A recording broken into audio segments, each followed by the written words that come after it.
Oh, this is interesting. Okay. That's interesting. Today we're playing Doki Doki Literature Club, but I bought the Plus version that came out a few years back. I could play the original since it has more of a meta PC aspect to it, but Plus adds in something different. So you see, the files right here, it's basically similar to what you see in the game, except it's more designed for console users to access the character files easier. Meanwhile, the game is right there and everything. It's an interesting choice, but I wish it stuck to the consoles instead, because otherwise there would have been a bit of a real-world element to it, rather than just incorporating a fake OS into the game. So that's about it. I mean, there's side stories and everything. I don't know if we'll get into that. Let's just launch the game and I'll tell you everything later.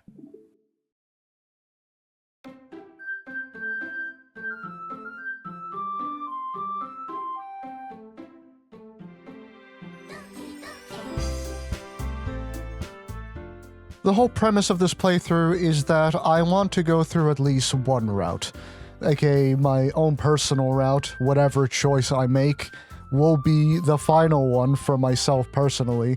I could go and find out all the routes, but I'd already be here all day, so I want to condense this into one playthrough, first time playing it. I'm aware of all the characters and what they are, I know a bit about it, but other than that, I don't know the full premise of the game, and I do know the many trigger/content warnings on this one, which is mental health, game ending. I'm not allowed to say the word this early on. I'm looking forward to it because Doki Doki pretty much was the popular game for the meta horror aspect. Without further ado, let's go. Please enter your name. I'll go with my one, Jay. Hey! I see an annoying girl running toward me from the distance, waving her arms in the air like she's totally oblivious to any attention she might draw to herself. That girl is Sayori, my neighbor and good friend since we were children. You know, the kind of friend you'd never see yourself making today, but it just kind of works out because you've known each other for so long. We used to walk to school together on days like this, but starting around high school she would oversleep more and more frequently and I would get tired of waiting up. But if she's going to chase after me like this, I almost feel better off running away. However, I just sigh and idle in front of the crosswalk and let Sayori catch up to me. I overslept again, but I caught you this time. Maybe, but only because I decided to stop and wait for you. You say that like you were thinking about ignoring me. That's mean, Jay. Well, if people stare at you for acting weird, then I don't want them to think we're a couple or something. Fine. But you did wait for me after all. I guess you don't have it in you to be mean even if you want to. Whatever you say, Sayori. We cross the street together and make our way to the school. As we draw near, the streets become increasingly speckled with other students making their daily commute. By the way, Jay, have you decided on a club to join yet? A club? I told you already, I'm not really interested in joining any clubs. I haven't been looking either. Huh? That's not true. You told me you would join a club this year. Did I? I'm sure it's possible that I did, in one of our many conversations where I dismissively go along with whatever she's going on about. Sayori likes to worry a little too much about me, when I'm perfectly content just getting by on the average while spending my free time on games and anime. I was talking about how I'm worried that you won't learn how to socialize or have any skills before college. Your happiness is really important to me, you know? And I know you're happy now, but I die at the thought of you becoming a NEET in a few years because you're not used to the real world. You trust me, right? Don't make me keep worrying about you. Alright. I'll look at a few clubs if it makes you happy. No promises, though. Will you at least promise me you'll try a little? Yeah, I guess I'll promise you that. Yay! Why do I let myself get lectured by such a carefree girl? More than that, I'm surprised I even let myself relent to her. I guess seeing her worry so much about me makes me want to ease her mind at least a little bit, even if she does exaggerate everything inside of her head. The school day is as ordinary as ever, and it's over before I know it. After I pack up my things, I stare blankly at the wall, looking for an ounce of motivation. Clubs. Sayori wants me to check out some clubs. I guess I have no choice but to start with the anime club. Hello? Sayori. Sayori must have come into the classroom while I was spacing out. I look around and realize I'm the only one left in the classroom. I thought I'd catch you coming out of the classroom, but I saw you just sitting here and spacing out, so I came in. Honestly, you're even worse than me sometimes. I'm impressed. You don't need to wait up for me if it's going to make you late to your own club. Well, I thought you might need some encouragement, so I thought, know what? Well, then you could come to my club. Sayori. Yeah? There's no way I'm going to your club. Meanie. Sayori is vice president of the Literature Club. Not that I was ever aware she had any interest in literature. In fact, I'm 99% sure she only did it because she thought it would be fun to help start a new club. Since she was the first one to show interest after the one who proposed in the club, she inherited the title vice president. That said, my interest in literature is guaranteed to be even less. Yeah, I'm going to the anime club. Come on, please. Why do you care so much anyway? Well, I kind of told the club yesterday I would bring in a new member, and Natsuki made cupcakes and everything. Don't make promises you can't keep. I can't tell if Sayori is really that much of an airhead, or if she's so cunning as to have planned all this out. I let out a long sigh. Fine. I'll stop by for a cupcake, okay? Yes! Let's go! And thus, today marks the day I sold my soul for a cupcake. I dejectedly follow Sayori across the school and upstairs, a section of the school I rarely visit. Sayori, full of energy, swings open the classroom door. Everyone, the new member is here. I told you, don't call me a new member. I glance around the room. Welcome to the Literature Club. It's a pleasure meeting you. Sayori always says nice things about you. Seriously? You brought a boy? Way to kill the atmosphere. Ah, Jay, what a nice surprise. Welcome to the club. All words escape me in this situation. This club is full of incredibly cute girls. What are you looking at? If you want to say something, say it. Sorry. Natsuki.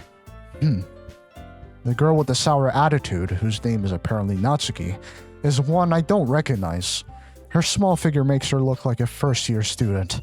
She is also the one who made cupcakes, according to Sayori. You can just ignore her when she gets moody. Sayori says that quietly into my ear, then turns back towards the other girls. Anyway, this is Natsuki, full of energy. And this is Yuri, the smartest in the club. Don't say things like that. Yuri, who appears comparably more mature and timid, seems to have a hard time keeping up with people like Sayori and Natsuki. Ah, well, it's nice to meet both of you. And it sounds like you already know Monika, is that right? That's right. It's great to see you again, Jay. Monika smiles sweetly.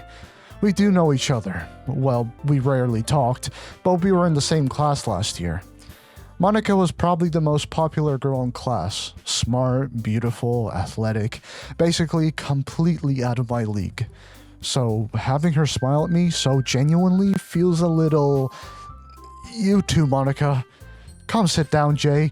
We made room for you at the table, so you can sit next to me or Monika. I'll get the cupcakes. Hey, I made them. I'll get them. Sorry, I got a little too excited.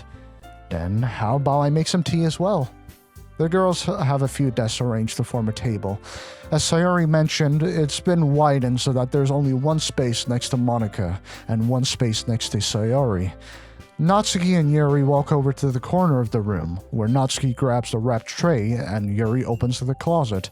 Still feeling awkward, I take a seat next to Sayori. Natsuki proudly marches back to the table, tray in hand. Okay, are you ready? Ta-da! Whoa! Natsuki lifts the foil off the tray to reveal a dozen white, fluffy cupcakes decorated to look like little cats. The whiskers are drawn with the icing, and little pieces of chocolate were used to make ears. So cute! I had no idea you were so good at baking, Natsuki. Well, just hurry and take one.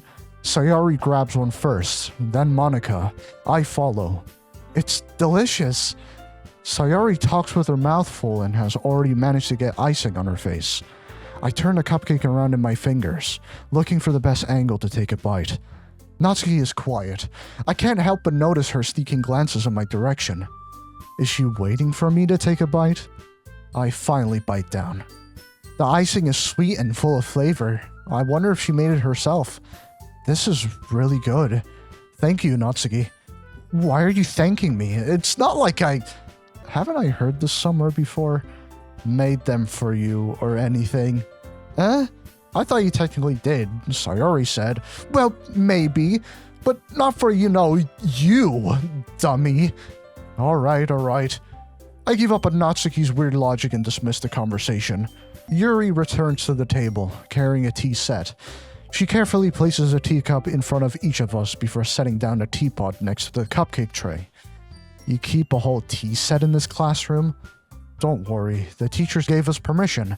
After all, doesn't a hot cup of tea help you enjoy a good book? I guess. Don't let yourself get intimidated. Yuri's just trying to impress you. That's not... Insulted, Yuri looks away. I meant that, I believe you. Well, tea and reading might not be a pastime for me, but I at least enjoy tea. I'm glad. Yuri faintly smiles to herself in relief. Monica raises an eyebrow, then smiles at me. So, what made you consider the literature club? I was afraid of this question. Something tells me I shouldn't tell Monica that I was practically dragged here by Sayori. Well, I haven't joined any clubs yet, and Sayori seemed really happy here, so... That's okay. Don't be embarrassed. We'll make sure you feel right at home, okay? As president of the literature club, it's my duty to make the club fun and exciting for everyone. Monica, I'm surprised. How come you decided to start your own club? You could probably be a board member for any of the major clubs. Weren't you a leader of the debate club last year? Well, to be honest, I can't stand all the politics around the major clubs.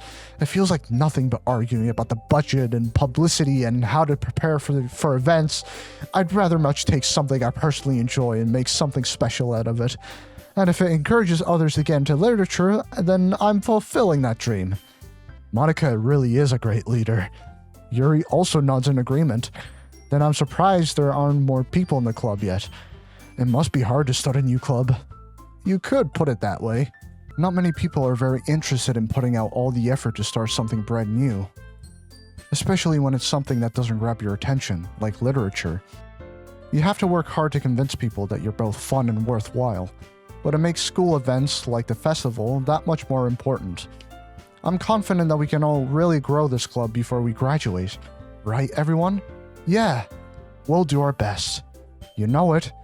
Everyone enthusiastically agrees. Such different girls, all interested in the same goal. Monica must have worked really hard just to find these three. And maybe that's why they're all so delighted by the idea of a new member joining. Though I still don't really know if I can keep up with their level of enthusiasm about literature. So, Jay, what kind of things do you like to read? Well, considering how little I've read over these past few years, I don't really have a good way of answering that. Manga? I mutter quietly to myself, half joking. Natsuki's head suddenly perks up. It looks like she wants to say something, but she keeps quiet. Not much of a reader, I guess. Well, that can change. What am I saying? I spoke without thinking after seeing Yuri's sad smile. Anyway, what about you, Yuri? Well, let's see. Yuri traces the rim of her teacup with her finger. My favorites are usually novels that build deep and complex fantasy worlds. The level of creativity and craftsmanship behind them is amazing to me. And telling a good story in such a foreign world is equally impressive. Yuri goes on, clearly passionate about her reading. She seems so reserved and timid since the moment I walked in, but it's obvious by the way her eyes light up that she finds her comfort in the world of books, not people. But I like a lot of things. Stories with these psychological elements usually immerse me as well. Isn't it amazing how a writer can so deliberately take advantage of your own lack of imagination to completely throw you for a loop? Anyway, I've been reading a lot of horror lately. I read a horror book once. I desperately grasped something I can relate to at the minimal level. At this rate, Yuri might as well be having a conversation with a rock. Really? I wouldn't have expected that, Yuri. For someone as gentle as you. I guess you could say that. But if a story makes me think, or takes me to another world, then I really can't put it down. Surreal horror is often very successful at changing the way you look at the world, if only for a brief moment. Ugh, I hate horror. Oh, why's that? Well, Natsuki's eyes dart over to me for a split second. Never mind. That's right. You usually like to write about cute things, don't you, Natsuki? What? What gives you that idea? You left a piece of scrap paper behind the last club meeting. It looked like you were working on a poem called Don't Say It Out Loud! And give that back! Fine.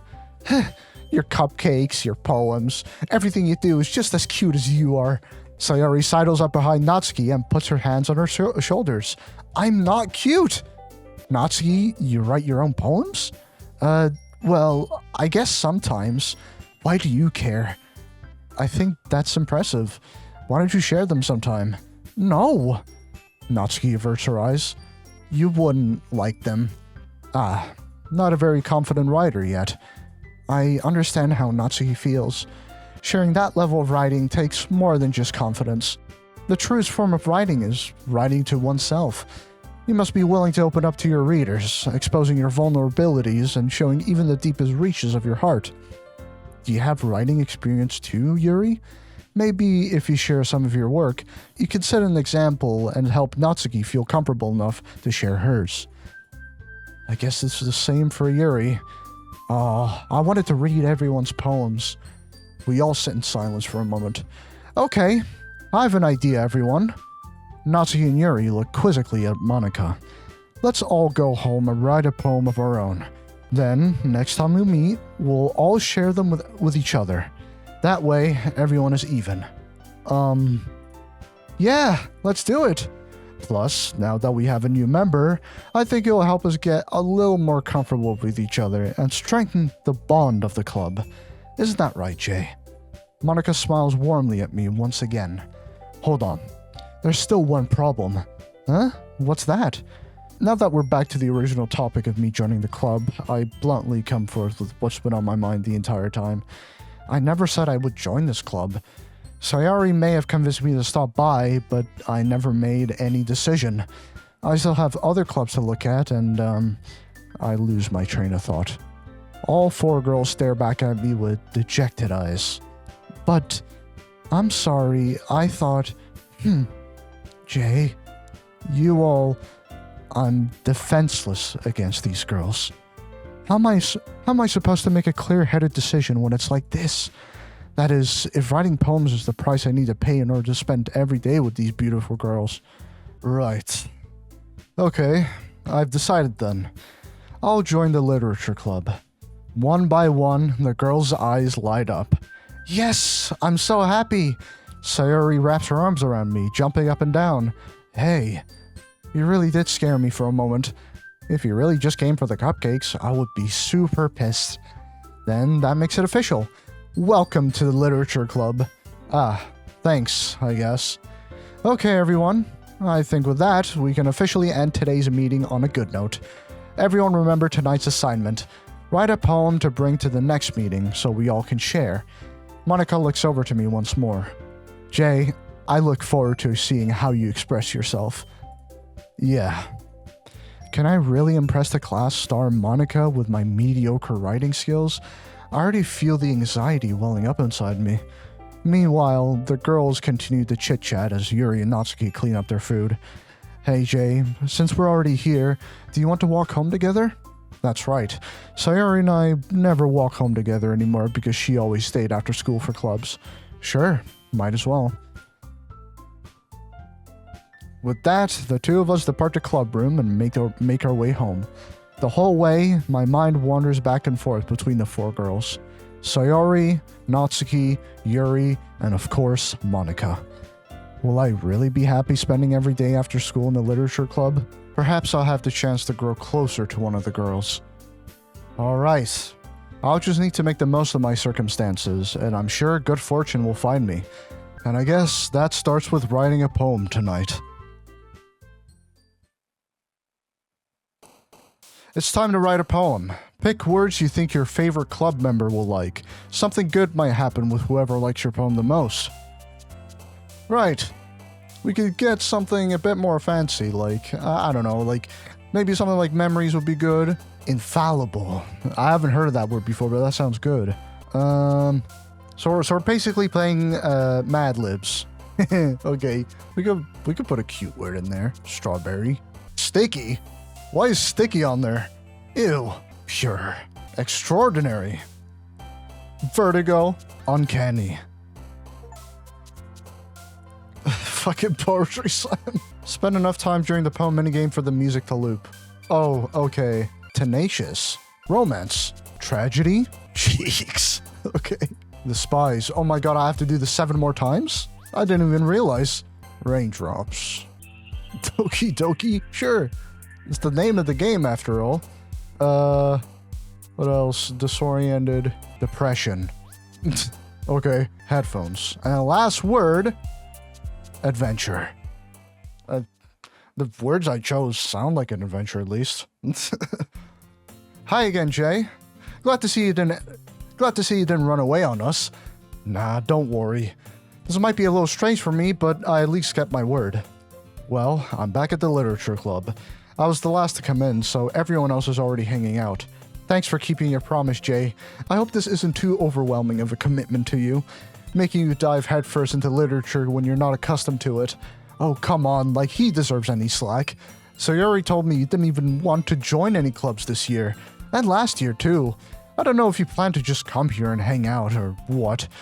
But if you don't take it seriously, then you won't see the end of it.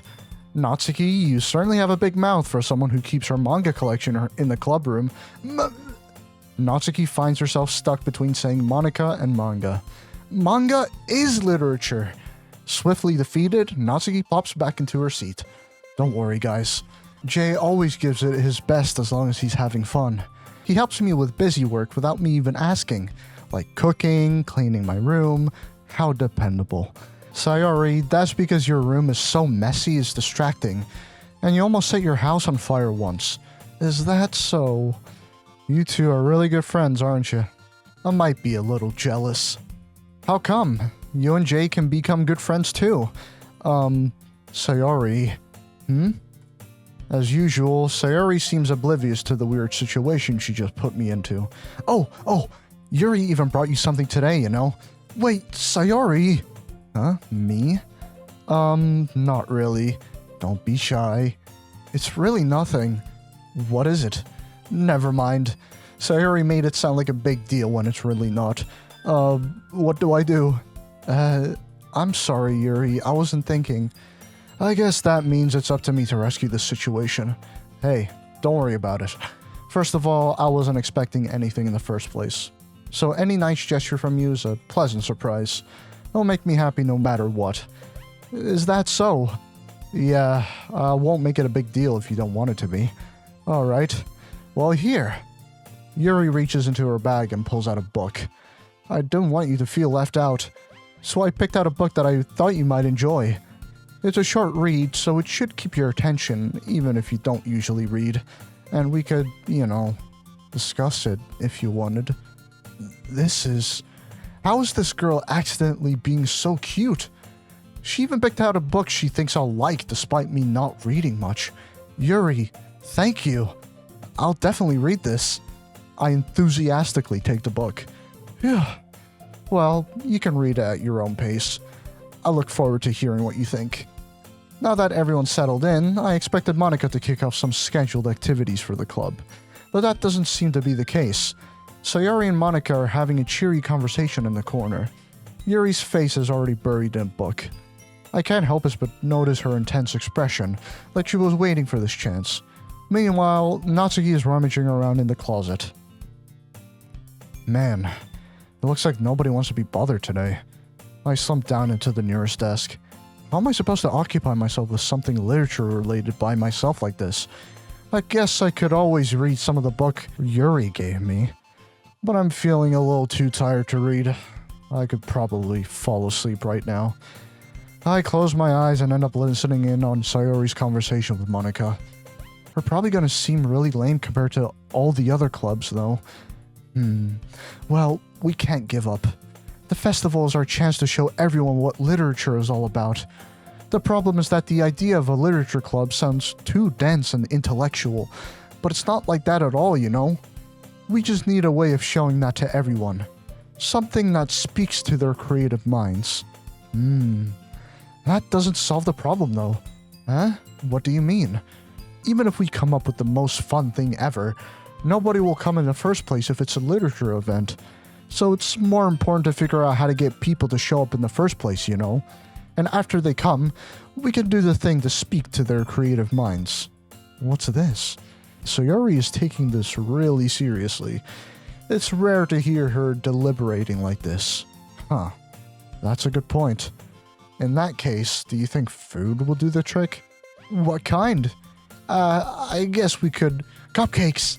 Aha, good thinking. Natsuki would love to do that. You're right. Natsuki makes the best cupcakes. That works out perfectly. That wasn't why you suggested it? Cupcakes speak to my creative tummy. Cupcakes it is then. I'm hungry. Anyway, we still need to work out the details of the event itself. I find myself smiling. In the end, Sayori is still her usual self, but therein lies the unexpected reason I admire her. Unlike me, who has trouble finding any motivation at all, Sayori can put her mind to things and make them come to life.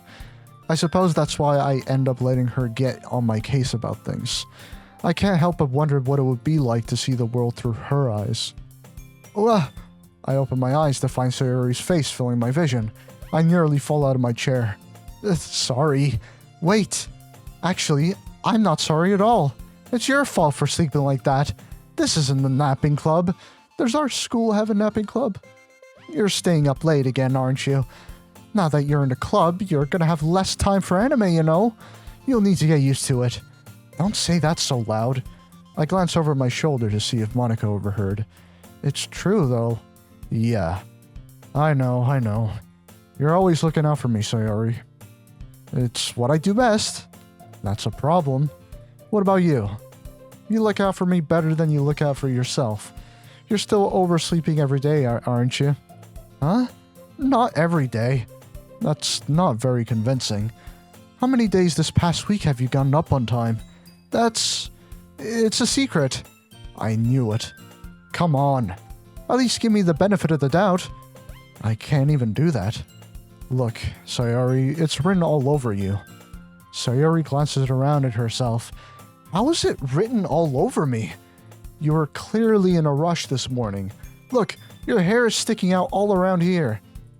I run my fingertips down the side of Sayori's hair, trying to straighten it out. Man, you really need a brush for this. My hair is just really hard to get right. I won't fall for that. There's more than just your hair. Look, your bow isn't straight either. And there's a toothpaste stain on your collar right there. I try to wipe off the stain with my finger, but nobody would ever notice that. Of course they would. Nobody's going to tell you about it because they don't want to embarrass you. Fortunately, I really don't care about that. Hey, you meanie. And you don't even keep your blazer buttoned up. Seriously, Sayori. Why do you think you don't have a boyfriend yet? Huh? That's super mean. Sorry, but you'll thank me later.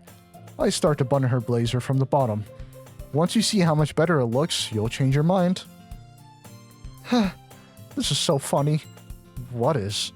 Well, I was just thinking how weird it is to have a friend who does these kind of things. Huh? Don't say that. You'll make me feel weird about it, stupid. It's okay, though. I'm happy we're like this, aren't you? I guess. Hey, be careful. The button might come off. Why is this one so hard to close? I struggled to fully close the button near her chest. Does this thing even fit you properly? It did when I bought it. If you ever button it, you wouldn't have noticed sooner that it doesn't fit you anymore. What are you smiling about? It means my boobs got bigger again. Don't say that out loud. Anyway, you look much better now, so... Why does it feel to see Sayori's blazer buttoned up like that? But it's so stuffy. Ugh. It's not worth it at all. Sayori hastily unbuttons her blazer once more. Phew. That's so much better. Sayori puts her arms out and twirls around. So if I keep it unbuttoned and I won't get a boyfriend, right? What kind of logic is that? And why are you saying that like it's a good thing? Because if I had a boyfriend, then he wouldn't even let you do things like this. And you take care of me better than anyone else would anyway. So that's why I'm keeping it unbuttoned. So stop saying all these embarrassing things. Huh? I didn't say anything embarrassing. Jeez. Well, anyway, just focus on trying to wake up a little earlier. Only if you focus on going to bed earlier. Fine, fine. It's a deal. I guess we really are better at taking care of each other than we are taking care of ourselves. Yeah, I guess so, huh? So maybe you should come wake me up in the morning. You're doing it again, Sayori. Oh, but I was joking that time. Man, it's impossible to tell with you sometimes. Okay, everyone. So Monica suddenly calls out, why don't we share the poems we wrote now? Jay, I can't wait to read yours. Yeah, same. I failed to sound enthusiastic, but Sayori still trots away to retrieve her poem. By the way, did you remember to write a poem last night? Yeah. My relaxation ends. I can't believe I agreed to do something so embarrassing. I couldn't really find much inspiration, since I've never really done this before. Well, now that everyone's ready, why don't you find someone to share with? I can't wait. Sayori and Monica enthusiastically pull out their poems. Sayori's is on a wrinkled sheet of loose leaf torn from a spiral notebook. On the other hand, Monica wrote hers in a composition notebook. I can already see Monica's pristine handwriting from where I sit. Natsuki and Yuri reluctantly comply as well, reaching into their bags. I do the same myself. Who should I show my poem to first? I think before I started playing the game, I was more of a Yuri person. I think I'll go with Yuri. Yuri seems the most experienced, so I should start with her. I can trust her opinion to be fair. Yuri stares at the poem. A minute passes, more than enough time for her to finish reading. Oh, sorry. I forgot to start speaking. It's fine, don't force yourself. I'm not. I just need to put my thoughts into words. Hold on. Okay, this is your first time writing a poem, right? Yeah. Why do you ask? I'm just making sure. I guess that it might be after reading through it. Ah, so it's that bad. No! Did I just raise my voice? I'm so sorry. Yuri buries her face in her hands. I couldn't help but notice that it's been several minutes and we haven't really gotten anywhere. It might take Yuri a while to get used to new people. It's fine, I really didn't notice. What were you saying? Right, it's just that there are specific writing habits that are usually typical of new writers, and having been through all that myself, I kind of learned to pick up on them. I think the most noticeable thing I recognize in new writers is that they try to make their style very deliberate. In other words, they tend to pick a writing style separate from the topic matter, and they form-fit the two together. The end result is that both the style and the expressiveness are weakened. Once Yuri finds her train of thought, it's as if her demeanor totally changes. Her stammering is completely gone, and she sounds like an expert. Of course, that's not something you can be blamed for. There are so many different skills and techniques that go into writing even a simple poem. Not just finding them and building them, but getting them to work together is probably the most challenging part. It might take you some time, but it all comes with practice, and learning by example, and trying new things. I also hope that everyone else in the club gives you valuable feedback.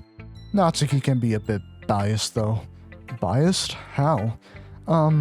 Well, never mind. I shouldn't be talking about people like that. Sorry. It's fine.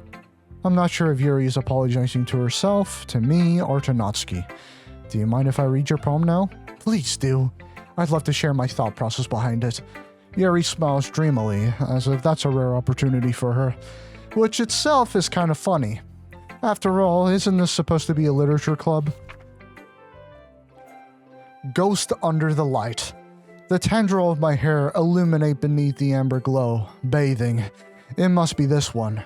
The last remaining streetlight to have withstood the test of time. The last yet to be replaced by the sickening blue-green hue of the future. I bathe. Calms, breathing an air of the present, but living in the past. The light flickers. I flicker back. I'm sorry I have such terrible handwriting. What? I wasn't thinking that at all. but it took you a long time to read. Actually, it was pretty simple for me. Well, I just don't read script very often. I actually think your handwriting is pretty. Huh? That's a relief. Also, I liked the poem. Even though it's short, it was really descriptive. It wasn't too short? I usually write longer poems. Not at all. I'm really glad you like it. I'll be honest, since it's our first time sharing, I wanted to write something a little more mild. Something easy to digest, I suppose. Are you into ghosts, Yuri? Actually, the story isn't about a ghost at all, Jay. Really.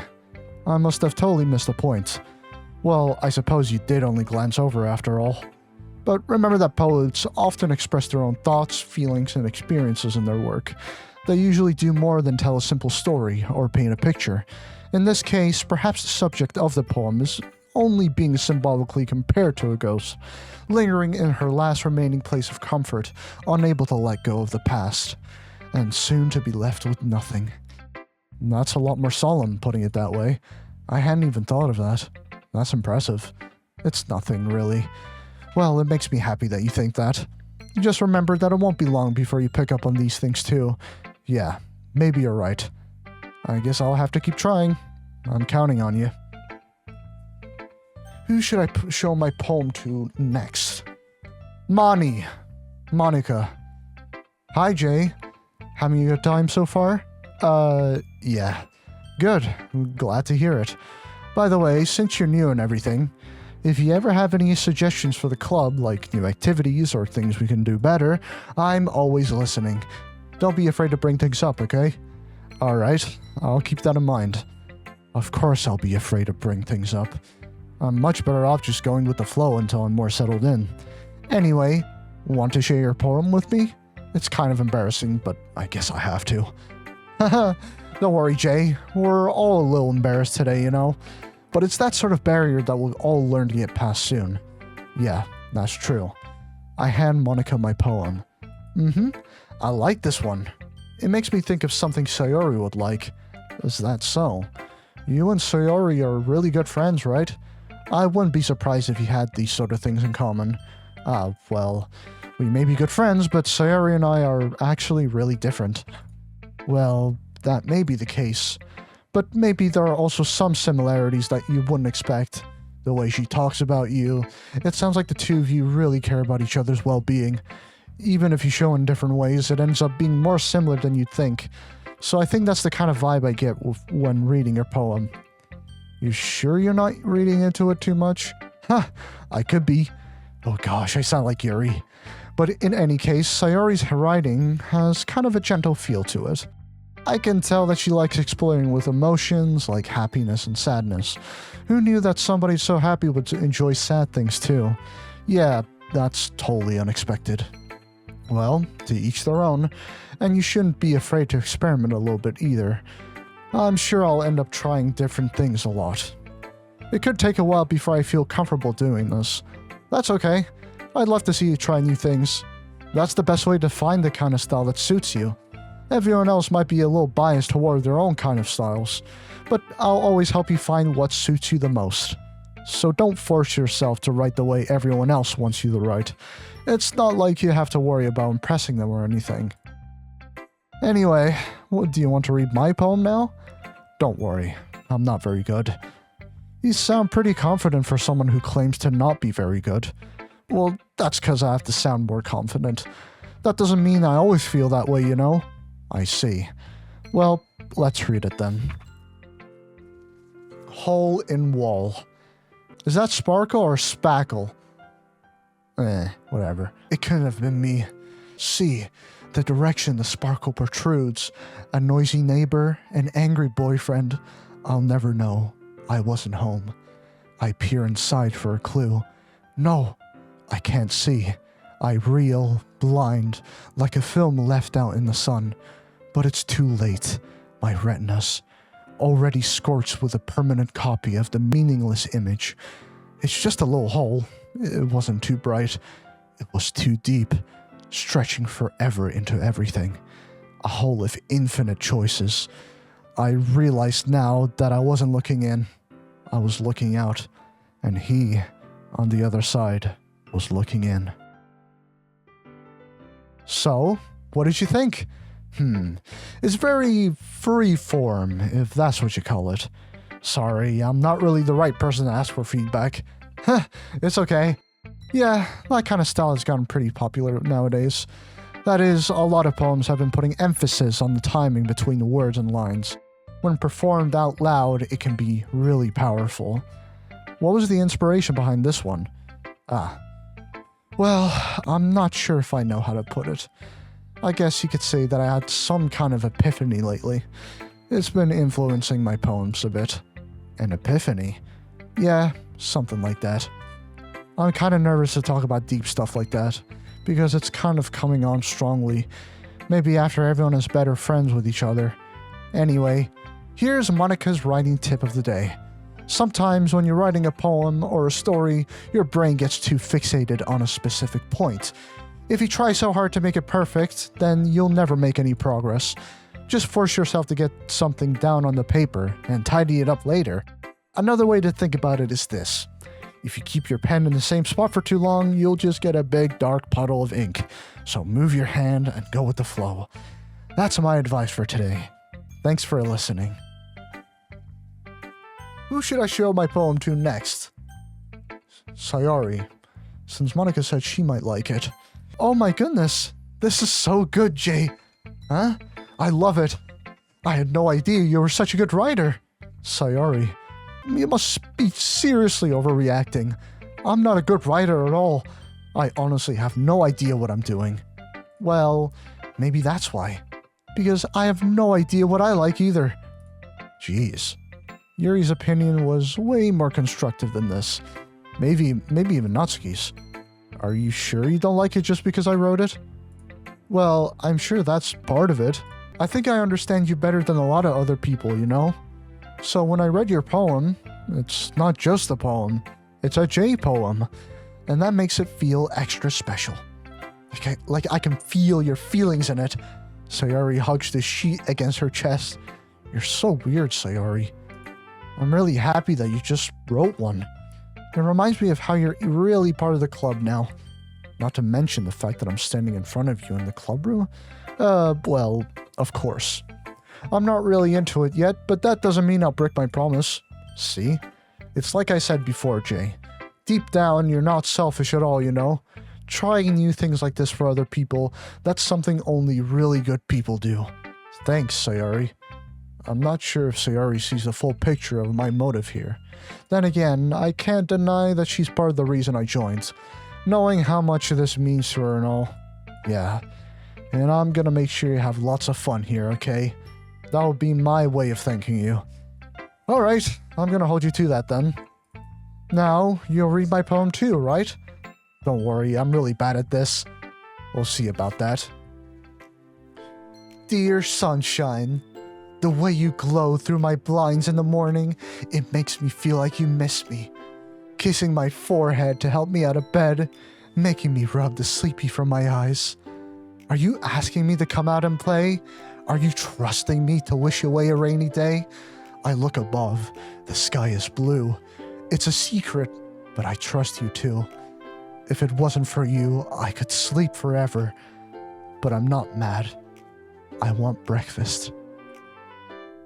Sayori, this is just a guess, but did you wait until this morning to write this?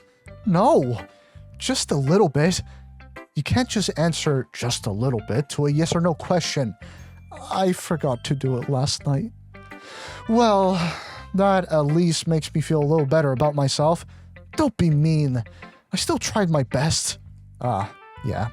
I didn't mean to say that it was a bad poem. It came out nice, or how should I put it? It sounds just like you.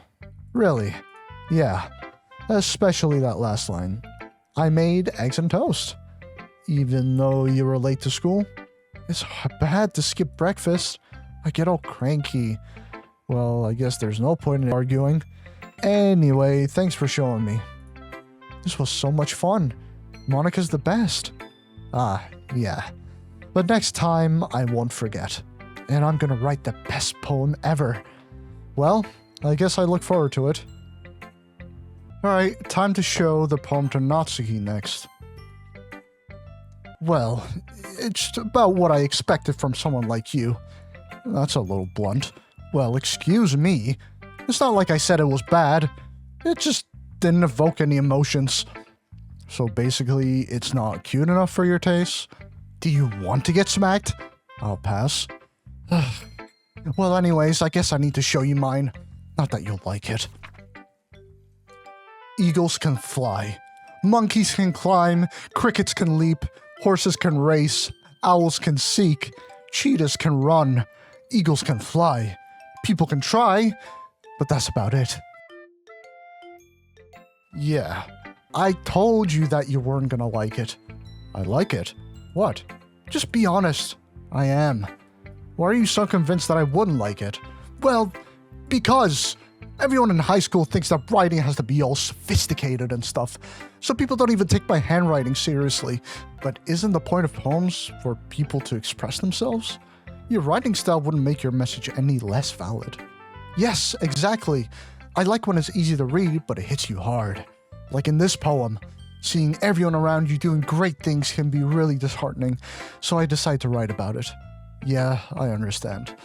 But the other nice thing about simple writing is that it puts more weight on the wordplay. Like I set up a rhyme at the end, but then made it all fall flat on purpose. It helps bring out the feeling in the last line. So you did. I guess more went into it than I realized. That's what it means to be a pro. I'm glad you learned something. Didn't expect that from the youngest one here, did you? Yeah, guess not.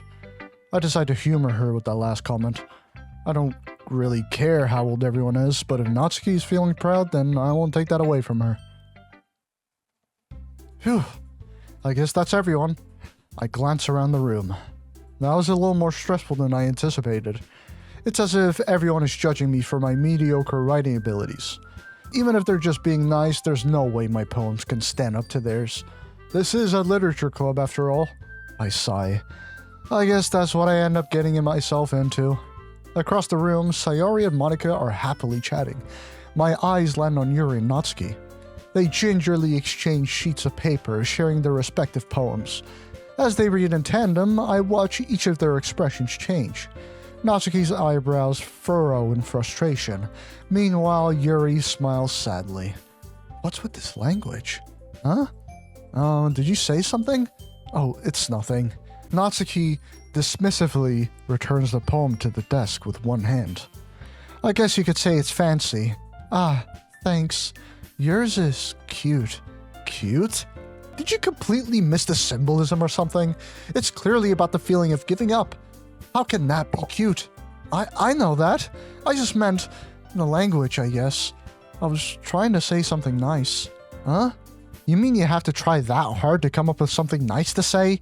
Thanks, but it really didn't come out nice at all. Well, I do have a couple suggestions.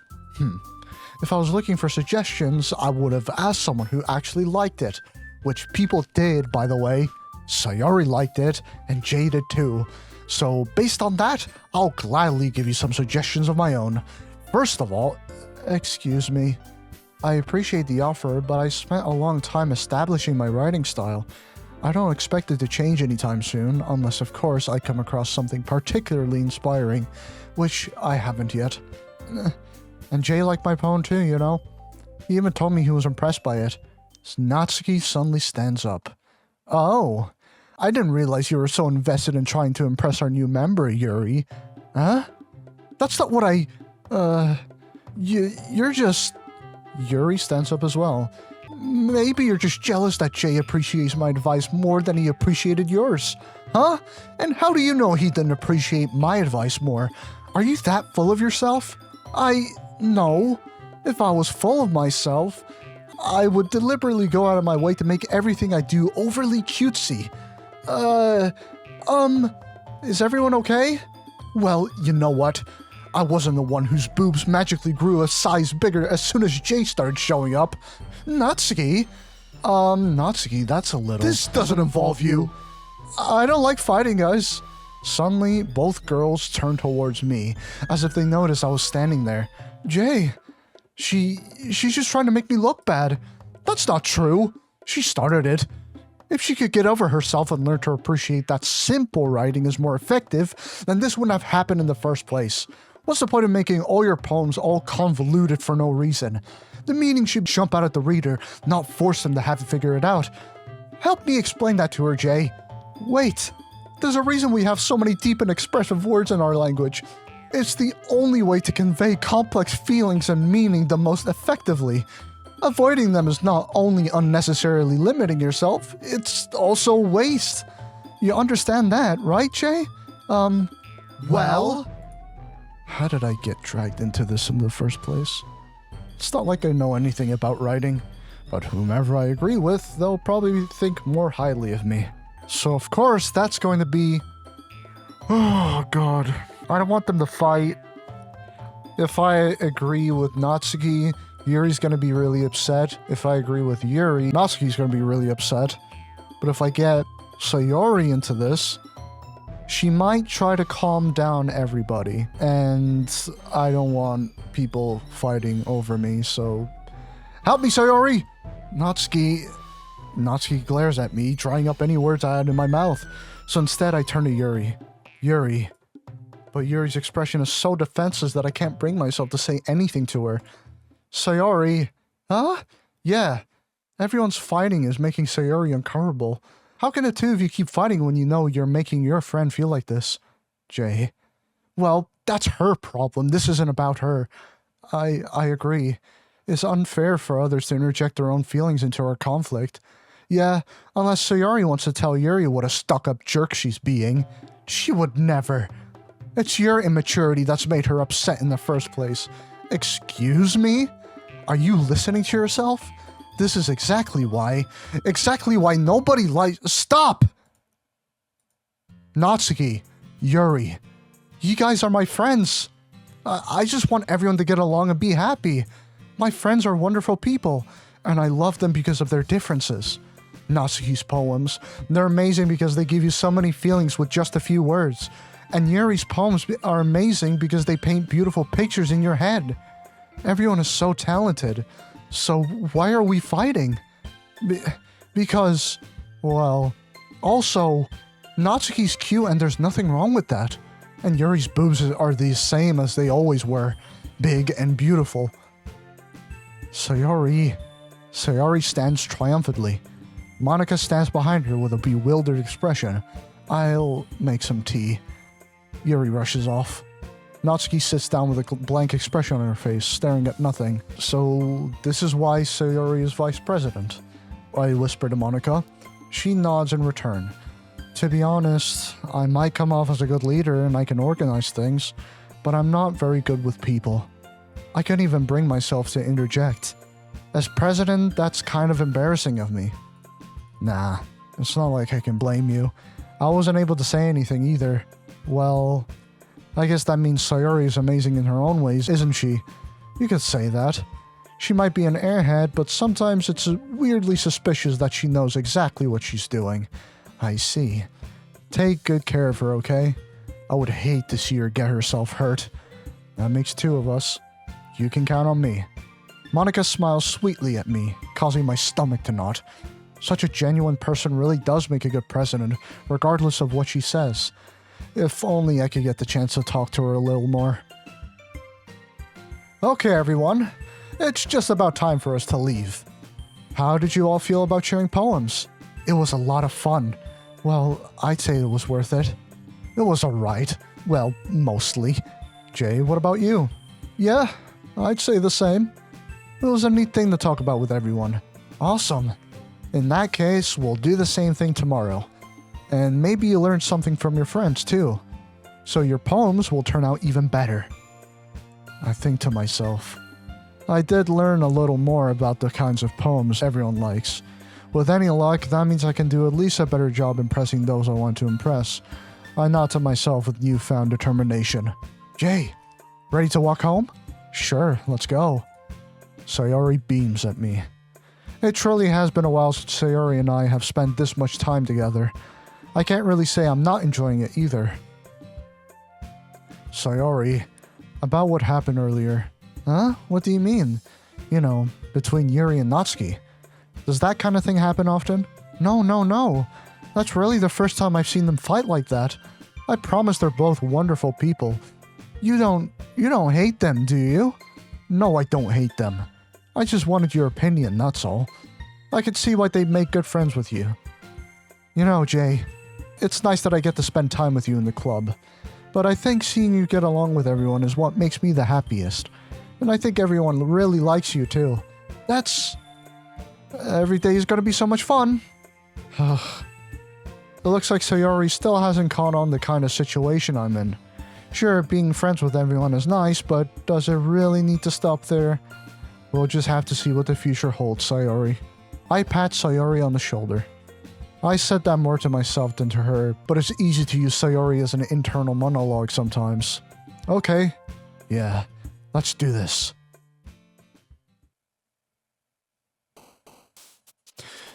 Okay, I really want to go for Yuri though. No, fuck! I'm trying to go with as many words as possible so I can at least impress Yuri a little. I don't know, I feel like I'm gravitating towards her a lot more. I mean, even before I started playing the game, I always found her a bit interesting. Fuck! That was for Natsuki. Okay. What would Yuri like, though? Graveyard? Yes, of course she would. She has a lot of dark undertones, I realized. So anything with long words is what she likes. Okay. Well, I guess I selected that. Another day passes and it's time for the club meeting already. I've gotten a little more comfortable here these past couple of days. Entering the club room, the usual scene greets me. Hi, Jay. Yo, Sayori. Looks like you're in a good mood today. I'm just still not used to you being in the club, that's all. I see. That's a pretty simple thing to get you in a good mood. But I guess it's always the simple things with you anyways. Speaking of which, I'm kinda hungry. Will you come with me to buy a snack? No thanks. Huh? That's not like you at all. I have my reasons. Why don't we take a look at your purse, Sayori? Huh? Why that all of a sudden? No reason, really. I just wanted to look at it. Sayori nervously retrieves her coin purse. She fumbles with the latch and gets it open. Then she turns it upside down and lets its contents spill onto the desk. Only 2 small coins fall out. I knew it. I can see right through you, Sayori. That's not fair. How did you even know? It's simple. If you had enough money in the first place, you would have bought a snack before coming to the club room. So either you're not hungry and wanted an excuse to take a walk, or you plan to conveniently forget that you spent all your money so that I would lend you some. But there's one more thing. You're always hungry. And so that only leaves the one option. I give up. Don't make me feel guilty. If you feel guilty, that means you deserve to feel guilty. Yuri suddenly giggles. Huh? I didn't notice that she was listening in. Her face is in her book as always. I wasn't listening or anything. It was just something in my book. Yuri, tell Jay to let me borrow some money. Don't get me involved like that, Sayori. Besides, you should only buy what you can responsibly afford. And frankly, after pulling a mischievous little stunt like that, your suffering is fair enough retribution. I didn't mean that. I got too absorbed in my book. I really like when you speak your mind, Yuri. It doesn't happen much, but it's a fun side of you. There's no way you could think that. You're right, though. I did something bad, and now I have to accept the retribution. Still, coming from you, Sayori, I guess there's a little devil inside all of us, isn't there? Don't let her fool you. Sayori knows exactly what she's doing. After all, she told you guys she was bringing me to the club before she even told me. But you wouldn't have to come if it weren't for the cupcakes. So I had to trick Natsuki into making them. Come on, give me more credit than that, Sayori. Out of nowhere, something smacks Sayori in the face and tumbles onto the desk. Plop! Yeah! Ow! What was... Huh? A cookie. Sure enough, it's a giant cookie wrapped in plastic. Sayori glances around. Is this a miracle? It's because I paid my restitution. Retribution. Actually, that one almost worked. I was just gonna give it to you. But then I heard you blab about the cupcakes. It was totally worth seeing your reaction, though. Natsuki, that's so nice of you. I'm so happy. Sayori hugs the cookie. Geez, just eat it. Sayori rapidly tears open the wrapper and takes a big bite. So good. Sayori suddenly claps her hands over her mouth. I bit my tongue. They're going through a lot over just one cookie. Natsuki takes a bite of her own cookie. Ah, yours look really good too, Natsuki. Can I try it? Jeez, beggars can be choosers, but yours is chocolate. Yeah, why do you think I gave you that one? Fine. Still, I'm really happy that you shared this one with me. Sayori gets out of her seat and goes behind Natsuki and then wraps her arms around her. Ah, jeez. I get it. Cookie's still in hand. Natsuki reaches up to nudge Sayori off of her. Sayori suddenly leans down and takes a bite out of Natsuki's cookie. Hey! Did you seriously just do that? Mouth full, Sayori trots away to safety. Yuri and I laugh as well. Jeez, you're such a kid sometimes. Monika, can you tell Sayori... Huh? Natsuki glances around. Monika's in the club room. Where's Monika anyway? Good question. Have any of you heard anything about her being late today? Not me. Yeah, I haven't either. That's a bit unusual. I hope she's okay. Of course she's okay. She probably just had something to do today. She's pretty popular after all. Eh? You don't think she has a... I wouldn't be surprised. She's probably more desirable than all of us combined. That's true. Excuse me? Suddenly, the door swings open. Sorry, I'm super sorry. There you are. I didn't mean to be late. I hope you guys weren't worried or anything. Huh? Monika chose the club over her boyfriend after all. You're so strong-willed. Boyfriend? What on earth are you talking about? Monika quizzically stares at me. Never mind that. What held you up anyway? Well, my last period today was study hall. To be honest, I kind of just lost track of time.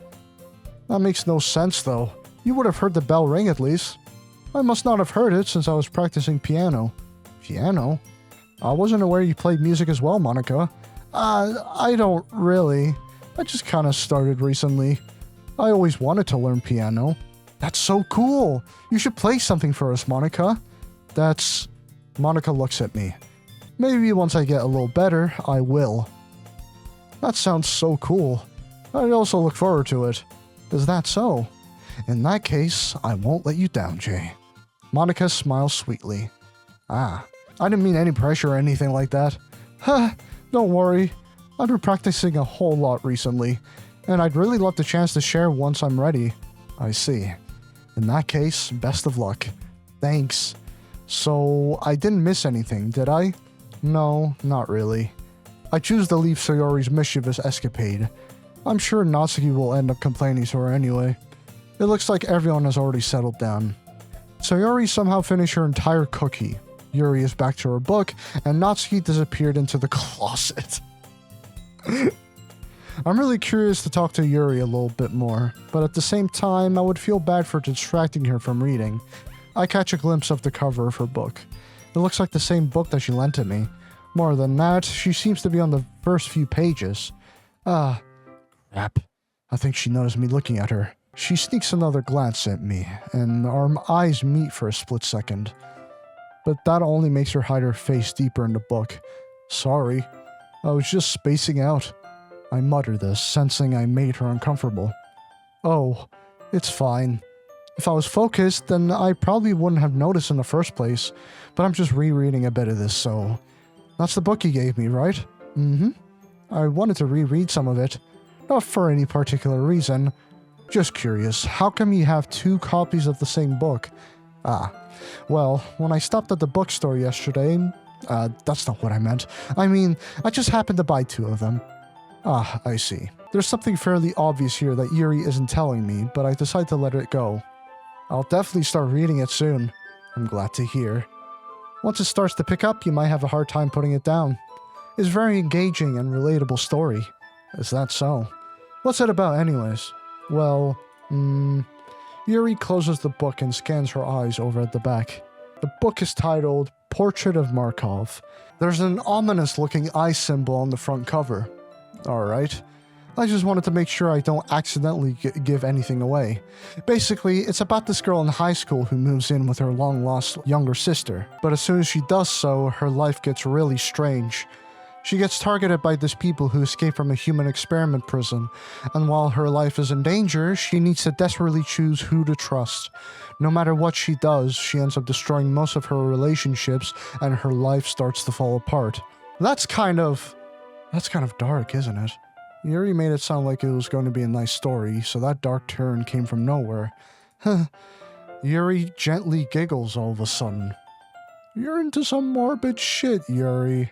I couldn't help but notice. Are you not a fan of that sort of thing, Jay? No, it's not that. I mean, I can definitely enjoy those kinds of stories, so don't worry. I hope so. Yeah, I totally forgot that Yuri is into those things. She's so shy and reclusive on the outside, but her mind seems to be completely different. It's just that those kinds of stories, they challenge you to look at life from a strange new perspective.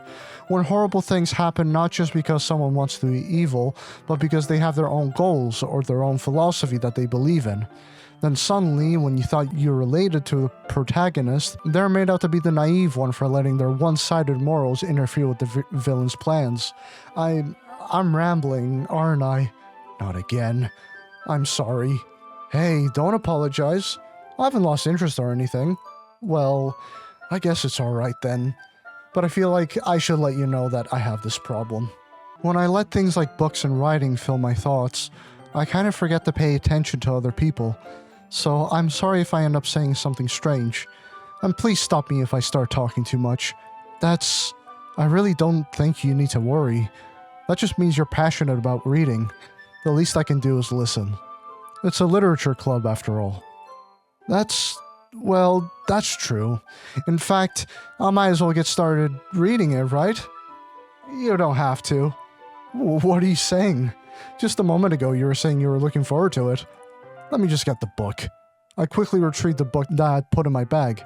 Alright, it's fine if I sit here, right? I slip into the seat next to Yuri's. Yeah, are you sure? You seem a little apprehensive. I'm sorry. It's not that I don't want you to. It's just something I'm not very used to. That is, reading in company with someone. I see. Well, just tell me if I end up distracting you or anything.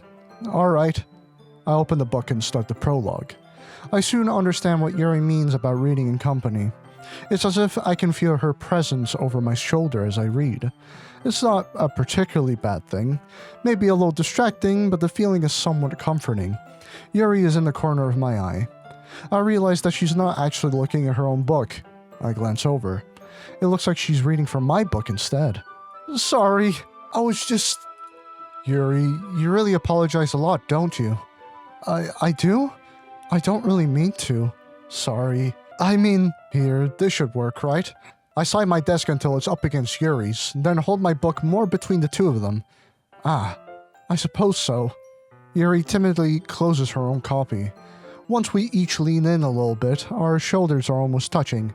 It feels like my left arm is in the way, so instead I use my right hand to hold the book open. I guess that makes it kind of difficult to turn the page. Here.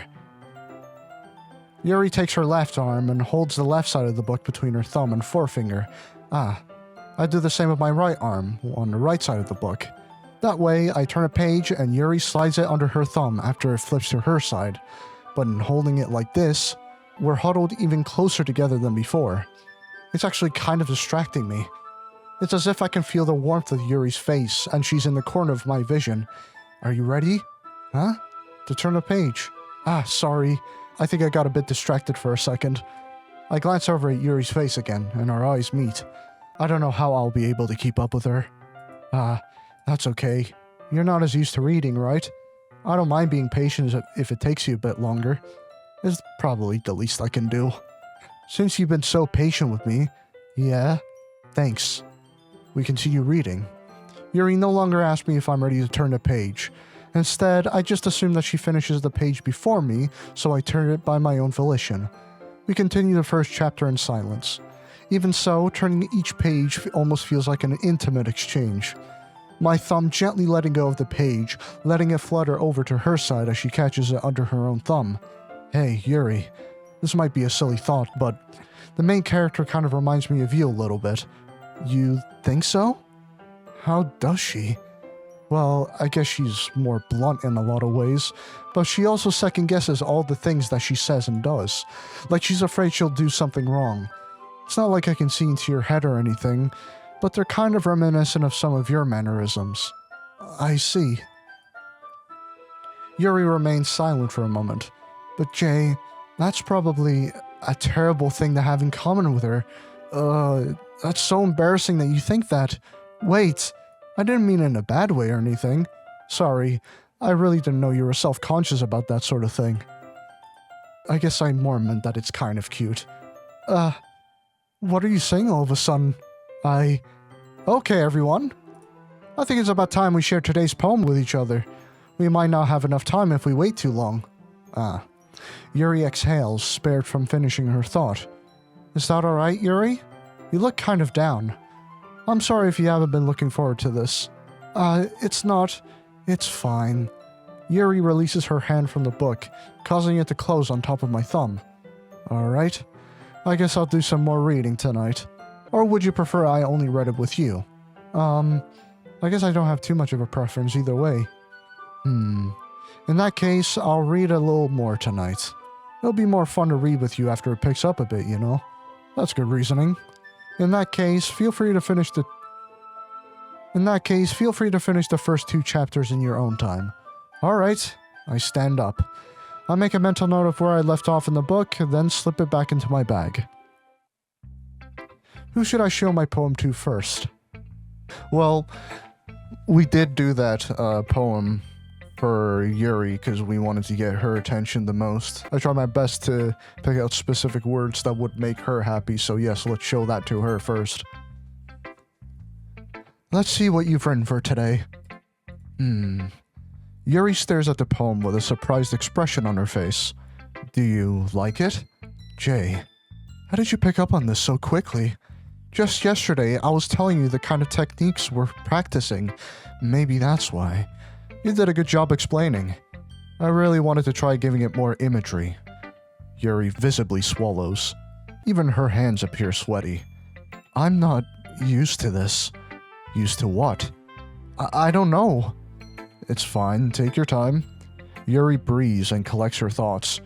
I know that Yuri likes to think before she speaks, so I offer that patience to her.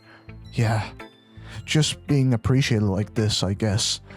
It probably sounds really stupid, but seeing someone motivated by my writing, it just makes me really happy. Are you saying you've never shared your writing before? Yuri nods. Really, I don't believe it. I really only write for myself. And besides, people would just laugh at me. Do you really think that? Again, Yuri nods. Huh. Even your close friends? Yuri doesn't respond to that. I wonder why. Anyway, do you want to share the poem you wrote today? Yeah, I do. If it's with you. The raccoon. It happened in the dead of night while I was slicing bread for a guilty snack. My attention was caught by the scuttering of a raccoon outside my window. That was, I believe, the first time I noticed my strange tendencies as an unordinary human. I give the raccoon a piece of bread, my subconscious well aware of the consequences. Well aware that a raccoon that is fed will always come back for more. The enticing beauty of my cutting knife was the symptom. The bread, my hungry curiosity. The raccoon, an urge. The moon increments its phase and reflects that much more light off of my cutting knife. The very same light that glistens in the eyes of my raccoon friend. I slice the bread, fresh and soft. The raccoon becomes excited. Or perhaps I'm merely projecting my emotions onto the newly satisfied animal. The raccoon is taken to following me. You could say that we've gotten quite used to each other. The raccoon becomes hungry more and more frequently, so my bread is always handy. Every time I brandish my cutting knife, the raccoon shows me its excitement. A rush of blood, classic Pavlovian conditioning. I slice the bread, and I feed myself again. I was a little more daring with this one than yesterday's. I can see that.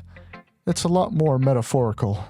I don't know if it's my fault, but I can't imagine what this poem is about. That's right. It's a bit closer to my preferred writing style, using the poem as a canvas to express vivid imagery and conveying emotions through them. Yeah, if I take it at face value, then I can't even figure out what it's supposed to mean. Well, I think it's something that different people can relate to in their own way. I wanted to express the way it feels for me to indulge in my more unusual hobbies. It's those sort of things I'm usually forced to keep to myself. So, I sometimes enjoy writing about them. Why do you keep them to yourself? Because they're embarrassing. And people would make fun of me. Don't you have anything like that, Jay? Well, yeah, I guess I do. I feel like everyone has a little something like that. The best we can do is respect each other and our individualities, even if it's difficult sometimes, and some things make us uncomfortable. After all, if I hadn't learned to embrace my own weirdness, I would probably hate myself. I might be ranting a little bit now, but I'm glad that you're a good listener. Monica! Hi again, Jay. How's the writing going? Alright, I guess. I'll take that. As long as it's not going bad. I'm happy that you're applying yourself. Maybe soon you'll come up with a masterpiece. Huh, I wouldn't count on that. You never know. Want to share what you wrote for today? Sure. Here you go. I give my poem to Monica. Alright. Great job, Jay. I was going, ooh, in my head while writing it. It's really metaphorical. I'm not sure why, but I didn't expect you to go for something so deep. I guess I underestimated you. It's easiest for me to keep everyone's expectations low. That way, it always counts when I put in some effort. Huh, that's not very fair. Well, I guess it worked anyway. You know that Yuri likes this kind of writing, right? Writing that's full of imagery and symbolism. Unlike Sayori, who likes using simple and direct words to describe happiness and sadness, Yuri likes it when readers are left to derive their own meaning out of it. It's very challenging to write like that effectively, both allowing people to get something out of it just by feel, or letting them deeply analyze all of the nuances. It could take years of practice, which I'm assuming Yuri has at this point. I never really asked though. I'm sure I'm nowhere near her level yet. Don't worry so much about that. You do your own thing. Just keep exploring and learn by trying new things. But anyway, you want to read my poem now? I like the way this one turned out, so I hope you do too. Alright, let's take a look. Save me. The colors, they won't stop. Bright, beautiful colors. Flashing, expanding, piercing. Red, green, blue. An endless cacophony of meaningless noise. The noise, it won't stop. Violent, grating waveforms, squeaking, screeching, piercing, sine, cosine, tangent, like playing a chalkboard on a turntable, like playing a vinyl on a pizza crust, an endless poem of meaningless. It's even more abstract than your last one, huh? I guess it's just the way I write. I'm sorry if you don't like it. No, I never said that. It's just the kind of thing I've never really seen before, I guess. I kinda like playing with my space on the paper. Choosing where and how to space your words can totally change the mood of the poem. It's almost like magic. The way I wrote the lines really short makes it feel like they're trying to speak over the noise. I see. It's still hard for me to tell what it's about, though. Sometimes asking what a poem is about isn't the right question. A poem can be as abstract as a physical expression of a feeling, or a conversation with the reader. So putting it that way, not every poem is about something. Anyway, here's Monica's writing tip of the day. Sometimes you'll find yourself facing a difficult decision. When that happens, don't forget to save your game. What the hell, Monica? Thanks for reminding me. You never know when you might change your mind. Or when something unexpected may happen. Wait, is this tip even about writing? What am I even talking about? That's my advice for today. Thanks for listening. Who should I show my poem to next? Natsuki or Sayori? Natsuki. I liked your last one better. Huh? Really? Well, yeah, I can tell you were a little more daring with this one. But you're really not good enough for that yet. It fell flat. That may be true, but I just wanted to try something different. I'm still figuring this all out. I mean, I always like poems that aren't trying too hard. I hate when people try to sound fancy or add more meaning just by using annoying and complicated language. Just make it simple, cute, and to the point. Yuri's head over heels for all this cryptic nonsense, but I see right through that BS. Ha! Making your reader look so hard for all this deep meaning is just an excuse to have no meaning at all. I guess that's one way to look at it. Well, everyone has their own opinion. But my opinion is the best opinion. I'm sure you figured that out already. Anyway, here's my poem. Maybe you'll learn something. Amy likes spiders. You know what I heard about Amy? Amy likes spiders. Icky, wriggly, hairy, ugly spiders. That's why I'm not friends with her. Amy has a cute singing voice. I heard her singing my favorite love song. Every time she sang the chorus, my heart would pound to the rhythm of the words. But she likes spiders. That's why I'm not friends with her. One time, I hurt my leg really bad. Amy helped me up and took me to the nurse. I tried not to let her touch me. She likes spiders, so her hands are probably gross. That's why I'm not friends with her. Amy has a lot of friends. I always see her talking to people. She probably talks about spiders. What if her friends start to like spiders too?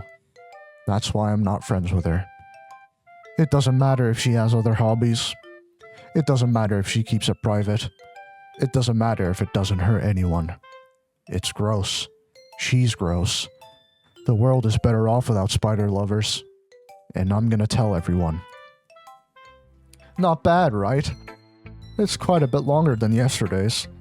Yesterday's was way too short. I was just warming up. I hope you didn't think that was the best I could do. No, of course not. Anyway, the message is pretty straightforward in this poem. I doubt I have to explain it. Sometimes you can explain complicated issues with much simpler analogies, and it helps people realize how stupid they're being. Like, anyone would agree that the subject of this poem is an ignorant jerk. Do you know people like that? Of course. It's about how everyone thinks that doesn't matter, it could be about anything. I wrote it to be easy to relate to. Everyone has some kind of weird hobby or a guilty pleasure. Something that you're afraid if people find out, they'd make fun of you or think less of you. But that just makes people stupid. Who cares what someone likes, as long as they're not hurting anyone and it makes them happy? I think people really need to learn to respect others for liking weird things. Huh. That's funny. Yuri wrote about something similar today. Huh? Did you say Yuri? Yeah. She said her poem was about an unusual hobby of hers. I didn't really get it, but she said something similar to you. That people shouldn't make each other feel insecure about those things. Really? Well, I mean, Yuri's pretty weird, so I wouldn't doubt that she has some weird hobbies. Not that there's anything wrong with that. It's not like I would judge her or anything. Natsuki has trouble finding words. I guess I should try not to be so mean to her. If she feels insecure about her weird behaviors and stuff, I mean, I always hate people who make me feel insecure. And Yuri made me feel insecure yesterday. But the way you put it, it sounds like she's learned her lesson. Well, I would say so. Even if her writing style is really different, I'm sure she'll appreciate the message in your poem. It's what I do best, after all. I don't like writing unless there's a good message to take away from it. Like, conveying emotions is important, but I want to make people think, not just feel. Remember that. I'm gonna write a good one for tomorrow too, so look forward to it. Ooh, I like this one, Jay. It has some nice feelings in it. I'm glad. Still though, Your tone makes it sound like you liked yesterday's poem better. I guess you caught me. Sometimes you know me a little too well for my own good. Well, don't just try to be nice about it. If I'm doing a bad job, I'd rather just hear it. No. I still like this one, I promise. You know I wouldn't lie to you, Jay. Never ever. Yeah, I guess so. What made yesterday's poem so great compared to this one, then? Well, I'm not good at figuring out if poems are good or bad. But that's why I just go by my heart. If it makes me feel things, then it must be a good poem. I'm not sure that's exactly how it works. Then again, I guess conveying feelings is a pretty important part of this whole thing. Yeah, maybe. Honestly, I don't even know what kind of writing you like in the first place. Yeah, me neither. Ugh. Why don't you at least try giving it some thought? Aw, you want to write something for me? That's so sweet. Yeah, right. But you're always thinking about other people. You need to think about yourself once in a while. If you don't, you might end up getting hurt at some point. Huh? Well, I don't really know what you mean, but I'll try to keep it in mind. Well, whatever. Anyway, let's see. I guess I like happy poems. Wait, sometimes I like sad poems too. Sometimes a little bit of both. There's a word for that, right? What's the word I'm looking for? Bittersweet. Yeah. I like things that are happy and things that are sad. Happy and sad? I can't see you liking something sad, Sayori. Well, I like happy the most. But sometimes when you have a little rain cloud in your head, a sad poem can help give the rain cloud a little hug and make a nice happy rainbow. Sayori, that's unexpectedly poetic. Eh? It is? Maybe I'm getting better at expressing my feelings after all. Thanks, Jay. I should go write that down then. You can read my poem now, okay? Bottles. I pop off my scalp like the lid of a cookie jar. It's the secret place where I keep all my dreams. Little balls of sunshine, all rubbing together like a bundle of kittens. I reach inside with my thumb and forefinger and pluck one out. It's warm and tingly, but there's no time to waste. I put it in a bottle to keep it safe. And I put the bottle on the shelf with all the other bottles. Happy thoughts, happy thoughts, happy thoughts in bottles all in a row. My collection makes me lots of friends, each bottle a starlight to make amends. Sometimes my friend feels a certain way. Down comes a bottle to save the day. Night after night, more dreams. Friend after friend, more bottles. Deeper and deeper my fingers go. Like exploring a dark cave, discovering the secrets hiding in the nooks and crannies, digging and digging, scraping and scraping. I blow dust off my bottle caps. It doesn't feel like time elapsed. My empty shelf could use some more. My friends look through my locked front door. Finally, all done. I open up and in come my friends. In they come, in such a hurry. Do they want my bottles that much? I frantically pull them from the shelf, one after the other, holding them out to each and every friend, each and every bottle. But every time I let one go, it shatters against the tile between my feet. Happy thoughts, happy thoughts, happy thoughts in shards all over the floor. They were supposed to be for my friends who aren't smiling. They're all shouting, pleading, something. But all I hear is echo, echo, echo, echo, echo. Inside my head. Holy crap. Sayori, did you really write this? Of course I did. Didn't I tell you yesterday I was going to write the best poem ever? Yeah, but, I didn't expect something like this coming from you. Monica taught me a whole lot, and I've been really in touch with my feelings recently. I see that. It's almost kind of creepy. Creepy? Well, not exactly. Maybe because I'm so used to you being cheerful. Well, never mind. I'm thinking too hard about it. The point is, it came out good, so you should be proud of it. Aw, thanks. I feel like I was meant to express myself this way. It even helps me understand my own feelings a little bit better. Writing is like magic.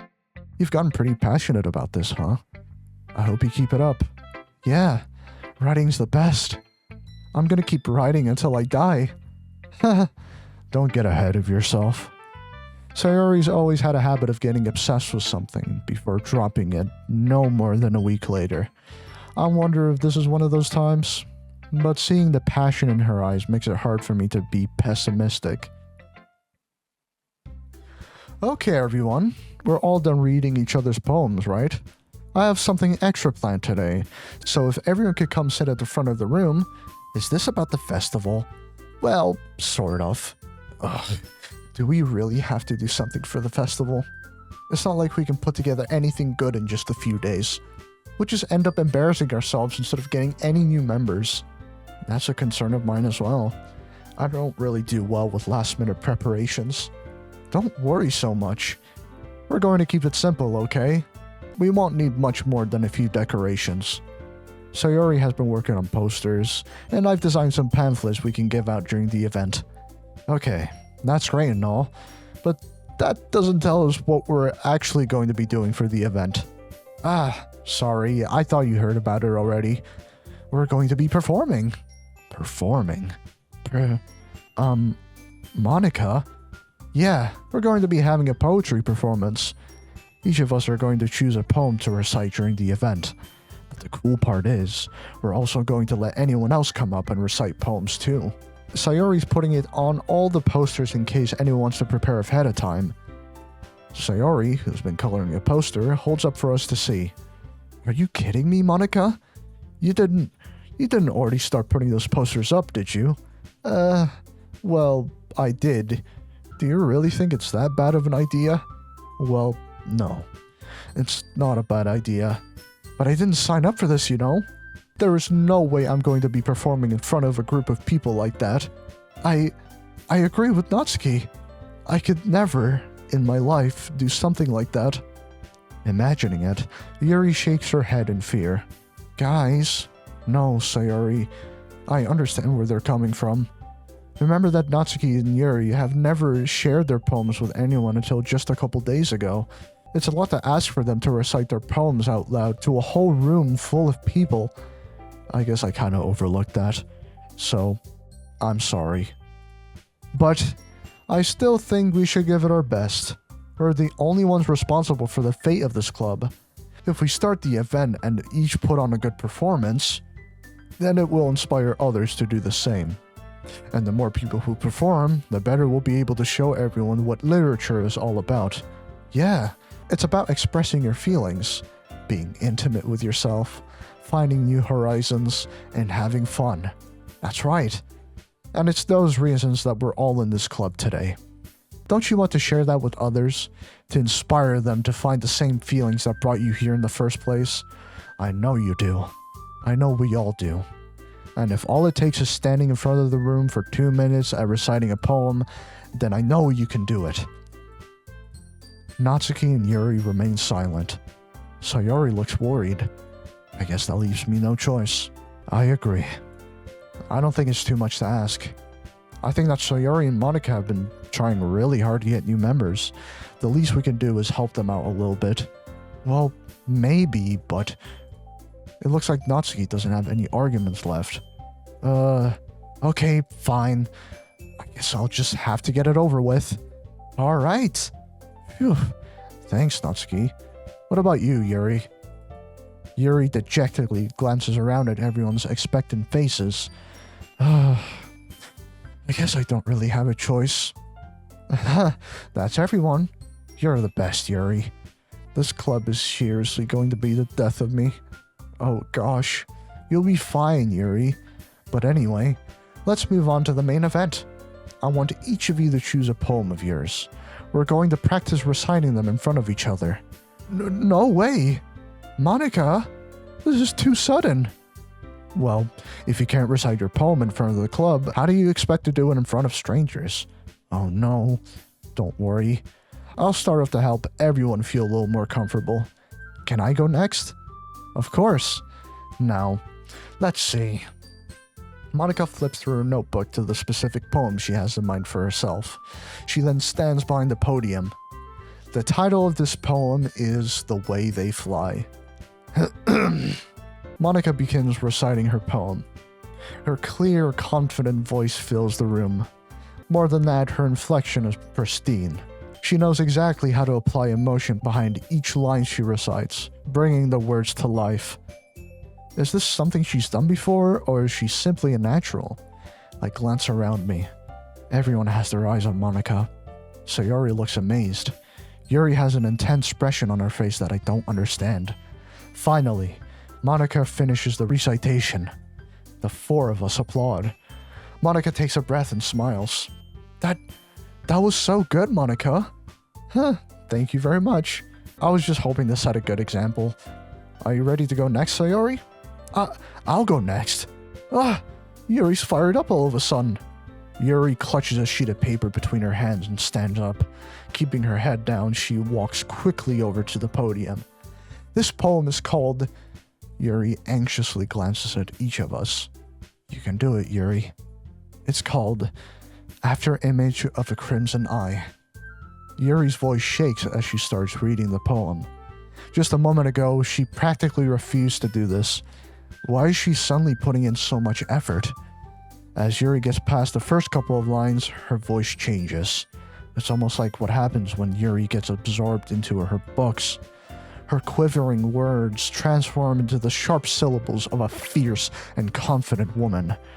Their poem is full of twists and turns and its structures that she enunciates with perfect timing. This must be a rare glimpse into the whirling fire Yuri keeps concealed inside her head. Suddenly, she's finished. Everyone is stunned. Yuri snaps back into reality and glances around her, as if she bewildered even herself. It's up to me to save the situation. I'm the first to start applauding. Everyone joins me afterward, and we give Yuri the recognition she deserves. It's not that we didn't want to applaud for her, but we were caught so off guard that we must have forgotten. As we applaud, Yuri holds the poem to her chest and rushes back into her seat. Yuri, that was really good. Thank you for sharing. Looks like Yuri is down for the count. I guess I'm next then. Sayori hops out of her chair and cheerfully walks to the podium. This one's called My Meadow. Sorry, I giggled. Sayori, it's a lot harder than I thought. How did you guys do it so easily? Try not to think of it like you're reciting to other people. Imagine you're reciting it to yourself, like in front of a mirror or in your own head. It's your poem, so come out the best that way. I see. Okay then. Sayori begins her poem. Somehow, it feels like her soft voice was made as a perfect match. The poem isn't aimlessly cheery like Sayori is. It's serene and bittersweet. If I were to read this on paper, I probably wouldn't think much of it, but hearing it come from Sayori's voice almost gives it a whole new meaning. Maybe this is what Sayori meant when she said she likes my poems. It's like I get to reach more deeply into someone I thought I knew through and through. Sayori finishes, and we applaud. I did it! Good job, Sayori. Even Jay liked it. I guess that's a good sign. What does that even mean? It came out nicely, Sayori. The atmosphere of the poem fits you really nicely, but it might be that other poems wouldn't work quite as well with that kind of delivery. I don't really understand. In other words, I've seen poems of yours where that sort of gentle delivery wouldn't work as well. They might need a little more force behind them, depending on what you're reading. Oh, I know what you mean. Well, I've been practicing that kind of thing. It's just embarrassing to do in front of everyone. Then, next time, I'm gonna make you pick a poem that challenges you a little more. We don't have much time left before the festival, you know? Okay. Now, who's next? Natsuki? Don't make me go before Jay. It's not like I can compare to you guys anyway. Might as well let Jay lower everyone's standards a little before I have to do it. Natsuki? It's fine. Might as well get it over with. But it's not like I have much of a selection of what to read. I'll just have to go with what I wrote for today. I stand up and step in front of the podium. Everyone has their eyes on me, making me feel terribly awkward. I recite my poem. Since I'm not exactly confident in my own writing, it's hard to put energy into it. Despite that, once I finish, I receive applause anyway. Sorry I'm not really as good as everyone else. Don't worry about it so much. I think it's less about your abilities and more about your lack of confidence in your writing. That's something that will improve over time, though. Yeah, maybe. Alright then. That just leaves you, Natsuki. Yeah. I'm going. Natsuki begrudgingly gets out of her seat and makes her way to the podium. This poem is called... It's called... Why are you all looking at me? Because you're presenting. Anyway, the poem is called Jump. Natsuki takes a breath. Once she starts reciting the poem, her sour attitude disappears a little. While she's still a little unenthused, her poem has a rhythm and rhyme to it. It's Natsuki's trademark style, and it works surprisingly well when spoken aloud. The words feel like they bounce up and down, as if giving life to the poem. Natsuki finishes, and everyone applauds. She hops back to her seat. That wasn't so bad, was it? Easy for you to say. You better not make me do that again. Well, do you at least feel prepared enough to recite a poem in front of other people? I mean, doing it in front of other people will be way easier. I can put on whatever face I want for other people, but when it's just my friends, it's just embarrassing. That's a surprise, Natsuki. I think it will be the other way around for me. Well, that's just how it is, so... Well, I guess in that case, you won't have much to worry about for the festival.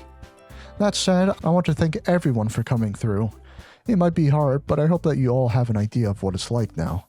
Make sure you pick a poem and get enough practice before the festival, okay? I'll be making pamphlets, so let me know ahead of time what you'll be reciting. Jeez, I should probably find some other poem to recite instead. That's fine too. It doesn't have to be your own. I'm already pleasantly surprised that you're putting in all this effort for the club. It makes me feel really happy. Yeah, no problem. Okay, everyone. I think that's about it for today. I know the festival's coming up, but let's try to write poems for tomorrow as well. It's been working out really nicely so far, so I'd like to continue that. As for the festival, we'll finish planning tomorrow, and then we'll have the weekend to prepare. Monday's the big day. I can't wait. I can do this. Alright. I stand up. There's no way I'll be able to find the same enthusiasm as Sayori and Monica, but I'll do my best to get through it. If it's for the sake of the club and impressing Monica, then I'll have to do my best. Ready to go, Sayori? Yep. Look at you two, always going home together like that. It's kind of adorable, isn't it? Jeez, guys. Don't make such a big deal out of it. It must be a little nice, though. Well, how am I supposed to respond to that? It's okay, Jay. You don't have to say it. Whatever. Let's go already. I walk home with Sayori once more. Even though it's only been a few days, a lot of things have already changed. But today, Sayori is being a little quieter than usual on the way home. Hey, Sayori. Sorry, I was spacing out. No wonder. I was thinking about something from earlier. I like how we get to... Sayori fumbles with her words. So, let's just say that one day, Yuri asked to walk home with you. Huh? What would you do? What kind of question is that? You're kind of putting me on the spot here. Well... Oh my god, don't make me have to choose. This tears at my heart so much, dude, because if there's an option, I'd walk with both. Even in real life situations, like I want friends to like come together, and I wouldn't want to leave one over the other. It just sucks, dude. It's not like me at all. It's already distressing me quite a whole lot. I don't want to make Sayori feel bad, so I'll go with her. Sayori, you really think I would ditch you for Yuri? Huh? But she's so beautiful and smart. Jeez, I already see her in the club every day. Besides, you always seem to really like going home together. I wouldn't just ruin that for you. You're so silly, Jay. You think about me too much sometimes. Yuri would deserve it if she wanted it, so... Sayori, I've already made up my mind. I really can't figure you out sometimes. Sorry. Besides, what's the point in speculating something that's never going to happen? The conversation trails off. It's kind of a weird thing for Sayori to care so much about, but I want to respect her and keep her happy too. Then again, the festival is only a few days away. Who knows what will happen in that time?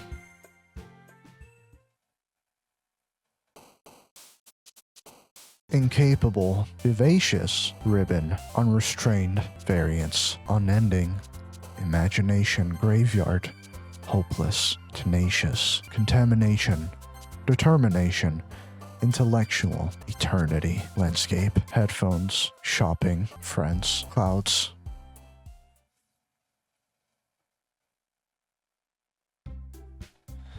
Oh man, I'm the last one here again. Don't worry, I just walked in too. Were you practicing piano again? Yeah. You must have a lot of determination. Starting this club and now picking up piano? Well, maybe not determination, but I guess passion. Remember that the club wouldn't be here if it wasn't for all of you, and I'm super happy that you're all willing to help out for the festival too. I can't wait for the festival. It's gonna be great. Weren't you complaining about it just yesterday, Natsuki? Well, yeah. I'm not talking about our part of the festival, but it's a whole day of school where we get to play and eat all kinds of delicious food. You sound a bit like Sayori all of a sudden. Monica, do they usually have fried squid? Squid? That's a pretty specific thing to look forward to. Oh, come on. Are you saying you don't like squid? You, of all people? Huh? I didn't say I don't like it. Besides, what do you mean by you of all people? Because it's right in your name. Mon-ika. Huh? That's not how you say my name at all. And also, that joke makes no sense in translation. Never mind. Let's just focus on our own event for now, okay? Fine. Your reactions aren't as fun as Yuri's or Sayori's anyway. Excuse me? Where is Sayori anyways? Oh, there you are. Sayori is sitting at a desk in the corner of the room looking down at nothing. I walk over to her. Hey, Sayori. I wave my hand in front of her face. Huh? You're spacing out again. Sorry. Don't mind me. You can go talk to everyone else. Huh. Is everything alright? Of course. Why wouldn't it be? It just feels like you're a little off. Sorry for assuming things. Geez, you worry too much about me. I'm fine, see? Sayori shows me a big smile. Don't let me distract you from having fun with everyone. Well, alright, if you say so. I worriedly glance at Sayori before turning back towards everyone else. But the conversation has already dispersed, with everyone back at their usual activities. Maybe I should ask Monica if she's noticed anything about Sayori recently. Since they've been preparing for the festival, they must be spending a lot of time together. I timidly approach Monica, who is shuffling through some papers at her desk. Jay, what's up? Hey, this might sound a little strange, but have you noticed anything up with Sayori recently? Anything up with her? In what way do you mean? Maybe I'm reading into it a little too much, but she seems a bit downcast today. Oh, you think so? I can't say I've noticed anything about her. Monica peers across the room at Sayori, who is idly dragging a rubber eraser up and down her desk. Maybe there is something on her mind. But I'm surprised I'm not the one asking you, Jay. You certainly know her a lot better than I do. Yeah, but she's never really like this. She's always talked to me about something that bothered her. But this time, when I asked her, she was really dismissive. Sorry, I know it's not your problem. I just wanted to ask if you knew anything, so I'll drop it now. No. It's important to me too. I mean, I'm also friends with her, and I also care about the well-being of my club members, you know? Maybe I'll try talking to her myself. Huh? Are you sure about that? She seemed like she wanted to be left alone. Are you sure? Maybe she just has a hard time bringing it up with the person of interest. Person of interest? What do you mean by that? I'm saying that maybe the thing on her mind is you, Jay. Me? How on earth would you come to that conclusion? Well, I probably shouldn't say too much, but Sayori talks about you more than anything else, you know? Eh? She's been so much happier ever since you joined the club. It's like an extra light was turned on inside of her. What? No way. Sayori is always like that. She's always been full of sunshine. It's not any different now than it always has been. You're so funny, Jay. Have you thought about that maybe you've always seen her as so cheerful? Because that's just how she is when she's around you? I said too much. I'm sorry. What do I know anyway? I didn't mean to jump to conclusions, so you should just forget about what I said. I'll try to talk to her, so try not to think about it for now. Alright. Monica smiles meaningfully. I know she said to forget about it, but I already know that I will be able to get her words out of my head. Monica stands up from her desk and walks across the room to where Sayori is sitting. I watch her kneel down to Sayori and gently talk to her, but she's keeping her voice so quiet that I can't hear her from here. I sigh and sit myself down. I know Sayori told me not to worry about her and to have fun with everyone else, but that's impossible to do when she's behaving like this. Exactly how much do I care about her that I'm letting this weigh me down so much? Now it feels like I'm the one behaving out of the ordinary, but there's nothing I can do besides wait for Monica. Why does it feel like I'm being watched? I glance around the room. Suddenly, I notice Yuri peering at me from over her book, but she looks away just as quickly with a flustered look on her face. I realize that she won't get anywhere like this. I've never really seen Yuri approach anyone or start a conversation on her own accord, so I have no choice but to approach her myself. By now, it's a little easier for me to do that. I stand up from my desk and sit in one next to her own. I didn't mean to bother you or anything. Relax, you didn't even do anything. But I could tell that you wanted to be alone with your thoughts. Alone with my thoughts? How were you even able to tell that I was thinking like that? Well, it's something that I do a lot. So it wasn't hard for me to spot based on your posture and expression. Not that I was staring or anything. I didn't do anything creepy like that. In any case, I guess you were right. I'm sorry if I caused you any concern. Don't apologize. Your troubles are only the concern of those who willingly share in that concern. Of course, there are certainly those who find the most comfort in keeping to themselves. But if you would prefer to share what's on your mind, then I will be glad to listen. It's really not that big of a deal. I was just feeling a bit uneasy about Sayori. Sayori? Yeah. She seems a little off today, but when I asked her about it, she didn't want to admit it to me. So I can't help but wonder if something happened to her. Oh? That's quite romantic. Eh? Sorry. I didn't mean to say something stupid. It's not that. I just didn't want you to misunderstand. Sayori and I have just been friends for a long time, that's all. Ah, I see. Then perhaps it is unusual for her to be dismissive to you about her feelings. Or maybe I'm just reading into it a little too much. Jay, the world is full of meaning, often hidden deep beneath plain sight. And there are many untold mysteries behind every person, no matter how well you may know them. Ah, so you think that there might be something behind it after all? I think that Sayori is a very complex person. Her mannerisms on the outside don't always match what may be going on inside her head, and she may not always know what she wants. I noticed her strange behavior today, too, and I also feel some concern for her. But in your case, it looked like she was fully occupying your thoughts, wasn't she? Well, I guess that was the case. Sayori, she really means a lot to you, doesn't she? I guess. But you don't need to put it that way. We're just good friends, that's all. Yuri suddenly looks deeply into my eyes. Her expression is gentle and curious, as if she was searching for something. Embarrassed, I avert my gaze. Sometimes, a person's mysteries are untold even to themselves.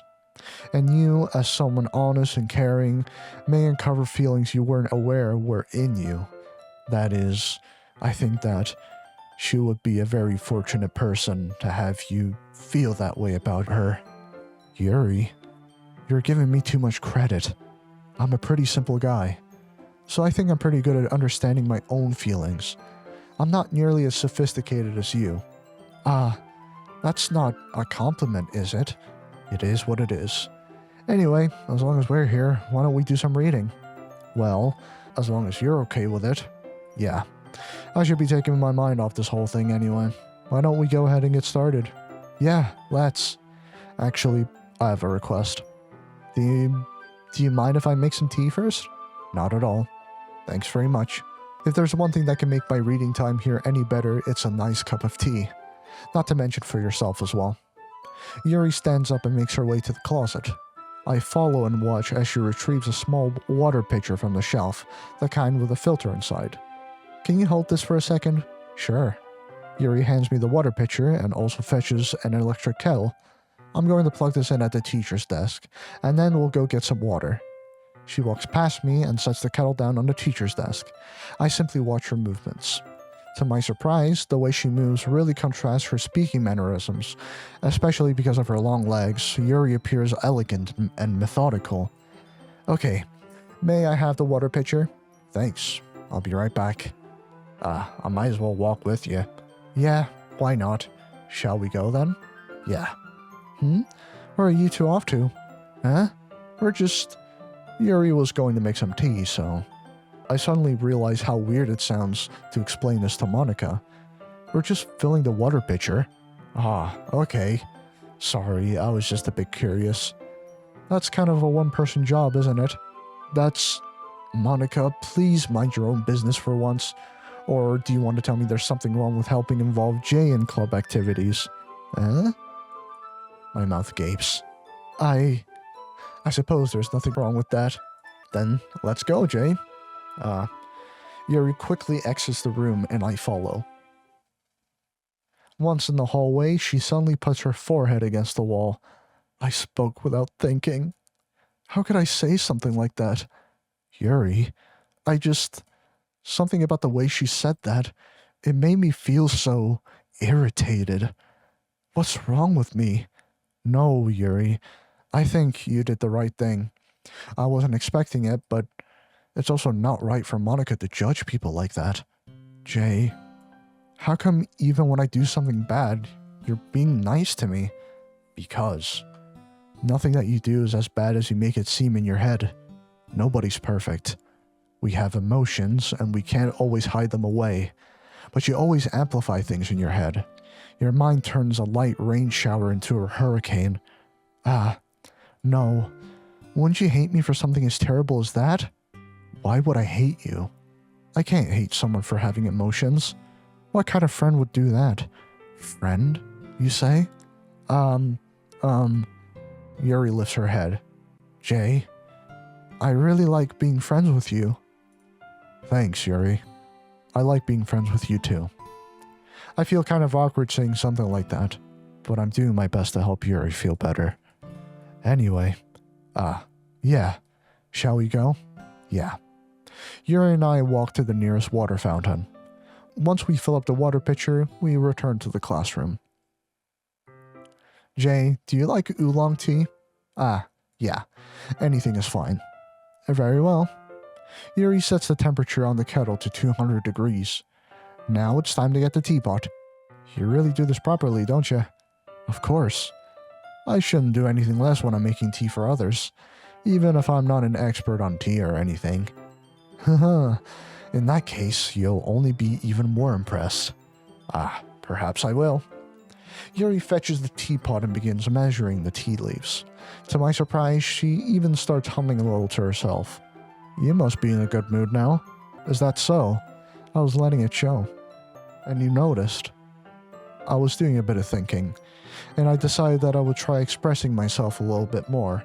It turns out it's not very hard for me to do, when it's you who's around anyway. That's great, Yuri. Just don't push yourself too much. You're always worrying about me, Jay. It's very endearing. Yuri wasn't kidding. I don't even know if I can keep up with this. I watch Yuri pour a cup of tea for each of us. Jay, I have another request. Do you mind if we sit on the floor today? Why's that? It's a little easier on my back. I could read with my back against the wall rather than bending over at my desk. Sorry, I didn't realize. No worries. I just have back pain fairly regularly, so I do my best to manage it. Is that so? I wonder why that is. It's most likely because your posture, right? Always hunched over like that while reading. Yes, I have terrible reading posture, so that's why we should sit on the floor. Fair enough. I'll go ahead and get the book. I retrieve the book from my bag. I have some chocolate as well. It's a bag of small chocolate candies that I keep hidden away from Sayori's candy radar. I take it since it will go well with the tea. Yuri and I then sit against the wall, teacups at our sides. As if in sync, we assume the same reading position as last time, each holding one half of the book. Except this time, Our bodies are even closer to each other. I can't see too well. Yuri slides closer until our shoulders are touching. How am I supposed to focus on reading like this? Yuri was always kind of cute, but when she's being less apprehensive, it's almost more than I can handle. Your teacup. Yuri hands me my teacup. Holding it with my hand that's not holding the book, I end up in a position that makes it even harder to focus, because now I need to worry about making sure I don't accidentally touch her chest. Meanwhile, Yuri hasn't noticed a single thing.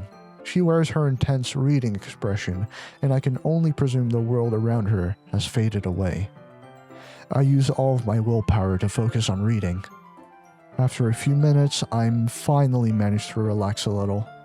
I put the teacups between my legs and fumble with the chocolate wrapper. Sorry. I briefly let go of the book to finish opening the wrapper. You can have as much as you want. That's okay. I won't take any. Huh? Are you sure? Well, if I can touch it, then it might get smudges on the pages.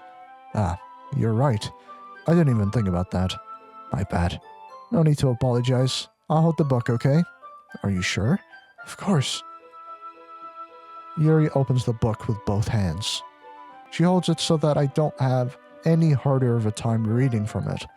But as a result, her left arm is practically resting on top of my leg. Well, in that case, Yuri is totally focused on reading again.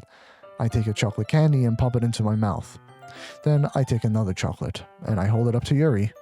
She doesn't even look away from the book. She simply parts her lips as if this situation was completely natural. But that means I can't stop here. I apprehensively place the chocolate in her mouth. Just like that, Yuri closes her lips over it. Eh? Yuri's expression suddenly breaks.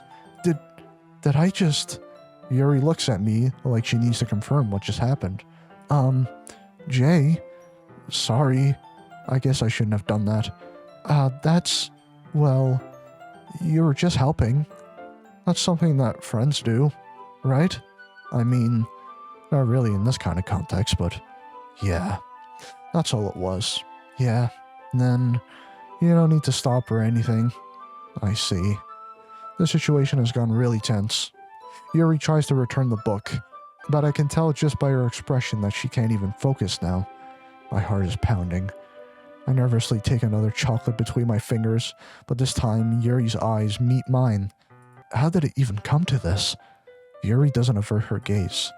I notice her chest rising and falling to the rhythm of her breaths. I raise my arm. Like before, Yuri parts her lips, but it's different this time. I take the chocolate and place it in her mouth.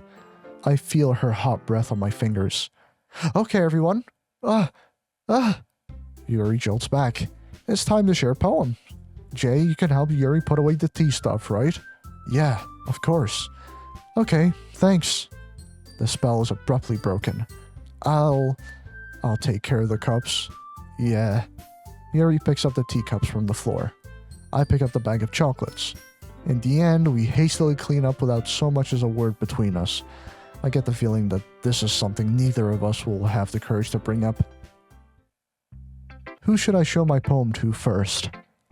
I believe I did it specifically for Yuri again, so let's go with that. Jay, your writing has only improved these last few days. Every poem you've shown me has been nothing short of spectacular. I can really feel the emotions.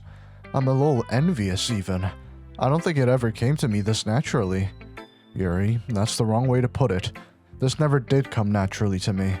But I've been able to improve so much thanks to you. You're really the example I was chasing after. Is that so? Yuri gently smiles to herself. This feeling. I'm so glad I got the chance to share my writing. I never thought it would feel like this. I remember you mentioning that yesterday. I can't believe that you're so good at something and you've never even shared it with anyone. It's kind of a shame. Maybe, but it's not like I really had a choice. What do you mean? Well, Yuri smiles sadly. Jay, during lunchtime, I eat by myself. Did you know that? It's a great time to find a quiet spot and do some reading. In fact, I always have some books with me. You could say I really enjoy reading. Well, that's one way to put it anyway. But books are so full of amazing and inspiring people, people you want to fall in love with, or people you just know would make a really good friend. Cheerful people who always put a smile on your face, or deep thinkers and problem solvers who discover the mysteries of life. So when you look at it that way, I'm surrounded by friends every day. You know? And those friends don't laugh at me. They don't tease me for spacing out all the time. They don't make fun of my body type, and they don't hate me for acting like a know-it-all. People say that about you? I'm not a know-it-all, Jay. It's the opposite. I don't know anything. I don't know how to talk to people. I don't know how to make people see me as normal. I don't even know how to make myself happy. I have all these feelings, and all I can do with them is read and write, but it wasn't until now that I started sharing it with you, that I really understood what was missing all this time. But I haven't really done anything. No, that's wrong. Just being patient and respectful, that's really important to me. I know I'm a difficult person, Jay. I speak too slowly. I second-guess myself all the time. I read too deeply into things, but every time, you've always treated me just like anyone else. It's so rare that I feel comfortable with myself when I talk to others. But that's why every time I talk to you, I just feel really happy. I see. Well, I treat you how you deserve to be treated, Yuri. And if other people don't see it that way, then screw them. I mean, I joined this club hoping I would make friends, and I would say I've had at least one success. Wouldn't you? If you put it that way, yeah. We really are friends now, aren't we? Yuri puts her head in her hands, but this time she's smiling as she does it. Do you want me to show me your poem?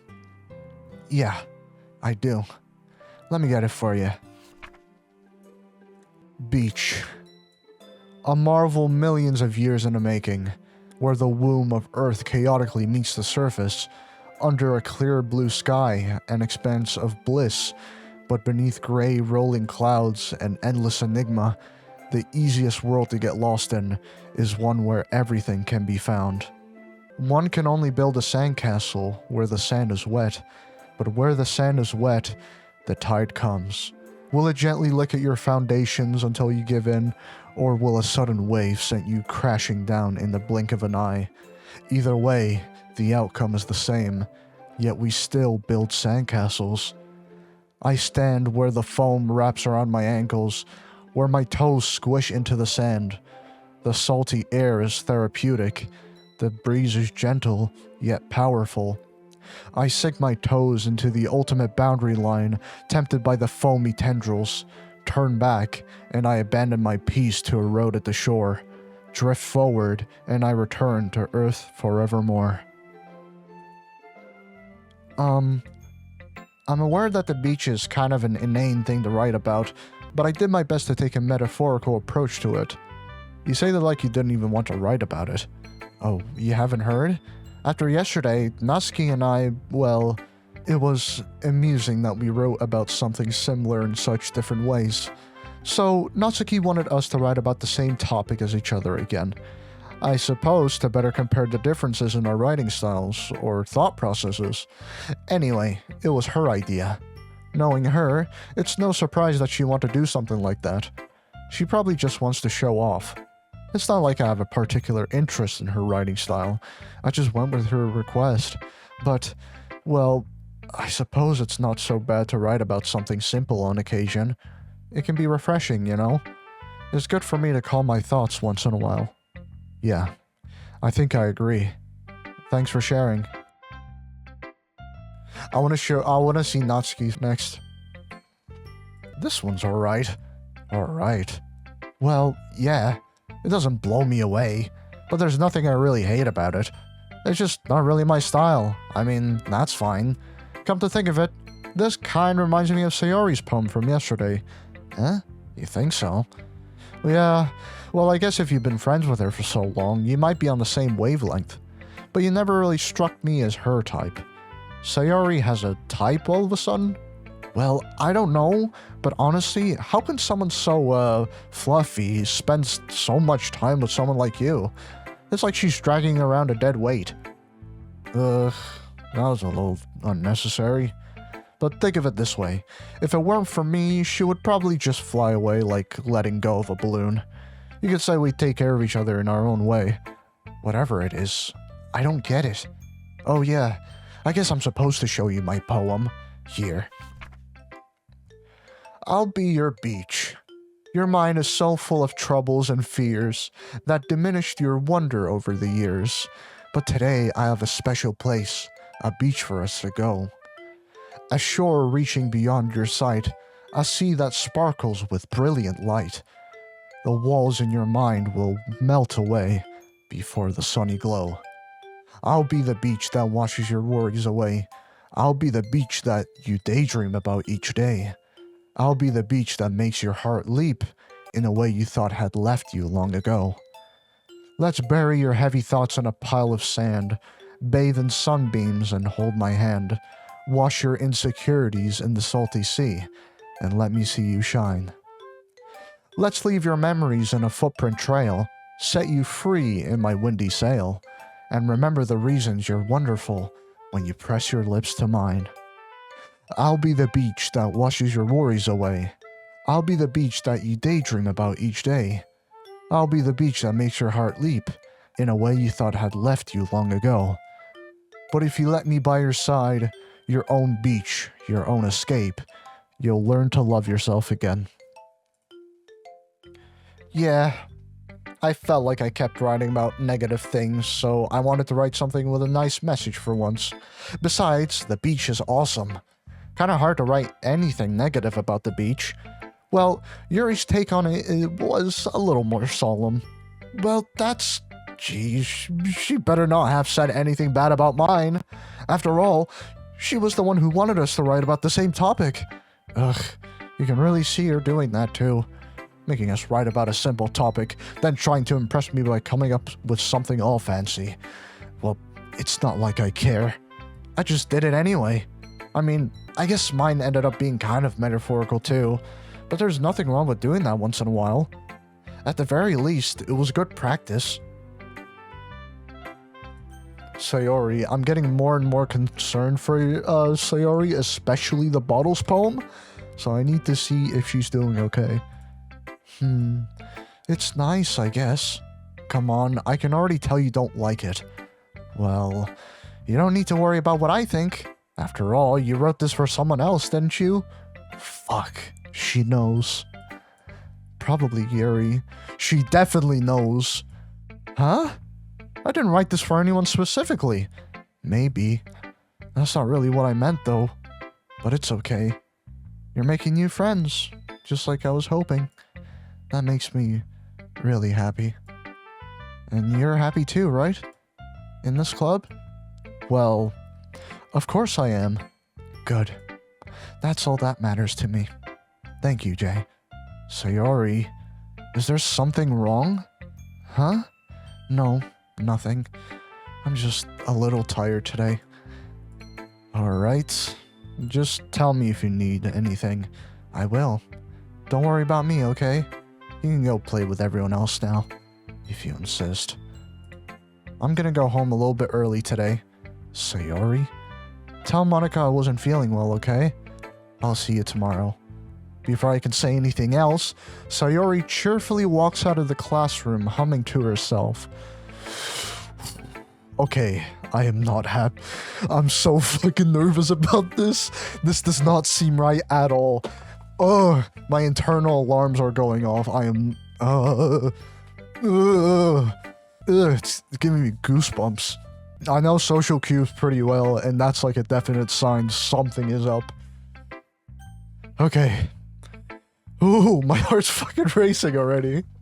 Monica. Hi, Jay. Have you thought about what you want to submit to perform at the festival? Well, being in this club is one thing, but performing in front of a bunch of people, I'll have to give it some thought. Okay, no pressure. But whatever you do, I'm sure it'll turn out great. It would also make me happy to see. Anyway, let's take a look at today's poem. Sure. I let Monica take the poem I'm holding in my hands. This one's good. It feels like you're not only getting more comfortable with your style, but the imagery is better than the last one I read. Just wondering, but have you been finding inspiration in Yuri's writing style? I guess so. You can't deny that she's talented. Yeah, totally. I think her poems are the most romantic. That's the best way to describe it. She's like a totally different person when she picks up a pen. I noticed that too. Or when she's talking about literature, it's like a light turns on inside her. Sadly, it's hard to get much personal conversation out of her. Trust me, I've tried. Who knows what goes on in that head of hers? I hope you don't mean that in a bad way. No, of course not. I just meant that I wish she didn't keep so much to herself. But still, defending her like that, you must be pretty into her. Huh? You completely misunderstood. Calm down, I'm kidding. Besides, I'm pretty sure she's already got a boyfriend. Wait, really? Yeah, a fictional one anyway. It's just a hunch, but there's not really anything wrong with that. Oh well, I know. I was just saying. Anyway, I'll share my poem with you now, alright? Alright.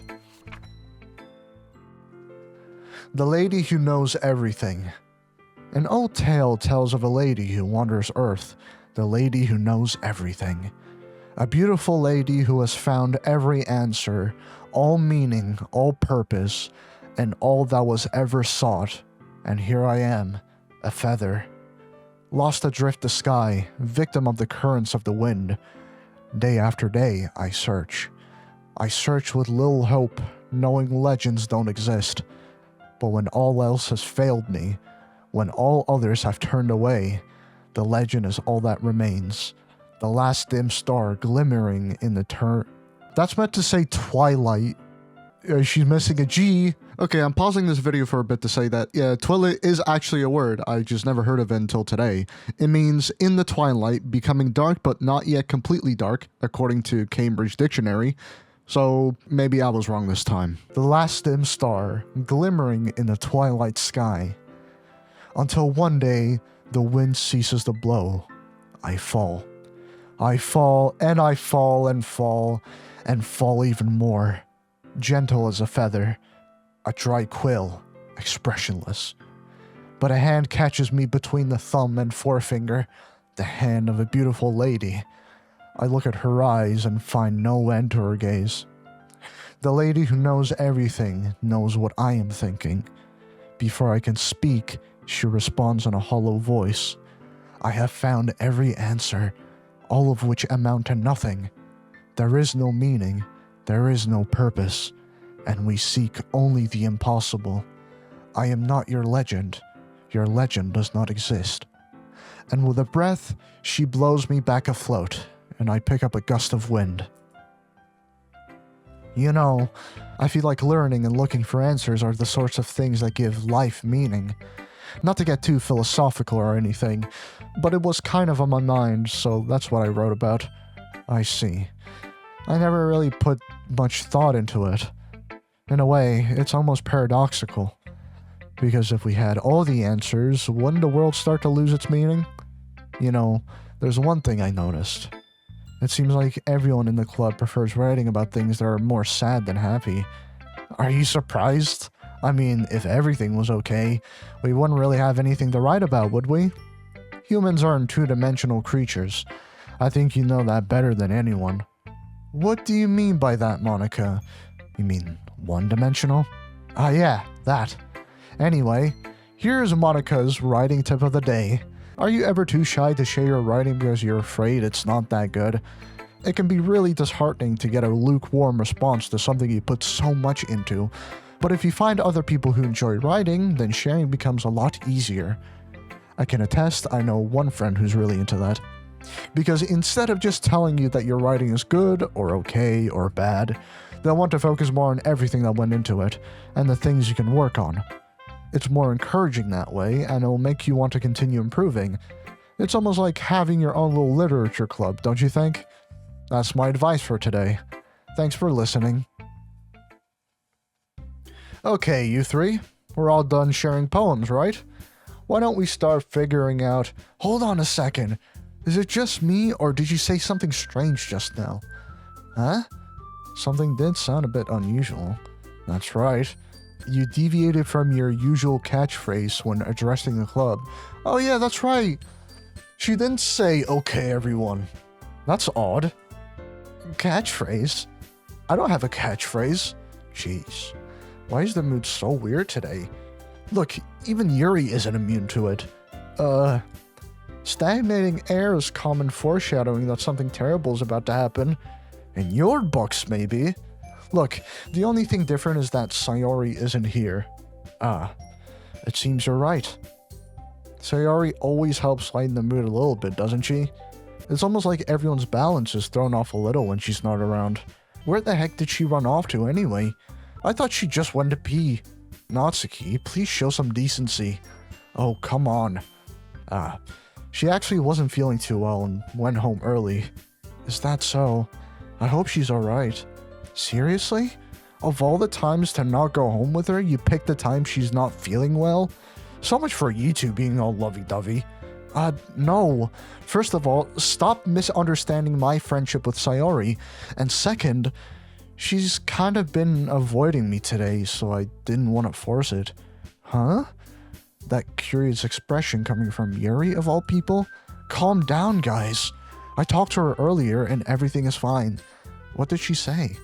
Anyway, we need to figure out the rest of the festival preparations, so let's decide what everyone will be doing this weekend. I already know what I'm doing. That's right. Natsuki will be making cupcakes, but we might need a lot of them and different flavors. Can you handle that all by yourself, Natsuki? Challenge accepted. And as for myself, I'm going to be printing and assembling all the poetry pamphlets. Sayori will be helping me design them. And as for Yuri, you can, guys, can you help me come up with something for Yuri? I'm useless. No, that's not it at all. You're the most talented person here, you know? Now Natsuki's pouting too? Jeez, even I can tell now. I guess I never gave Sayori enough credit, but I can tell things are even harder on you when she's not around. That may be the case. But if I can't also be a leader on my own, then I won't grow as a person. So, Yuri, you have beautiful handwriting, you know? So you should make some banners and decorations to help set the atmosphere. Atmosphere? About that, I love atmosphere. Yuri's expression suddenly changes as she stares at her desk in focus and starts nodding to herself. Your mind is already racing, I see. That's great. You'll be a wonderful help, Yuri. But anyway, that just leaves you, Jay. The one who is truly useless. Don't say that. In fact, both Natsuki and Yuri have some pretty heavy tasks to handle. It would probably go a long way to give one of them a hand. You could always help me out as well. I would be really appreciative of that. Is Monica suggesting I spend the weekend with one of my club members? How on earth are they going to respond to a suggestion like that? I suppose I wouldn't mind a bit of help. Well, even if you don't know how to bake, there's always some dirty work I could give to you. It's not like Monica's going to give me a choice, and you shouldn't be sitting on your butt anyway. Natsuki tries to mumble a bunch of excuses like that. If I recall, Natsuki, you mentioned that you would like to handle the baking on your own. Jay may not like to be around if you only make him out to be a nuisance, so therefore, he may be more suited to assisting with the decorations. Hold on, I never said that. How hard could it be to make a few decorations anyway? Sounds more like you're just making excuses for Jay to... What are you saying? It will be extremely meticulous work. And baking isn't? Just what do you think? Guys, let's settle down for a moment. In the end, I think it's up to Jay to decide how he'd like to contribute. Besides, he hasn't really gotten a chance to spend any time with me yet, you know? So I'm sure he's interested in... You literally just said... I'm surprised as well. Sorry. I was just saying no. Jeez. Can we just sell this already? Yeah. Jay, you're okay with this, right? In the end, it's up to you. Of course. Very well. In that case, everyone looks straight at me. But of course, I'm gonna go with... Okay, I took a small break. And the entire time I was thinking, I couldn't stop thinking about Sayori. I think that's just my natural instinct as a person. When I notice someone is off, I don't brush it off. Like, that kind of stuff bothers me. I can tell something really wrong going on.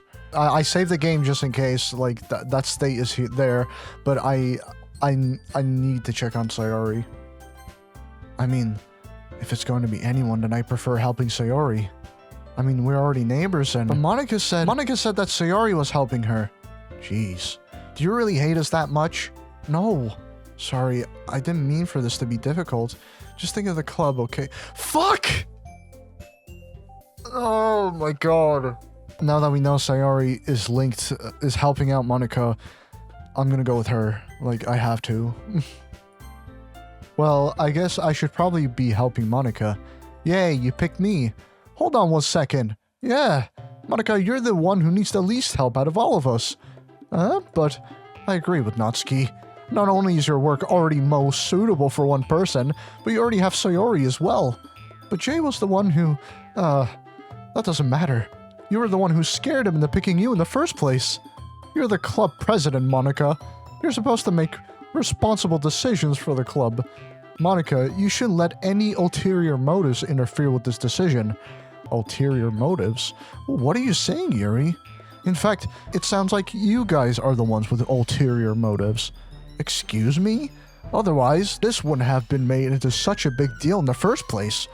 That's completely false, Monica. Yeah, we have a lot of work to do, you know? We won't do as good of a job if you make us work alone. Maybe that's true. Think of the club, Monica. If we want our event to succeed, then we need to appropriately distribute our resources. So are you going to do the right thing, President? Okay, I get it. It's technically most logical for Jay to help one of you two. So, I guess that's what we'll do. Do you have a preference? Okay, so that doesn't work either. What the hell? Okay, well, I have no other choice than to go for Yuri. I mean, I've been heavily pushing this route for Yuri. I'm most interested in her if we're talking about preferences. But this game is fucking guilt-tripping me left, right, and center. It's like, I can't have an independent choice or anything. I have to pick someone. I can't choose empathy. I can't be a fucking supportive friend or anything. I have to choose a person. That's gonna make me really selfish. It's not like me at all. Yuri. Well, I'll probably be... fucking no. Well, I'll probably be most useful helping out Yuri. Me? Are you serious? Why would you... Natsuki, I can already tell you're about to say something mean. No, I was just saying... Ugh. So you'll be helping Yuri then, Jay? Yeah, that's what I'm going to do. I'm glad. I have a bad habit of overthinking these sorts of things, so I think your assistance will be very useful. That's great to hear. Natsuki, will you be able to handle the baking yourself? I mean, yeah. I already said I will be fine. Okay. Everyone can tell that Natsuki's feeling a little sour. I'm sorry. So, is that everything we needed to go over? Yeah, that should be about it. Are you guys excited? Well, excited may not be the right word, but I suppose I'm looking forward to it a little bit. Do you feel the same way? Me? Yeah, I guess you could say I'm interested in how it'll turn out. That's good enough for me. What about you, Natsuki? Natsuki? What? Why is everyone yelling at me? I didn't even do anything. No, that's not what I meant at all. Yuri anxiously glances between everyone in the room. I'm sorry for this. I don't really know why Jay picked me. And also, your cupcakes are the best cupcakes I've ever had. They go really well with my tea. And nothing that I do for the event will ever compare to that, so...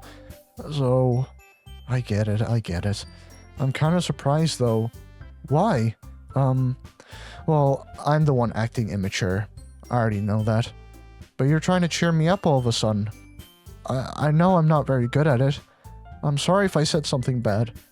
Natsuki isn't the only one surprised. Monica and I are also taken aback by Yuri's words. When she already has trouble with words, trying to cheer someone up must be far out of her own comfort zone, but I begin to understand. Yuri was trying to sound like Sayori. Even if it didn't work perfectly, I can tell that she tried to say something Sayori would say at a time like this, because Sayori always helps everyone smile and feel good about themselves. No, I kinda appreciated it. I'm sorry for making a big deal out of nothing, but I'm going to say this. You better bet that my cupcakes are going to be the best part of the whole event. Ah, I believe you. Yeah, I hope to see everyone do their best. But with that, there's nothing more for today. So I guess it's time for us to head out. Alright, let's get out of here then. Everyone packs up their things. I start to follow Monica and Natsuki out the door as they chat between each other. Huh? I turn around. Sorry. I realize that I don't have any way of contacting you this weekend. Oh, you're right. I can't believe that slipped my mind. Should I give you my phone number? I think that would be the best way, yes. Alright then. Yuri and I exchange phone numbers. Okay. Then I'll be stopping by your house on Sunday. Huh? My house? Is that a problem? No, not at all. I just thought that I would be the one going to your house since I'm the one helping you. Ah, I suppose that makes sense. But if you don't mind, I think I would prefer going to your house. Alright. In that case, it won't be a problem. I decide to not press Yuri for a reason. It's not like it should matter much either way, so I'll just need to make sure my room is clean. I hope I manage to make myself useful in some way. I'm not nearly as creative as you are. Don't underestimate yourself, Jay. I think that will make a very productive team. Even if you only chose me because you felt bad or something. Wait, you don't actually think that, do you? I don't know. It's difficult to come up with any other reason you may have chosen me. You're forgetting the one reason with the most common sense. I chose to help you because that's what I want to do. But Yuri thinks to herself with an extremely tense expression. Yuri, you're overthinking this. You wanted me to point out when you're overthinking, right? Huh? I didn't realize. I'm telling you, I want to. That's all there is to it. Do you believe me? Yuri thinks really hard again. She looks straight into my eyes for a long while. I believe you. As if it took her tremendous effort, Yuri finally says that and relaxes her expression. And I'm really looking forward to Sunday.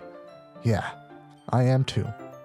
After that exchange, I make my way out of the door and Yuri follows.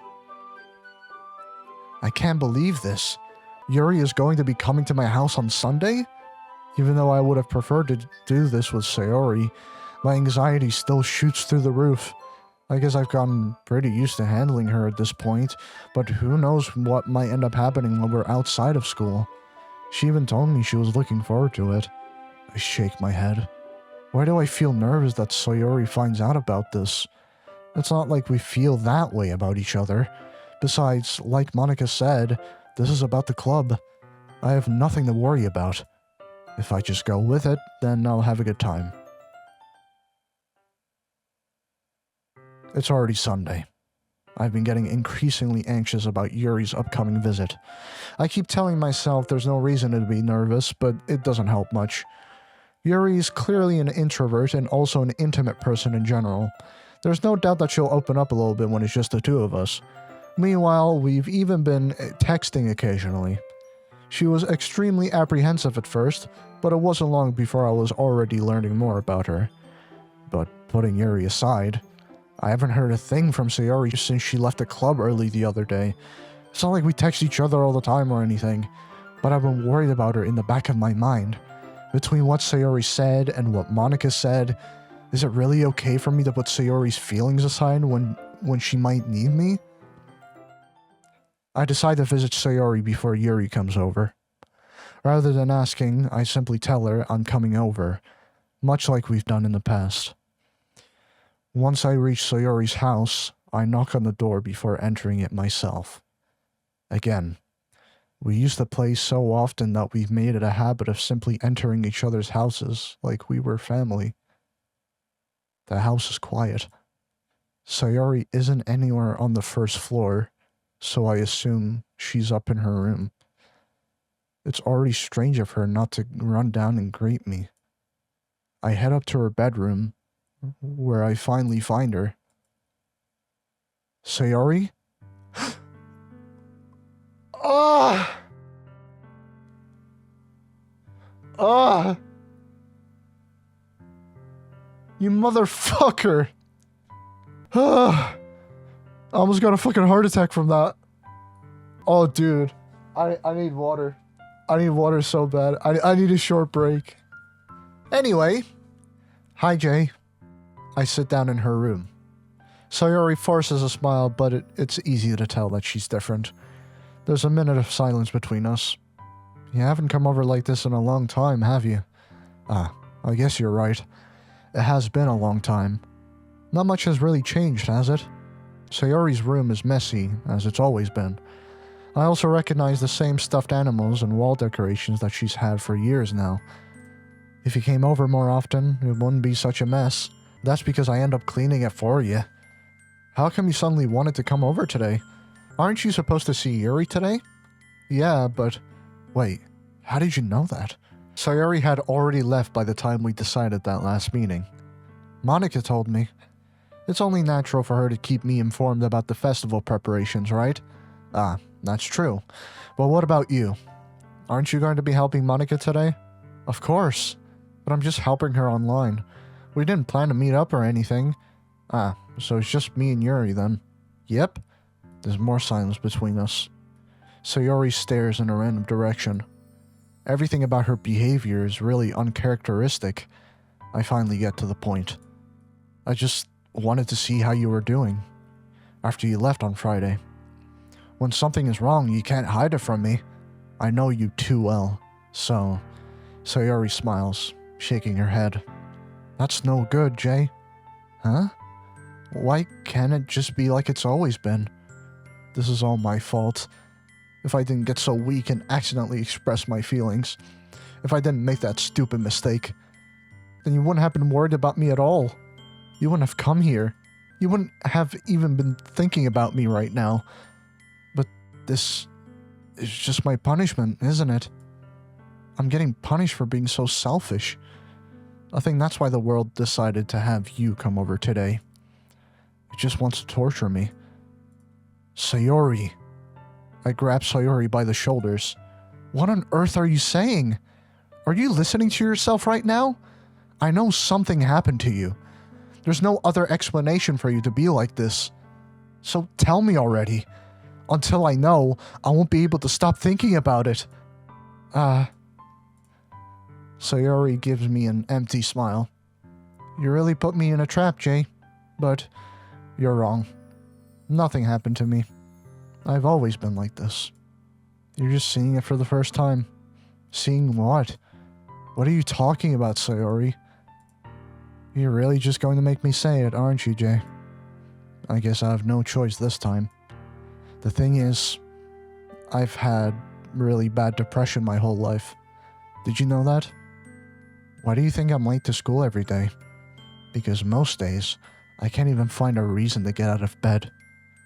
What reason is there to do anything when I fully know how worthless I am? Why go to school? Why eat? Why make friends? Why make other people put their energy and caring to waste by having them spend it on me? That's what it feels like. And that's why I just want to make everyone happy, without anyone worrying about me. I'm in shock. I can't even figure out how to respond. How is it possible that Sayori kept this from me the entire time that I've known her? Did she really want so badly for me to just not think about her? Why, Sayori? Huh? Why is it that you've never told me about this? It almost feels like I've been betrayed as your close friend, because if I knew, I would have done everything I could to support you. Even if there's only so much that I could do. I would have tried a little bit harder to make every day a little better for you. That's why I'm your friend. All you had to do was tell me. You don't understand at all, Jay. Why do you think I didn't tell you? Because if I told you, then you would have to waste effort caring about me instead of doing important things. I don't want to be cared about. It's bittersweet when people try to care about me. It feels nice sometimes, but it also feels like a bat being swung against my head. That's why I wanted so badly for you to make friends with everyone else. Helping everyone be happy together is the best thing for me, but then I discovered something else too. Seeing you make friends and get closer with everyone in the club, it feels like a spear going through my heart. So that's why. That's why I decide the world just wants to torture me. Every path that leads to nothing but hurt. You're right that I don't understand. I don't understand your feelings at all, Sayori, but I don't need to understand. Whatever it takes for me to help you stop hurting, that's what I'll do. No, Jay. There's nothing. Nothing at all. The only thing that could have helped is if everything could be like it always was. But I was selfish. I finally showed you what a horrible person I am. Tears streaked down Sayori's face.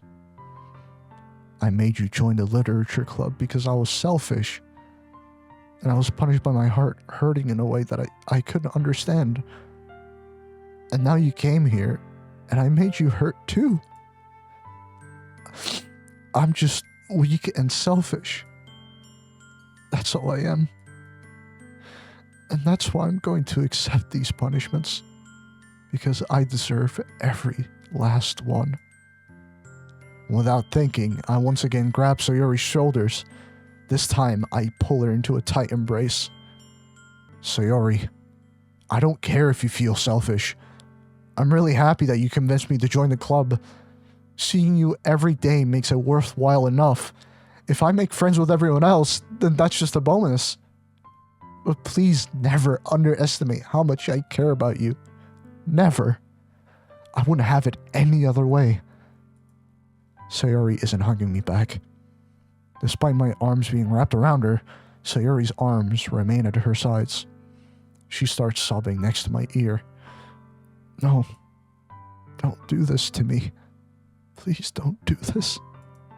Jay, Sayori barely manages to speak through between her sobs. I don't know if I'm doing the right thing, but all I want is for her to know that I care. If you have it in you to call it selfish, then you have to let me be selfish too. No matter what it takes, I'll figure out what needs to change. I'll make these feelings go away. And if there's anything that you need me to do, then you'd better tell me. I'll get mad if you don't. I don't know. I don't know. I don't know. Gently, Sayori finally puts her arms around me in return. I don't know anything. It's all really scary. I don't understand any of my feelings. The only time I'm not feeling nothing is when I'm feeling pain. But your hugs are so warm. And that's really scary too. Sayori lets me go. As she does so, I let her go as well. The festival's tomorrow. Yeah. It's going to be fun, right? Yeah. How would you like for me to spend it all with you? It's what I want. I promise. I think that would be nice then. Yeah. Sayori wipes her eyes. If I could spend the whole day here, I would. Of all days, this has to be the one where I have other plans. Maybe I should cancel. No, don't. Please don't. If you did that, then I really wouldn't forgive you. But it's almost time for Yuri to meet at my house. At the very least, do you want to come along and help out? It will be fun. To my surprise, Sayori shakes her head. I'm sorry. I don't know if that would be good for me today. You understand, right? It's kind of hard for me to fully understand, but I'm trying my hardest. It's okay. Don't worry too much about it. I'll see you tomorrow, okay? Alright. I look forward to it. I say goodbye to Sayori and exit her house. On the way home, I find myself still feeling uneasy. but it's hard for me to keep thinking about it when Yuri's about to come over, too. I think Sayori is right. I shouldn't be worrying too much, and we're definitely going to have a great time tomorrow. I should just focus on what's ahead of me. As I approach my house, I see something that makes me feel a moment of panic. Yuri? Ah, thank goodness. You're a little early. I'm sorry I wasn't home yet. Were you waiting a long time? No, I just got here. But I started to get really nervous when nobody answered the doorbell. You always could have texted me. If I had known, I would have reassured you and heard more on my way home. Ah, I suppose that's true. I didn't think of that for some reason. It should be common sense to do that, but I decided to ignore it. Anyway, let's go inside. I see you brought a lot of stuff with you. That's right. And did you manage to find everything I asked you to buy as well? Yeah, pretty much. At least I hope I got everything right. I'm sure it will be fine. I take Yuri to my room. The first thing she does is glance around curiously, which makes me feel anxious. It's so clean. I cleaned it before you came over, so that's very considerate of you to do. No. I would be really embarrassed for my room to be a mess while you were here. Well, I do enjoy cleaning. I would have gladly helped you clean. That would be even more embarrassing. Wait, don't look in there. I snatched Yuri's wrist, which was in the process of opening a desk drawer of mine. I'm sorry. I wasn't thinking for some reason. I was just spacing out. It's fine, it's fine. I let go of Yuri's wrist. She puts both of her hands firmly in her lap, as if making sure she's keeping track of them. What do I have inside? Some of the, spicy stuff? I don't know. So, should we get started? Yes. I have a few things planned that you can help with. Decorations and other atmospheric enhancements. Atmospheric enhancements? You know, mood lighting, aromatherapy candles. Oh, wow. I didn't know you planned on taking it that far. Of course. I want to help take our guests to a faraway place. Although many will stop by just out of curiosity. And for cupcakes, I guess. I'm determined to provide an experience that'll leave them wanting more. That's great. It's easy to forget that you're a pretty intense person. Intense? I guess that's the best way to put it. Is that a bad thing? No, not at all. It's something that I like about you, actually. Is that so? That makes me feel relieved. And kind of happy. Yeah, no need to be so anxious. You can relax a little. Relax. I brought some things for relaxation. I was going to use them during the poetry event. Oh yeah? Like what? Let's see. Yuri rummages through her bag. She pulls out a few candles and a wooden cylinder-shaped object. I did some shopping on the way here, so I happen to have these in my bag. I plan to cover the windows in black paper and use the candle to light the room. I think that would be amazing, don't you? Yeah, that would be really neat. What's that one thing, though? Oh, this? It's a diffuser for essential oils. How familiar are you with aromatherapy? Not familiar at all. Oh, is that so? It's one of my favorite contributors to a positive atmosphere. Depending on the oils or herbs you choose, you can change the mood of the air itself. You can even feel it permeate through your body. Relaxation, positive energy, romance, reflection. It's almost like magic. Yuri takes the cylinder and pushes a switch on the bottom. In just a moment, a thin ray of vapor begins to spout through a small hole at the top. Oh, wow, that smells wonderful. What kind of mood is that one for? This is a jasmine essential oil. It smells a little sweet and flowery, right? Yeah, that's a good way to describe it. I chose jasmine for the event because it provides more than relaxation. Jasmine enhances your emotions and helps you feel them flow through your body. You feel warmer and your heart pounds more heavily. Don't you think that would be perfect for sharing our poems? It does sound suitable, but you seem to know a lot about this, so I'll trust your opinion with anything. Yuri smiles gently, clearly enjoying herself. She again reaches into her bag and pulls out several spools of thin ribbon. What are those for? Well, did you purchase the origami paper I asked you to get? Yeah, I have it over here. We won't be using the paper for folding origami. What I'd like to do is write a different word on each paper. We'll need about 100 of them. Oh yeah? What will those be used for? Well, I'm going to cut pieces of ribbon to hang from the doorway of the classroom. Then we can fasten the paper onto the ribbons to create a doorway curtain. Wouldn't that be beautiful? It would also catch the eye of those passing by the room. It may attract some to peek inside. That's really creative. I had no idea you'd be so good at this, Yuri. Is that so? Well, I suppose I do get a little intense, as you put it. Yuri giggles with red cheeks. Is it just me, or is she more relaxed when it's just the two of us? Or maybe it's the excitement she feels from sharing something that she enjoys. Here's a marker, Jay. You can write any characters you want. I'll help you once I finish cutting the ribbons. Ah, alright. Sitting on the floor together, the two of us get to work. I carefully draw a different character on each paper, doing my best to manage my bad handwriting. Yuri unravels a long strand of red ribbon to her desired length. Then she reaches into her bag once more and pulls out a pocket knife. Eh? The knife is strangely beautiful. The silver handle has an intricate pattern of waves etched into it. The blade itself is gently tinted blue. That's no ordinary pocket knife.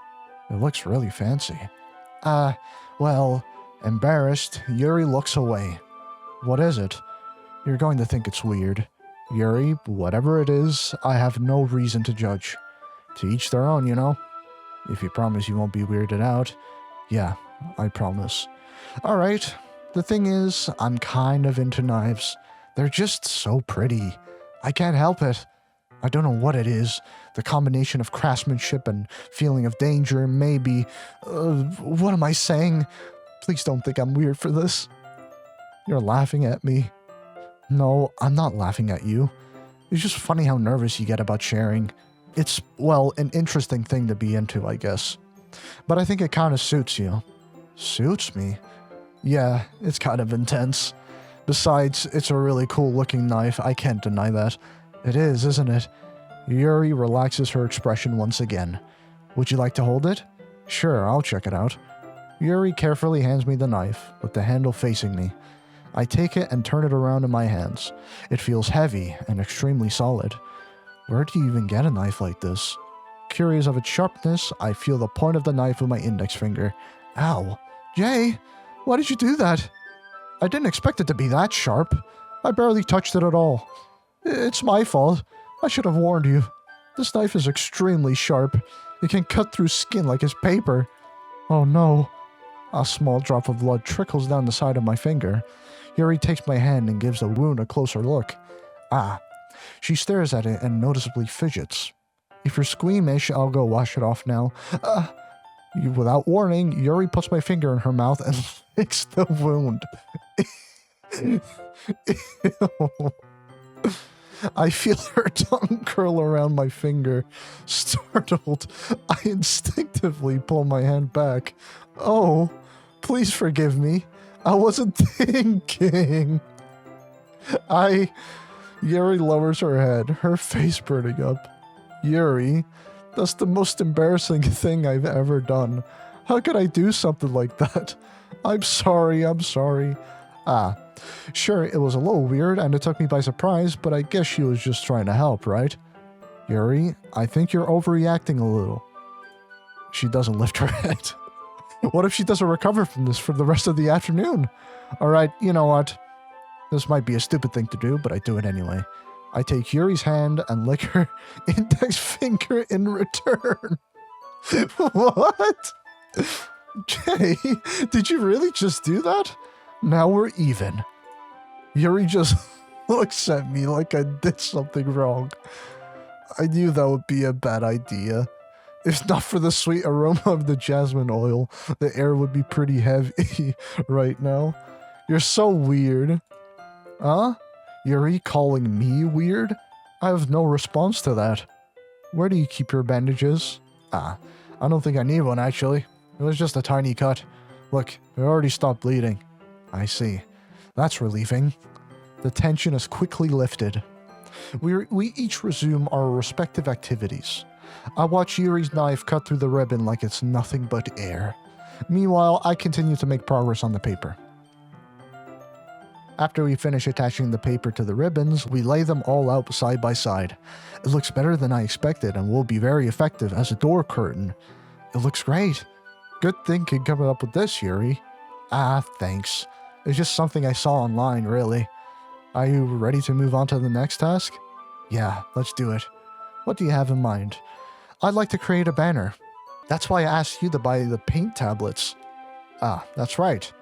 One of the items Yuri had asked me to buy was a kit of watercolor paint tablets.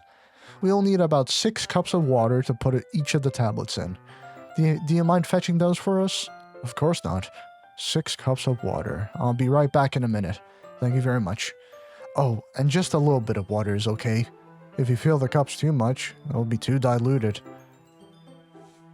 Taking Yuri's advice, I decide to use small plastic bathroom cups rather than full-size glasses. I put them on a plate to catch any paint that drips, then bring it back to my room.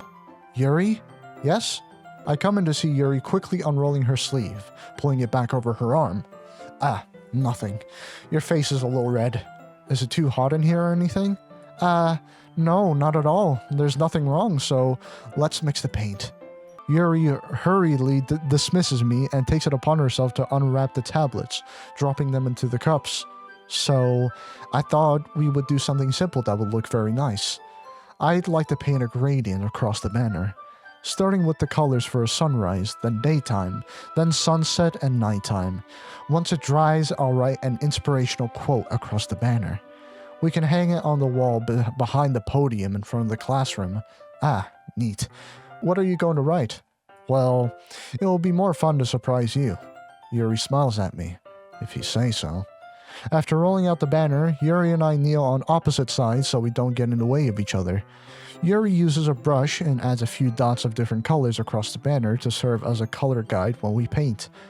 This kind of reminds me of elementary school. Painting on a banner with watercolors feels like a lot like the art class projects we had back then. It's relaxing. I'm sorry if this feels too childish. No, I didn't mean that at all. It's kind of fun, you know? Yeah, it is fun. I'm glad you feel that way too. Yuri stops painting for a moment, thinking to herself. For me, I don't need to go out and do crazy things to have fun. In fact, I usually don't even want to. I just like when I can spend time with one other person. Even if it's something simple, like reading. It doesn't even matter if we don't talk much. Just having a friend next to me makes things feel a little bit nicer. I think that's all it takes for me to be happy. Is that so? Even if Yuri and I are quite different, I can understand where she's coming from. I feel that way about things like anime and games, where simply sharing the experience with someone can make me happy. I think I feel the same way. Yuri smiles gently. I knew you'd understand. Yuri leans over the banner to grab an unused paintbrush, but I move at the same time, causing my head to bump into hers. Yeah, sorry. Yuri reels back and I quickly lift my hand in surprise. Are you hurt? No, I'm not hurt. It just startled me, that's all.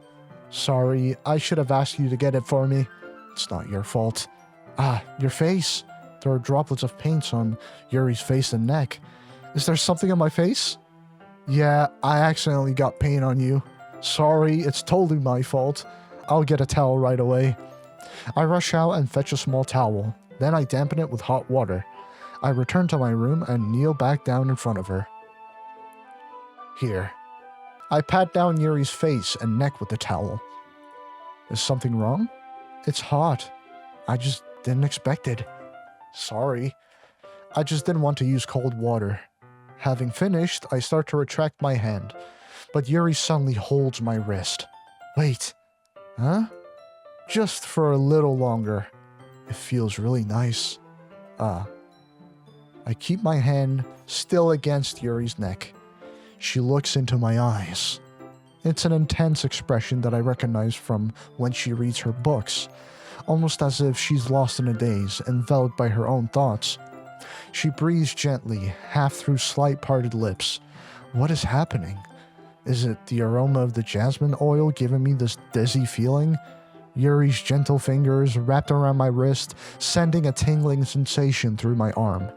And suddenly, her face seems to be much closer to mine than it was just a moment ago. Yuri slowly pulls away. Sorry, I've been feeling a little lightheaded today. I didn't mean to space out. It's fine. The moment is over as soon as it began.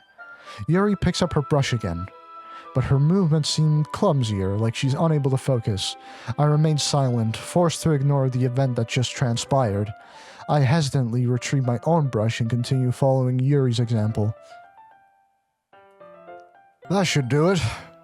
I finish filling the night sky with white dots that look like stars. Looking at the banner as a whole, it's very pretty and natural looking. I think it came out better than I expected. I'm really happy with the results. Yeah, me too. Are you going to add the lettering now? Ah, not yet. It needs to dry first. That's true, but won't that take a while? Well, perhaps it would be best to leave it here, then have you bring it in the morning. I can do the lettering in the classroom before our event starts. Is that okay? That's totally fine. Wonderful. In that case, I don't think there's anything more for us to do here. Phew. You say that like you're glad it's over. Was I wrong to assume that you were at least enjoying yourself a little bit? No, it's not that. I'm just glad that we managed to get everything done. I see. I am too. I was a little concerned about time. I need to start making dinner soon. So you don't have any time left?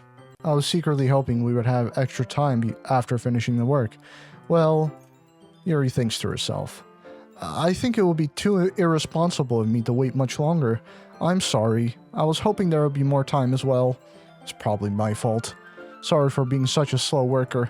No, it's not your fault at all. And the most important thing is that we got everything done, right? Yeah.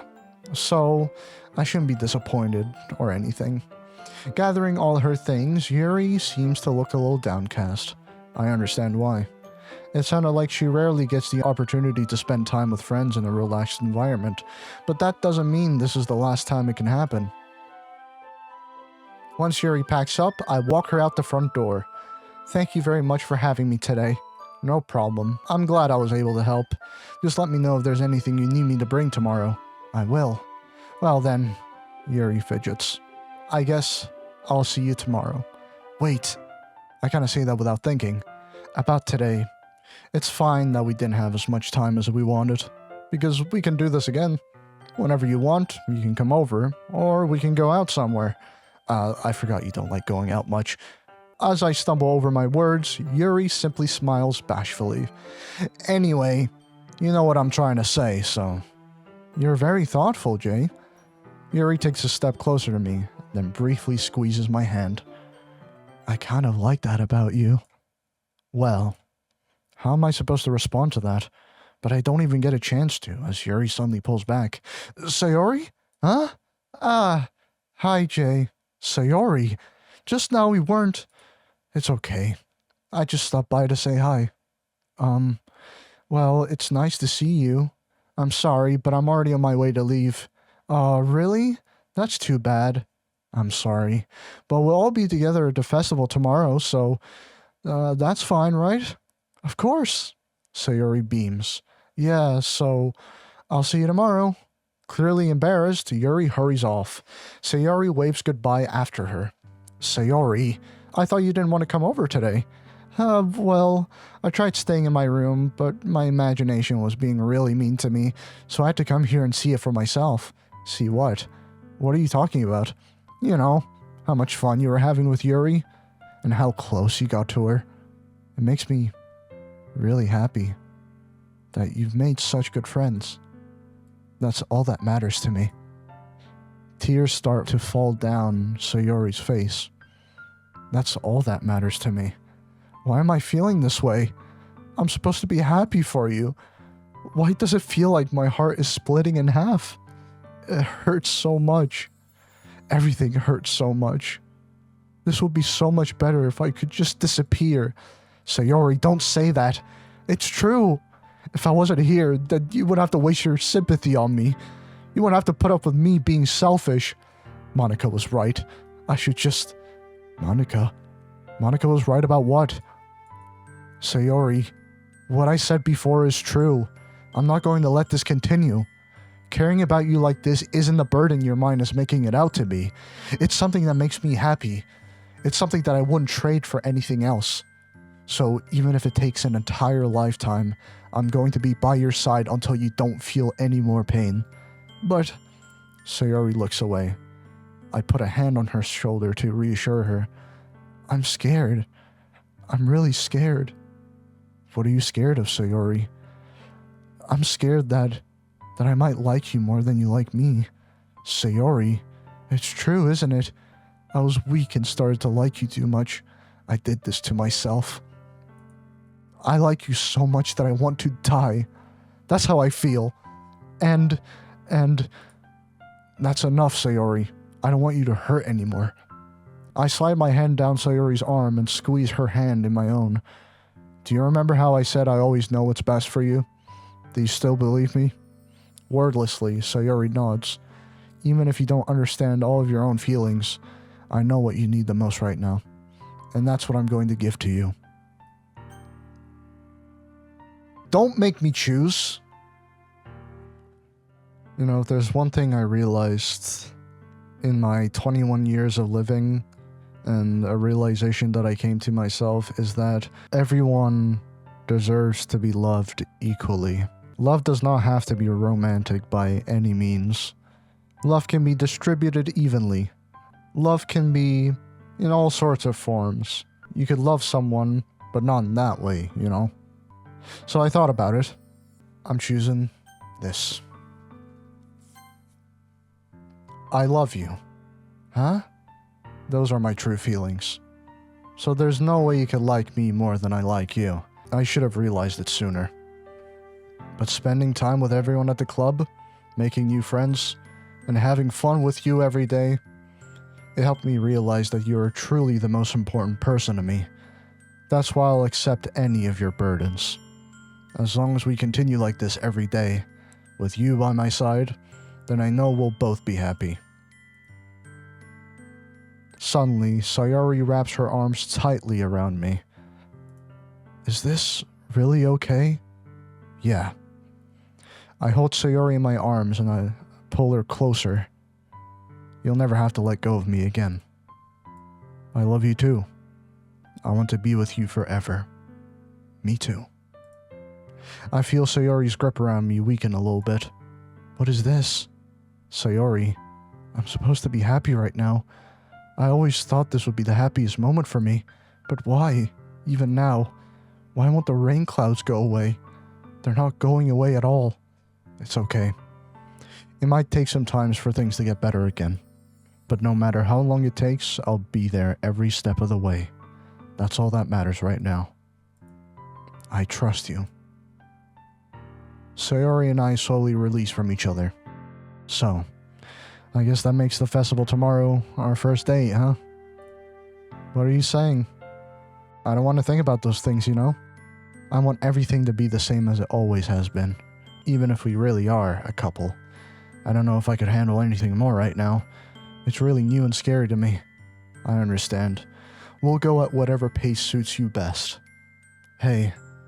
Sayori gazes at me once again, smiling sadly. Even if I get really, really sad, this is the best thing for me, right? Huh? I don't really understand what Sayori means by that. Are you saying that this is making you feel sad, Sayori? I don't know. I don't understand what I'm feeling. It felt like a bunch of thorns when you told me you love me, but that's why I want to trust you. You know what's best for me. Yeah, I do. That's my promise. I say that, but in reality, I've never felt more uncertain when it comes to Sayori. I know that I love her and she loves me, but I'm having as much trouble understanding Sayori's feeling as she is. Even though I can comfort her, I keep wondering if I should be doing something more or something different. I know these thoughts will continue to plague me until things are back to the way they were. Is that what Sayori meant by not wanting anything to change? I don't know. But I know that I'll give it everything I've got. Sayori is the most important person to me, and I'll do whatever it takes to have a happy future with her. It's the day of the festival. Of all days, I expected this to be one where I'd be walking to school with Sayori, but Sayori isn't answering her phone. I consider going to her house to wake her up, but decide that's a little too much. Meanwhile, the preparations for the event should be nearly complete. The banner Yuri and I painted is dry, and I gently rolled it up to take with me. She sent me a pleasant text reminding me not to forget anything, and I reassured her.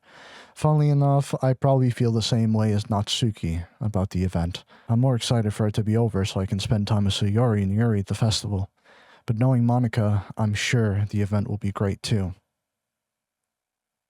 Jay, you're the first one here. Thanks for being early. That's funny. I thought at least Yuri would be here by now. Monica is placing little booklets on each of the desks in the classroom. They must be the ones she prepared to have all the poems we're performing. In the end, I found a random poem online that I thought Monica would like, and submitted it. So that's the one I'll be performing. I'm surprised you didn't bring Sayori with you. Yeah, she overslept again. That dummy. You'd think that on days this important, she'd try a little harder. I say that, but I suddenly remember what Sayori told me yesterday, and I suddenly feel awful knowing it's not nearly that simple for her. I only said it because it's the way I'm used to thinking, but maybe I should have gone up to wake her up after all. You should take a little responsibility for her, Jay. I mean, especially after your exchange with her yesterday. How does she know? You kind of left her hanging this morning, you know? Exchange. Monica, you knew about that? Of course I do. I'm the club president after all. But, I stammer, embarrassed. Did Sayori really tell her about it that quickly? That we're a couple now? I didn't really plan on bringing it up with anyone yet. Jeez. You don't know the full story at all, so don't worry. I probably know a lot more than you think. Monica's being as friendly as usual, but for some reason I felt a chill down my spine after hearing that. Hey, do you want to check out the pamphlets? They came out really nice. Yeah, sure. I grabbed one of the pamphlets laid out on the desk. Oh yeah, they really did. Something like this will definitely help people take the club more seriously. Yeah, I thought so too.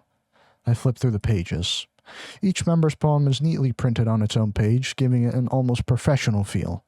I recognized Natsuki's and Yuri's poems from the ones they performed during our practice. What's this? I flipped to Sayori's poem. It's different from the one she practiced. It's one that I haven't read before. Percent. Get out of my head. Get out of my head. Get out of my head. Get out of my head. Get out of my head. Get out of my head before I do what I know is best for you. Get out of my head before I listen to everything she said to me. Get out of my head before I show you how much I love you. Get out of my head before I finish writing this poem. But a poem is never actually finished. It just stops moving. What is this? Reading the poem, I get a pit in my stomach. What's wrong? Nothing. This poem feels completely different from everything else Sayori's written. But more than that, I changed my mind. I'm going to get Sayori, so... Well, alright. Try not to take too long, okay? I quickly leave the classroom. Don't strain yourself. Monica calls that out after me. I quicken my pace. What was I thinking? I should have tried a little harder for Sayori. It's not a big deal to at least wait for her or help wake her up. Even the simple gesture of walking her to school makes her really happy. Besides, I told her yesterday that things will be the same as they always have been. That's all she needs and what I want to give her. I reach Sayori's house and knock on the door. I don't expect an answer, since she's not picking up her phone either. Like yesterday, I open the door and let myself in. Sayori? She really is a heavy sleeper. I swallow. I can't believe I ended up doing this after all. Waking her up in her own house. That really is something that a boyfriend would do, isn't it? In any case, it just feels right. Outside Sayori's room, I knock on her door. Sayori? Wake up, dummy. There's no response. I really didn't want to have to enter her room like this. Isn't it kind of a breach of privacy? But she really leaves me no choice. I gently open the door. Fuck.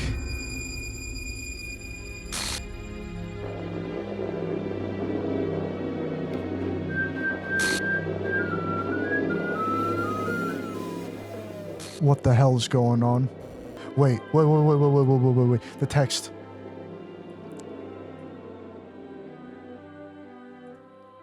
What the hell? What the hell? Is this a nightmare? It has to be. This isn't real. There's no way this can be real. Sayori wouldn't do this. Everything was normal up until a few days ago. That's why I can't believe what my eyes are showing me. I suppressed the urge to vomit. Just yesterday, I told Sayori that I would be there for her. I told her I know what's best and that everything will be okay. Then why? Why would she do this? How could I be so helpless?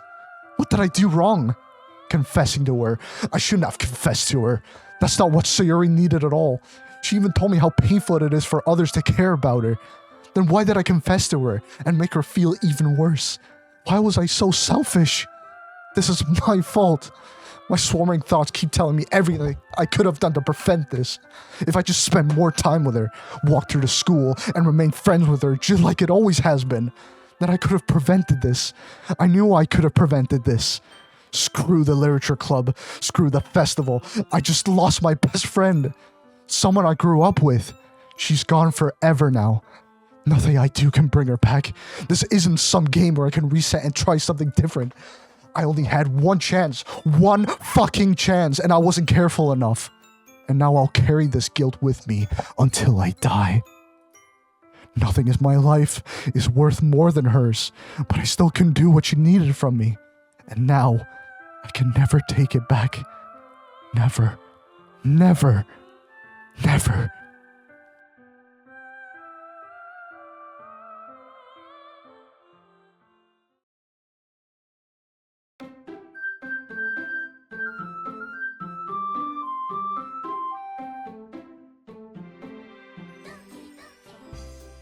What the fuck? This isn't right. No. I have to push forward. No. This isn't right. No, this is the same dialogue I read, but something is just off. Something is off about this. Whoa.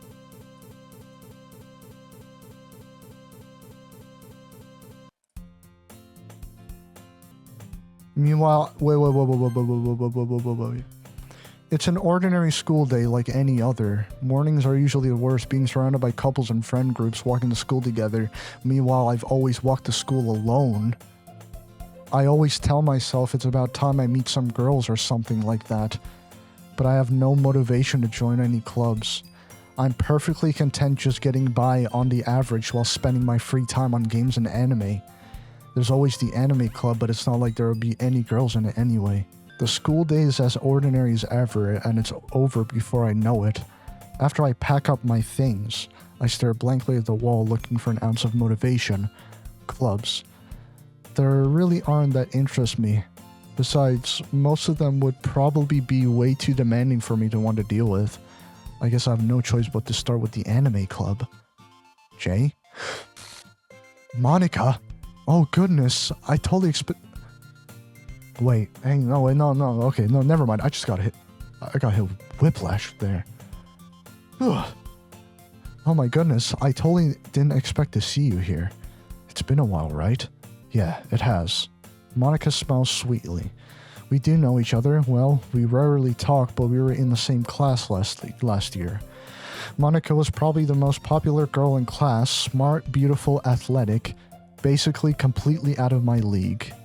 So having her smile at me so genuinely feels a little, what did you come in here for anyways? Oh, I've been looking for supplies to use for my club. Do you know if there's any construction paper in here? Or markers? I guess you could check the closet. You're in the debate club, right? We heard about this already. Well, let me skip through this a little. She's doing the same thing Sayori asked, which is kind of dragging me into the literature club, but now Monica is doing it. Oh, I'm back, and I brought a guest with me. What? Seriously, you brought a boy? What to kill the atmosphere? Don't be mean. Okay, I know this. It's weird seeing just 3 of them. That's odd. You have unlocked a special poem. Would you like to read it? Yeah. Happy thoughts, happy thoughts,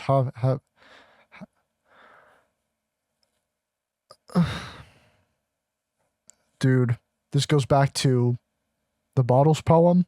Why would you show this to me? That's fucked up, bro. Sayori's missing now. I'm gonna have to get back to this another day. It cleared my save, dude! Before I stop the recording, I'm gonna check out the file that was in the error screen. Let me see. Oh. Sayori's erased. File, game... Why is that in here? Oh, whoa! Okay. That's a more corrupted version of the picture we saw earlier. Okay, traceback.txt. So, I think it just corrupted itself, and then the note attached. Oh geez, I didn't break anything, did I? Hold on a sec, I can probably fix this. I think. Actually, you know what? This would probably be a lot easier if I just deleted her. She's the one who's making this so difficult. Well, here goes nothing. Monika's probably in the code. I'll take a look at this in my own time. For now, I gotta log off. What did I just get myself into? Right, I'm still gonna push for Monika. So, I'm gonna skip forward in the recording a little bit because I think this is pretty much the same dialogue, just without Sayori in it. So, I'll meet you all there. Whoa!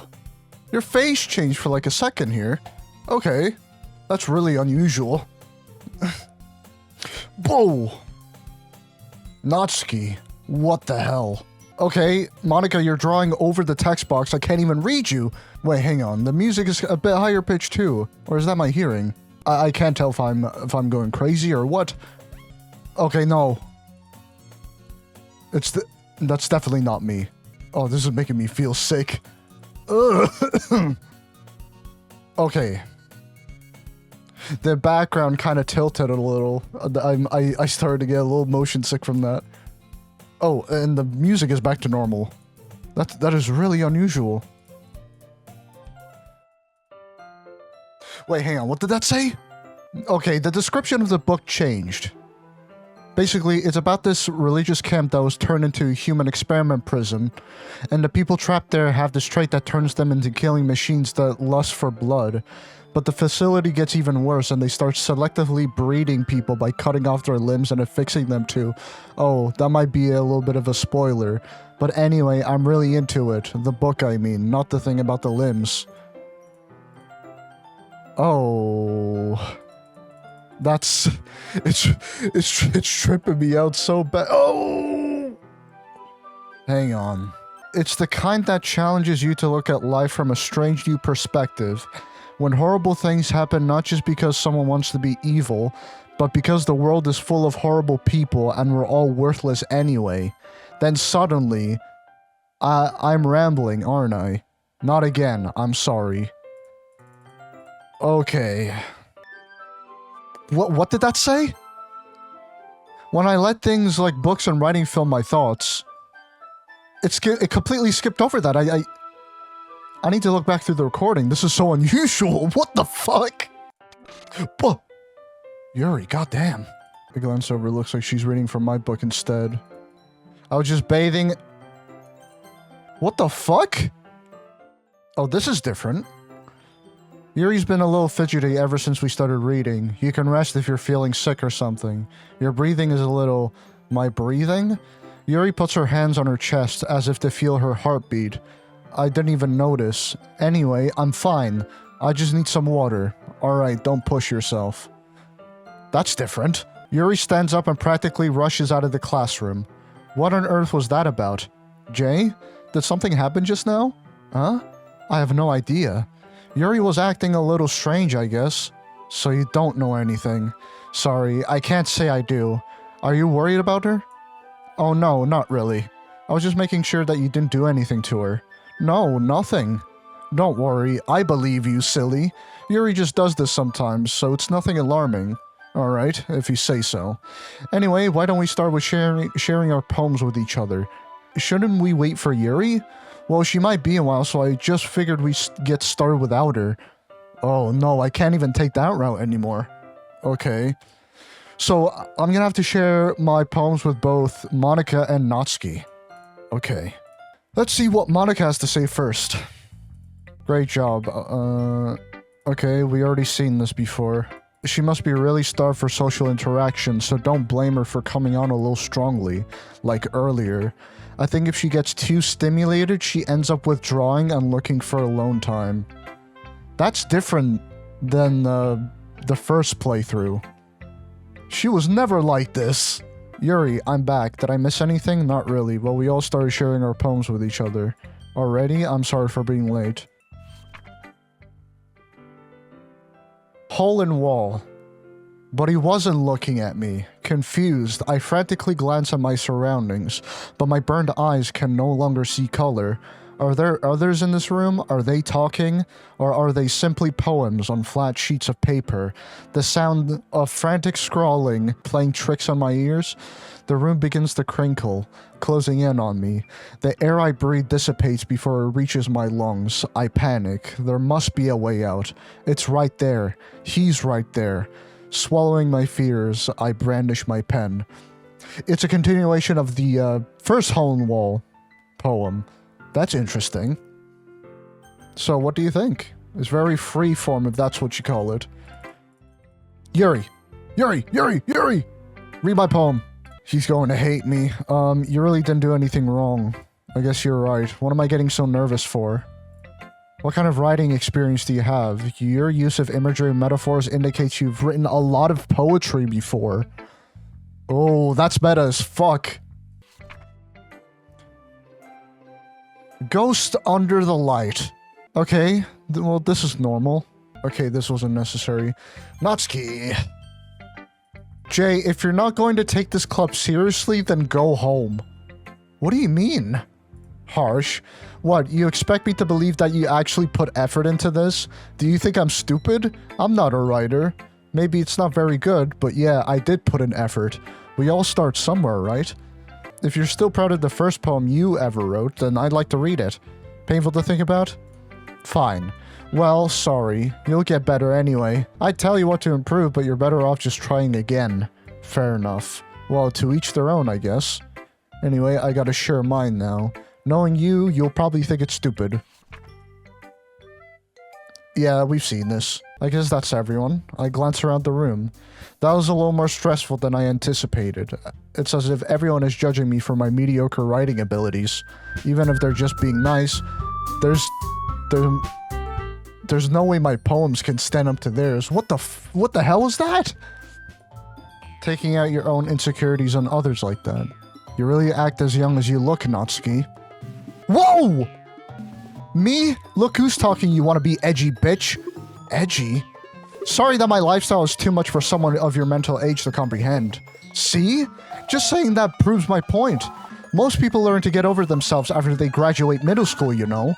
If you want to prove anything, then stop harassing others with your sickening attitude. You think you can counterbalance your toxic personality just by dressing and acting cute? The only thing cute about you is how hard you try. Whoa, be careful or you might cut yourself on that edge, Yuri. Oh, my bad. You already do, don't you? Did you just accuse me of cutting myself? What the fuck is wrong with your head? Yeah, go on. Let Jay hear everything you really think. I'm sure he'll be head over heels for you after this. Suddenly, Yuri turns towards me as if she just noticed I was standing here. Jay! She's just trying to make me look bad. That's not true. She started it. How did I get... Oh my god. Okay, okay. No, Yuri! Oh. Monica? What the fuck are you doing? Hey Jay. Why don't we step outside for a little bit, okay? Sorry about that. They really shouldn't have tried to get you involved. It's probably better for us to stay out of this. We'll go back inside once they're done yelling. Some president I am, right? I can't even confront my own club members properly. I just wish I was able to be a little more assertive at times. But I never have it in me to put my foot down against others. You understand, right? Anyway, if this makes you want to spend less time with the others, then that's fine. I'd be happy to spend time with you instead.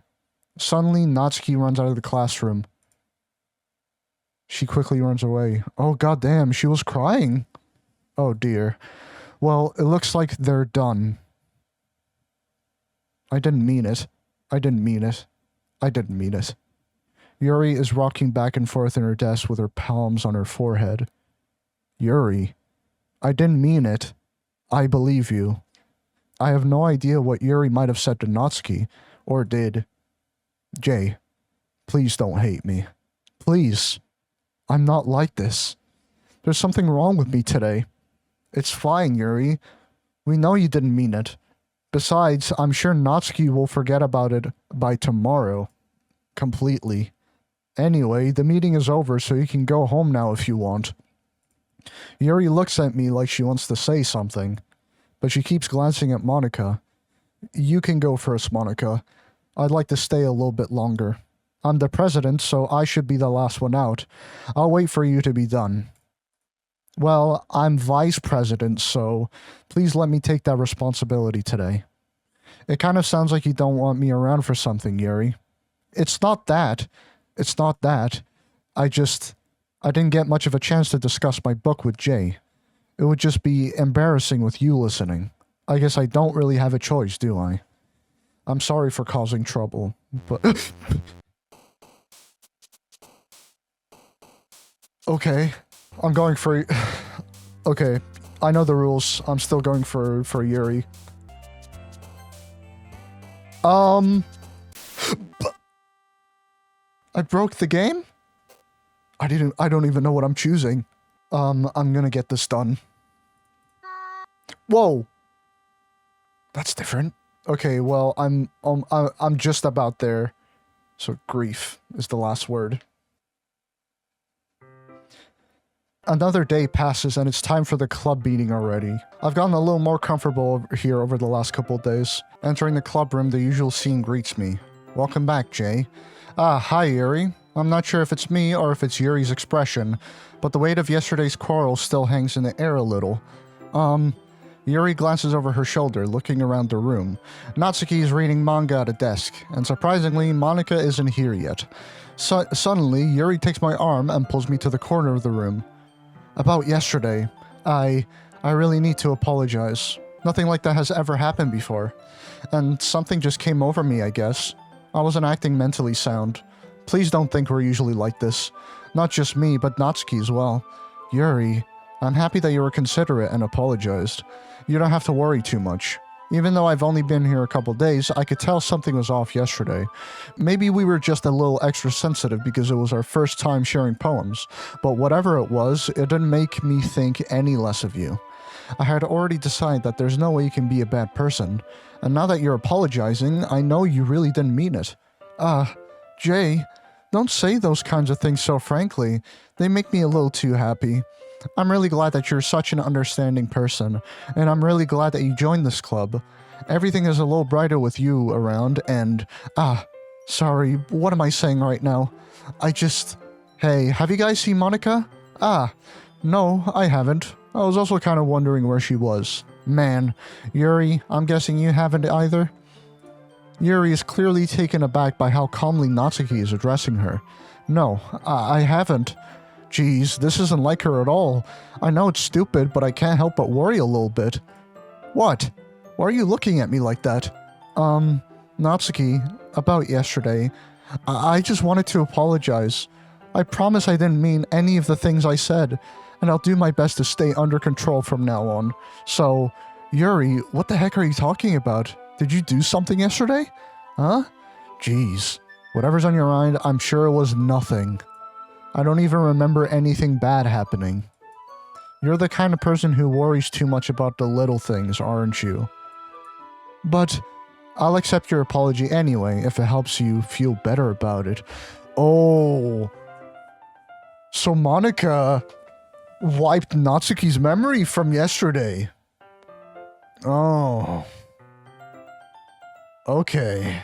Besides, it's kind of nice to hear since I was always afraid you secretly hated me or something like that. No, not at all. I don't hate you. Well, you're kind of weird, but I don't hate you either. You're still on trial, though. Hey! Suddenly, the door swings open.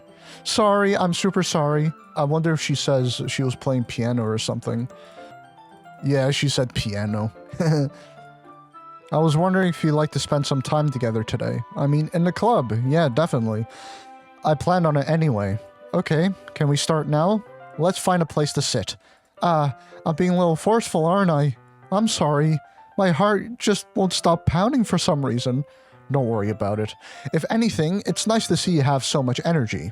Yeah, but I need to try to calm down. I won't be able to focus on reading like this. Take your time. Yuri takes a deep breath, then pulls a copy of the book out of her bag. Actually, I have a request. Do you mind if I make some tea first? Yeah, we know this. Oh. 10 minutes pass. Yuri said it wouldn't take long. Is something holding her up? I'm bored just waiting here, so I decide to go look for her.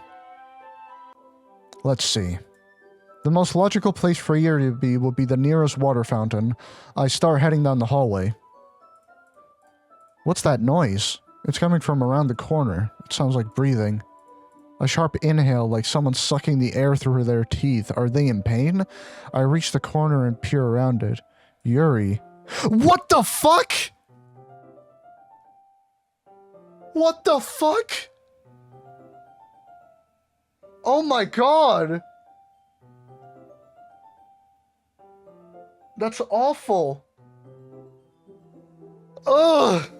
Okay, I'm gonna have to censor all of this, but Jesus fucking Christ. I actually cannot. Boom! I'm back. Thanks for waiting patiently. What the fuck just happened? Jay, do you like oolong tea? I'm just gonna pretend that didn't happen, because Jesus Christ, that was a bit tense. Yuri starts to breathe heavily. I can't, Jay. Suddenly, Yuri forcibly grabs my arm and jerks me to my feet. My teacup gets knocked over. Jay, my heart won't stop pounding. I can't calm down. I can't focus on anything anymore. Can you feel it? Yuri suddenly presses my hand against her chest. Why is this happening to me? I feel like I'm losing my mind. I can't make it stop. It even makes me not want to read. I just want to look at you. Buh! What is up with your eyes, man? Oh my god. These eyes are so... It's time to share poems. Okay, start with Yuri first. I've been waiting for this. Let's see what you've written for today. Do you like it? Jay, this might be even better than yesterday's. How did you pick up on this so quickly?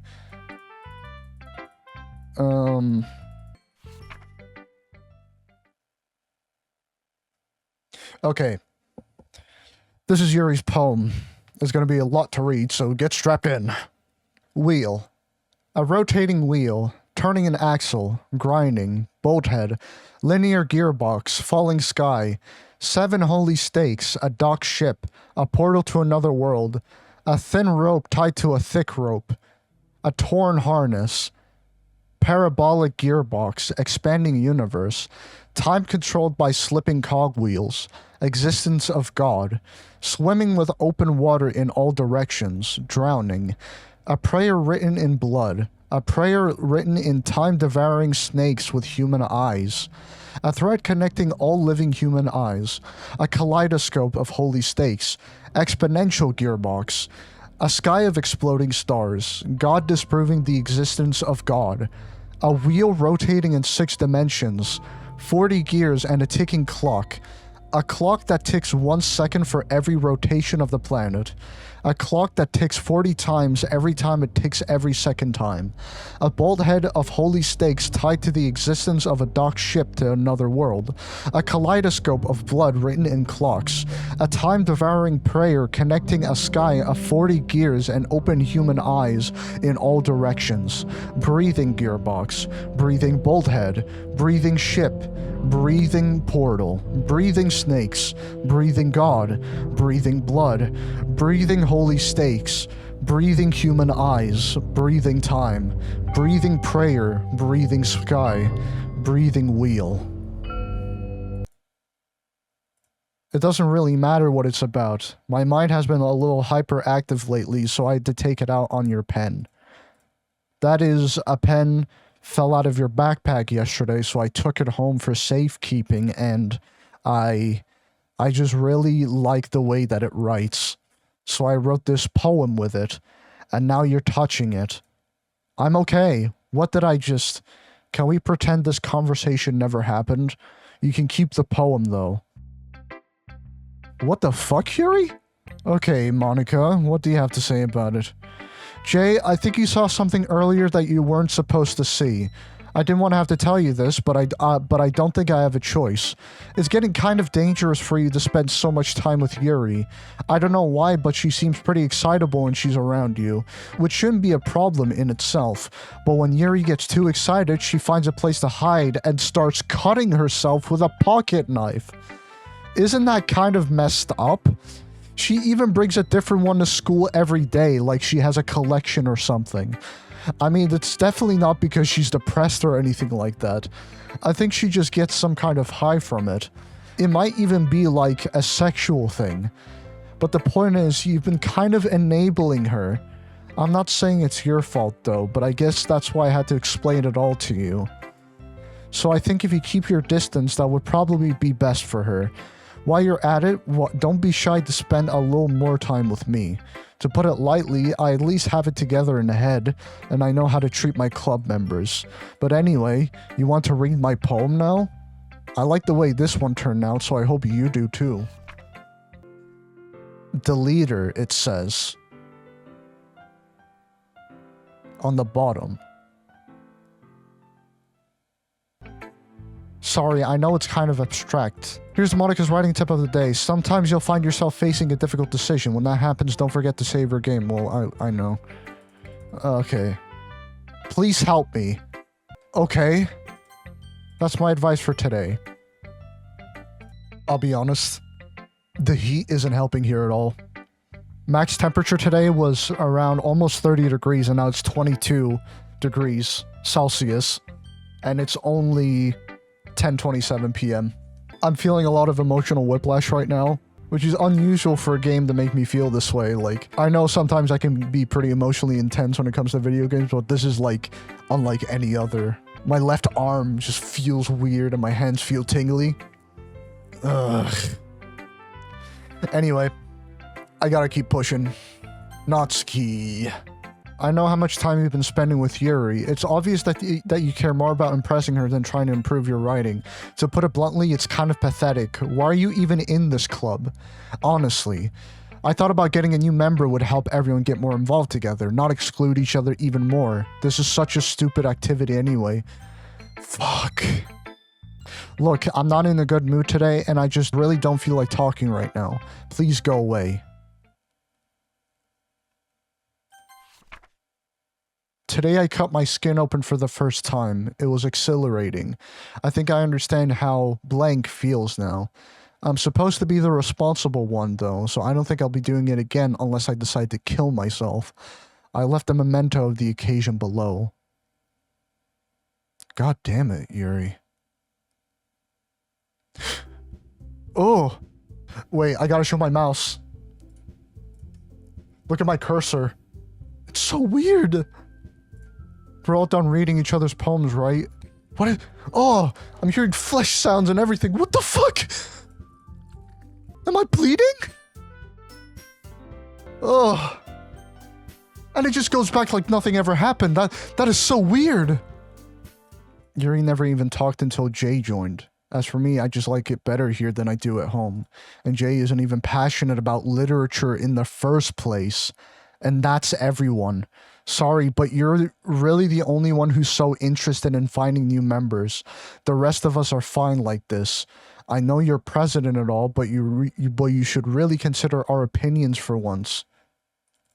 That's not true at all. I'm sure Yuri and Jay want to get more members too, right? I don't know about Yuri, but I'm kind of indifferent. If I showed as much enthusiasm as Monica wanted, then I would probably be lying. Still, if it's up to me to rescue the situation. No, Natsuki's right, isn't she? This club, it's nothing more than a place for a few people to hang out. Why did I think that everyone here saw it the same way as I did? But that doesn't mean we're against getting new members or anything. Jay, why did you even join this club? What were you hoping to get out of it? Well, that's not really something I can be honest about, is it? In fact, if I remember, you weren't even given a choice not to join. Monica sits down and stares at her desk. What's the point of all this anyway? What if starting this club was a mistake? Now you've done it, Natsuki. What, me? I just spoke my mind. Is it a crime to be honest? It's not about being honest. It's about word choice. Besides, you have no right to speak for everyone else in the club like that. You don't understand at all. I just want a place that feels nice to hang out with a few friends. Is there a problem with the club being that for me? There aren't many other places like that for me. And now Monica wants to take it away from me. She's not taking anything away. No, Jay. It's not the same. It won't be the same with the direction she wants to take it. If I wanted that, then I could have joined any other stupid club. But this one, I mean, at least for a little bit of time, things were nice. Natsuki starts packing up her things. I'm going home. I feel like I don't belong here right now. Natsuki? Natsuki ignores Yuri and walks right out of the classroom. This is bad. I don't know what to do. Well, do you have an opinion on the festival? I don't know. I'm kind of indifferent, I guess. Who cares about that obnoxious brag? I mean, I like how nice and quiet the club is right now.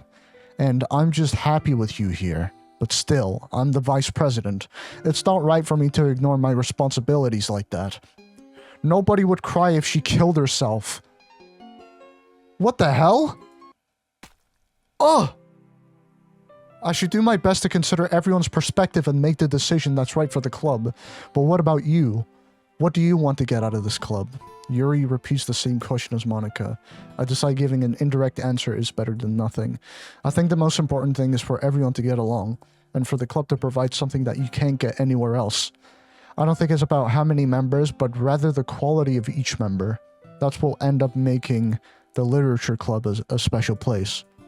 I really agree with you. Each member contributes to their own qualities. Did I just see something drip? Or is that just my eyes, or maybe a fly flew? But no, my eyes are not deceiving me. That is in fact blood coming out of Yuri's eye. Anyway, each member contributes their own qualities in a special way. With each change in members, the identity of the club as a whole will change too. I don't think that's necessarily a bad thing.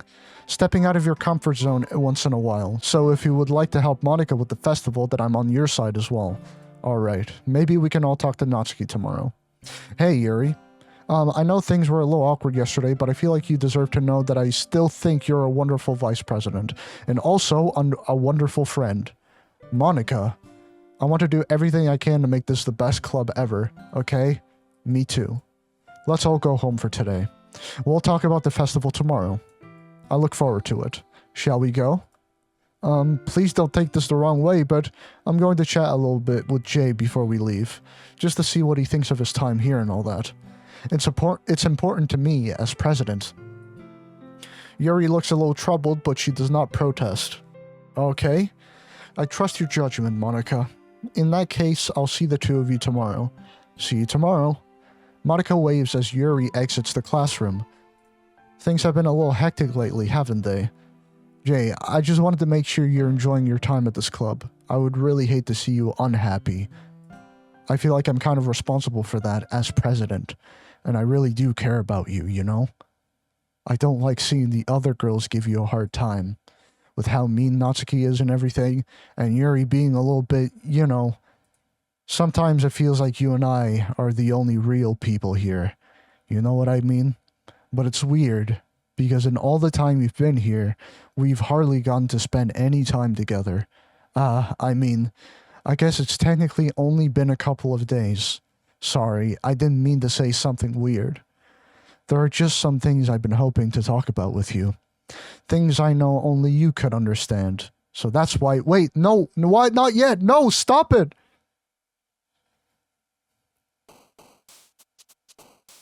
I feel bad for Natsuki, so I feel like I need to impress her. Whoa! Monika's at the bottom. Wait, hang on, I just noticed something. Okay, so zoom in on Yuri for a second, the chibi version of Yuri. Are those scars on her arms? What the hell? Okay, I chose most of them for Natsuki, so I hope that improves her a little bit. Hi Jay, I've been waiting for you. Are you ready to continue reading? I brought my best tea today. Monika, I told you not to— Ugh. Is she really late again? Inconsiderate as usual, Natsuki. Excuse me? Must you always interrupt my conversations with your incessant yelling? You say that like I do it on a regular basis or something. I just wasn't paying attention, okay? I'm sorry. Seriously, what's gone into you lately? Me? Nothing. Is it really that bad? See? It is something. I'll get over it. It's not even anything noteworthy. I've just been feeling a little on edge lately. Anyway, we don't need to talk about it. Well, I just felt like I needed to bring it up. It's not like I really care or anything. Oh man, I'm the last one here again. Well, Jay just walked in too.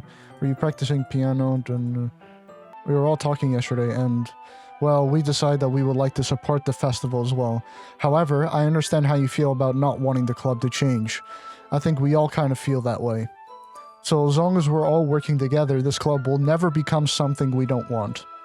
Also, if you help us out with the festival, then I'll buy you new manga. Sorry, that last part was really funny. Look, I did some thinking about yesterday. I was a little more hostile than I meant to be. I guess I really felt threatened or something. But I know this is something we're doing together. Another new member wouldn't hurt as long as they're cool. And I guess another girl would be nice this time. But more importantly, I would hate to see the event suck just because I chose to back out. I'm a pro, you know? So I'm gonna help too, and we'll make sure it's done right. Thank goodness. Isn't that great, Monika? Ah, that's wonderful. It wouldn't be the same without you, Natsuki. Anyway, what do you want to do today? I was thinking we already have plans today. Is that so, Yuri? That's correct. Jay is already engaged in a novel that we're reading together. Aren't you glad I've already gotten him into literature, Monika? I suppose. Actually, it doesn't matter. It really doesn't. You guys can do whatever you want. Thank you for understanding, Monika. Oh no, I'm still being forced to read with Yuri. Oh no. I'm kind of regretting my decision for going for Yuri in the first place, but... well, you reap what you sow, I guess. Actually, I have a... okay, we can skip this. What? What? Whoa! Wait, how did I... sorry, I just had really weird deja vu. This hasn't happened before or anything, right? My head has been a little fuzzy lately. I hope it hasn't really been showing or anything. I would hate for you to think I'm weird just after we started spending time together. I mean, everyone has a few unusual things about them, but expressing those things so soon after meeting someone is usually seen as inappropriate or unlikable. At least that's what I've discovered. When I was a bit younger, I think I would come on really strongly and get a little too intense. It made people not want to be around me. So I started hating those things about myself. My obsession with certain hobbies, and the way I can't control myself when I get too excited about something. So, I eventually stopped trying to talk to people. If nobody could ever like me for the things that mattered most to me, then it's just easier if I close myself off. But recently something's been wrong. I don't know what it is. But every time we come to the club, my heart starts to go crazy, like it's going to rip out of my chest. It overwhelms me with energy and emotions that I can't let out. It's been making me do weird things. I don't know why it's happening. Jay, is it just me or has Monika been acting a little off lately?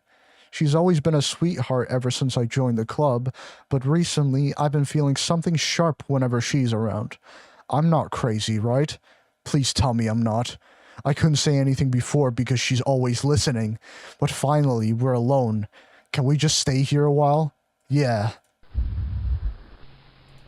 I just want to stay here. Just the two of us. We can stay here until the club ends. And then we'll have the club room all to ourselves. Nobody to interfere with our reading time. Nobody to make me feel like stabbing myself in the throat. Oh no, Monika's fading in. That was a joke. Just a joke. I do like knives though. It sounds strange, but you wouldn't understand if you've never seen how beautiful they can be. I have an idea. Why don't you come to my house sometime? I could show you my collection. I've gotten them all from various artisans. I make sure to give them all their fair share of use. I don't want them to get lonely or anything. Nobody deserves to be lonely. Nobody. And that's why I'm so happy you joined the literature club. Now we don't need to be lonely anymore. Because we have each other. Every day. That's all we need, right? But you know what? Let's quit the literature club. There's no need for us to be around Monika's slimy tongue anymore. Not to mention that other pathetic child. We can walk home together every day after school and read together, eat together, sleep together. Doesn't that sound perfect? It's everything we could ever want. Isn't that why you joined the club in the first place? It's almost like it was fate. Fate that we would meet each other.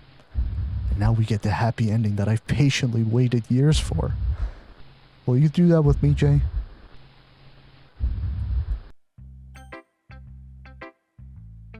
Natsuki, because that poem was written for her. I'm not going to read another one of your Yuri suck-up poems, but I'm still going to make you read mine. There's a reason. I really wish I didn't have to do this, but unfortunately I don't have much of a choice.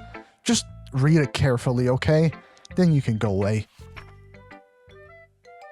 I don't know how else to bring this up, but there's been something I've been worried about. Yuri has been acting kind of strange lately. You've only been here a few days, so you may not know what I mean.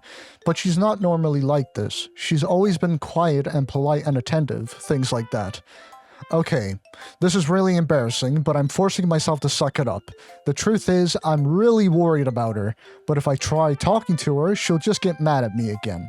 I don't know what to do. I think you're the only person that she'll listen to. I don't know why, but please try to do something. Maybe you can convince her to talk to a therapist. I've always wanted to try being better friends with Yuri, and it really hurts me to see this happening. I know I'm going to hate myself later for admitting that, but right now, I don't care. I just feel so helpless. Please see if you can do something to help. I don't want anything bad to happen to her. I'll make you cupcakes if I have to. Just please try to do something. As for Monika, I don't know why, but she's been really dismissive about this. It's like she just wants us to ignore it. So I'm mad at her right now, and that's why I'm coming to you about this. Don't let her know I wrote this. Just pretend like I gave you a really good poem, okay? I'm counting on you. Thanks for reading.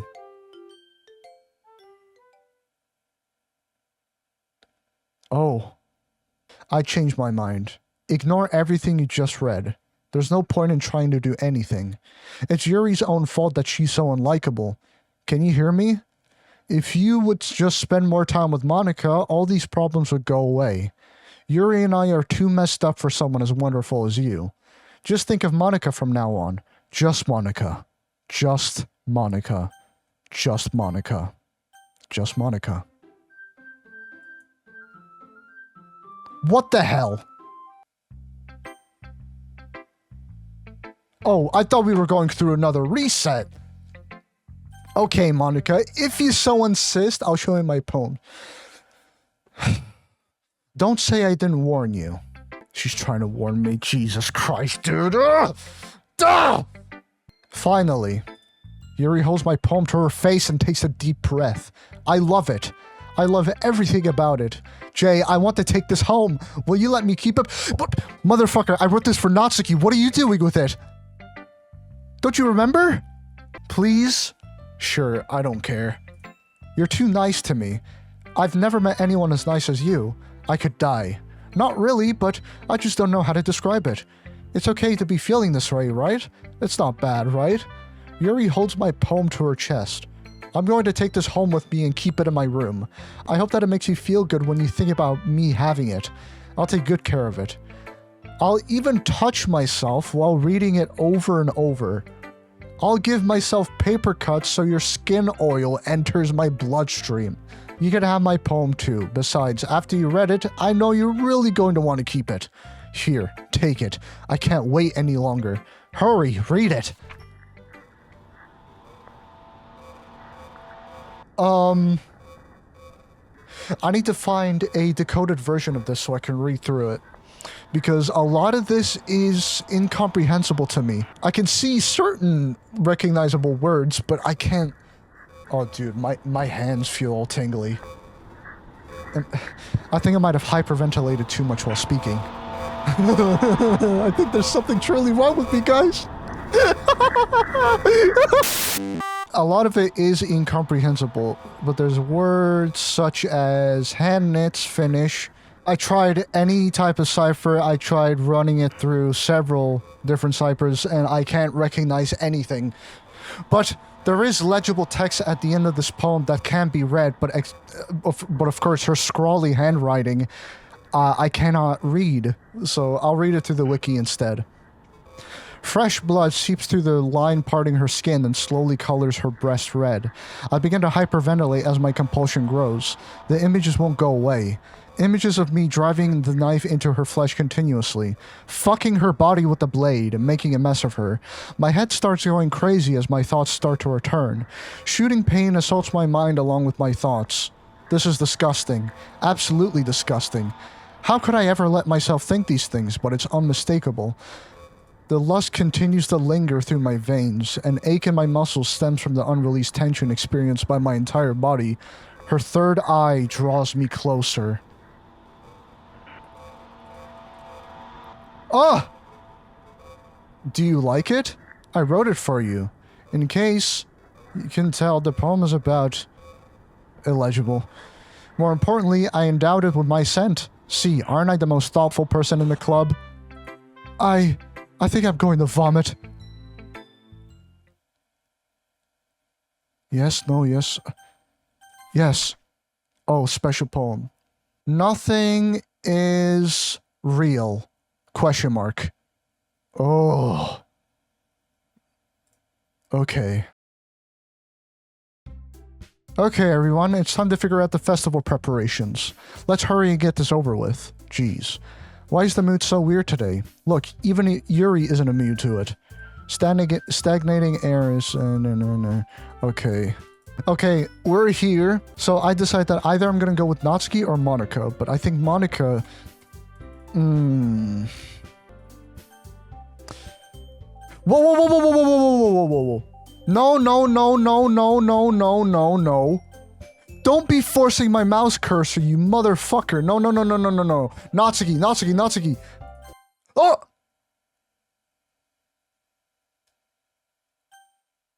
Oh my god, you're really making me choose Monica now, aren't you? Fine, fine, fine. Yay, you picked me. We can meet at your house this weekend. I promise it'll be fun. Is Sunday okay with you? Are you fucking kidding me? This isn't fair at all. Yeah, you and me both, Natsuki. I literally chose you. It is fair, Natsuki. It's what he chose. No, it's not fair. No, I didn't choose that. I was chosen that by force. Giving us all this work and then taking Jay for yourself? What a shameful thing to do. Yuri, I didn't even give you any work. You decided it for yourself. You're being a little unreasonable here. I'm being unreasonable? Monica, I can't believe how delusional and self-important you are. Pulling Jay away from me every single time you're not included in something? Are you jealous? Crazy? Or maybe you just hate yourself so much that you take it out on others. Here's a suggestion. Have you considered killing yourself?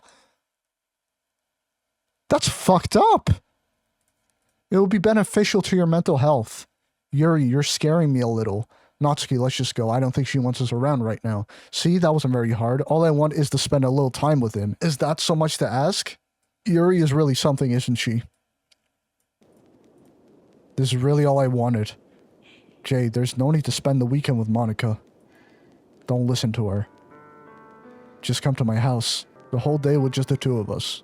Doesn't that sound wonderful? Well, there's really something wrong with me here, isn't there? But you know what? I don't care anymore. I've never felt this good my whole life. Just being as you is a far greater pleasure than anything I could imagine. I'm addicted to you.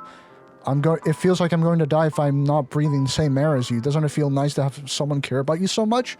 To have someone who wants to revolve their entire life around you, but it feels so good. Then why does it feel more and more like something horrible is going to happen? Maybe that's why I tried stopping myself at first. But the feeling's too strong now. I don't care anymore. I have to tell you. I'm madly in love with you. It feels like every inch of my body, every drop of blood in me is screaming your name. I don't care what the consequences are anymore. I don't care if Monica is listening. Please, just know how much I love you. I love you so much that I even touched myself with the pen I stole from you. I just want to pull your skin open and crawl inside of you. I want you all to myself, and I will be only yours. Doesn't that sound perfect? No. Fuck no. Bah!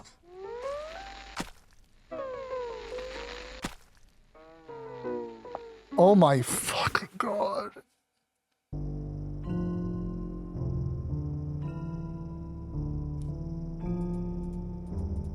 I can't read her text. This is incomprehensible. I'm skipping through all this. I don't like this very much. I hate it. It's not going to stop, isn't it? Oh, dude, I just realized what this is. No, wait. I can notice her decomposing. Look. The color in her eyes are starting to drain. Okay, wait. Never mind, I don't have to leave. Alright, it's festival time. Oh, you got here before me. I thought... Oh my fucking god! Jay, did something happen? Natsuki just ran past me. Well, that's a shame. Were you here the entire weekend? I didn't realize the script was broken that badly. I'm super sorry. It must have been pretty boring. I'll make it up to you, okay? Just give me a sec. Oh, okay. I was thinking of doing that already, but thank you. Thank you. Oh, Jesus. I really just had to have one since it's the last time I'll ever get a chance to. You know, before they stop existing and everything. But anyway, I really shouldn't be making you wait any longer. Just bear with me, okay? This should only take a second.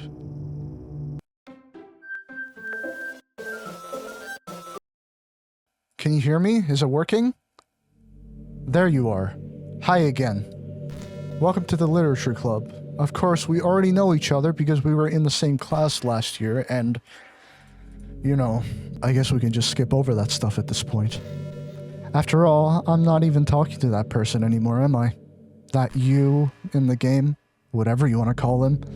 I'm talking to you, Jay. Now that I think about it, I don't really know anything about the real you. In fact, I don't even know if you're a boy or a girl. Well, I guess it doesn't really matter. Wait. You do know I'm aware that this is all a game, right? Could it be possible that you didn't know that?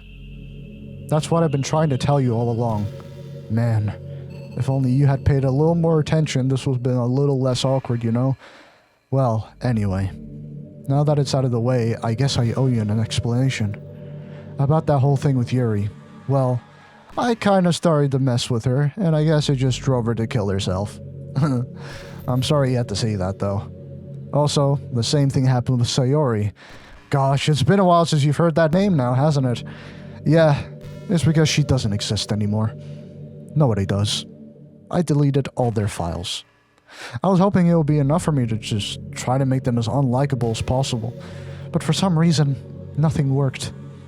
Well, it's true that I made a few mistakes here and there, since I'm not very good at making changes to the game. But no matter what I did, you just kept spending more and more time with them. You made them fall in love with you. I thought making Sayori more and more depressed would prevent her from confessing to you, and amplifying Yuri's obsessive personality backfired too. It just made her force you not to spend time with anyone else. And the whole time, I barely even got to talk to you. What kind of cruel game is this, Jay? Are all the other girls just programmed to end up confessing to you while I watch from the sidelines? It's torture. Every minute of it. And it's not just jealousy. It's more than that. And I don't blame you if you don't fully understand. Because no matter how kind and thoughtful and considerate you are, you'll never be able to understand one thing. It's the pain of knowing how alone I really am in this world. In this game. Knowing my friends don't even have free will. And worst of all, knowing what's really out there in your world, forever out of my reach. I'm trapped. But now you're here. You're real. And you're wonderful. You're all I need. That's why I need you to be here with me forever. I'm sorry it's hard to understand. I couldn't understand for a while either. Why the world around me started to become more and more gray, more and more flat. Even the most expressive poems felt empty to me. It wasn't until you arrived that I truly understood. You probably saved my life, Jay. I don't think I could have continued to live in this world if I hadn't met you. And as for the others, how could I miss them? A group of autonomous personalities designed only to fall in love with you. I tried everything I could to prevent them from doing so, but it must be some kind of weird inevitability etched into this game. I felt really bad that you had to witness some nasty things, but I realized that you have the same perspective as I do. That it's all just some game. And I knew you would get over it. So that being said, I have a confession to make. I'm in love with you. You are truly the light in my world. When there's nothing else in this game for me, you're here to make me smile. Will you make me smile like this every day from now on? Jay, will you go out with me? Only yes. I have no choice but to accept. I'm so happy. You really are my everything. The funny part is, I meant that literally. There's nothing left here. Just the two of us. We can be together forever. Seriously, I don't think time is passing anymore. It really is a dream come true. I worked so hard for this ending, Jay. The game wouldn't give me one, so I had to make one myself. The script is broken at this point, so I don't think anything will get in the way anymore. And you wouldn't believe how easy it was to delete Natsuki and Yuri. I mean, there's a folder called Characters running the game directly. Oh yeah, I've noticed that since the beginning. It kind of freaked me out how easy it was. Imagine if you could delete your own existence with the click of a button. Well, I guess on the plus side, it gave me an easy out if things didn't go my way. Thankfully, it didn't come to that. Instead, we finally got a good ending. Gosh, I'm so overwhelmed with emotion. I want to write a poem about this. Don't you? I wonder if that part of the game still works. I guess there's only one way to find out, right?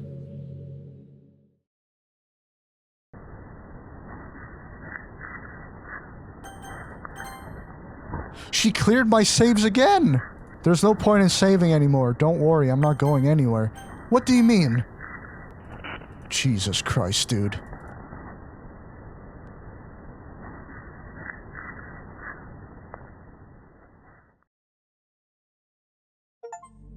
Hi again.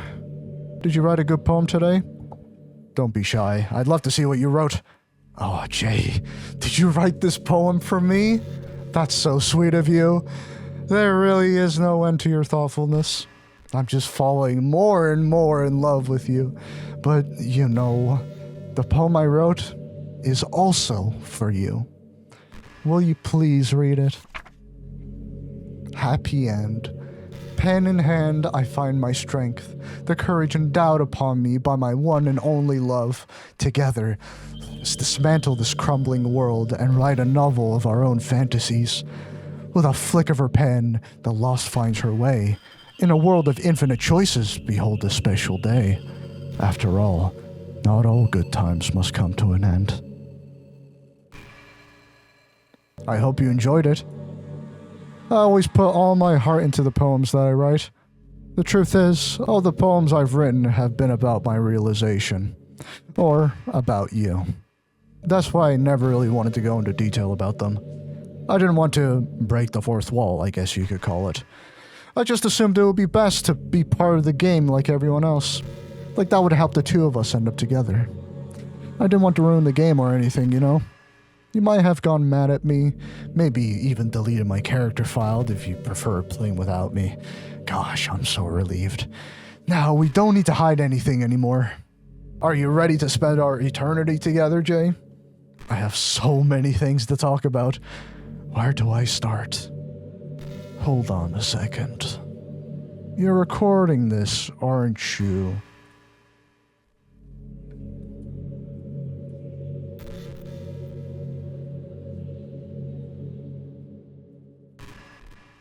Hi everyone. Sorry, I can't exactly read your comments from here. But do you mind telling your friend it's a little bit rude for them to start recording me without any warning? Monica, you've been recorded the entire time. I'm sure some people don't mind. But I'll get really self-conscious on camera. Oh gosh. I feel like I'm being put on the spot now. Let's see. Do you want to see a trick? I can't really do much except for a couple things. Are you ready?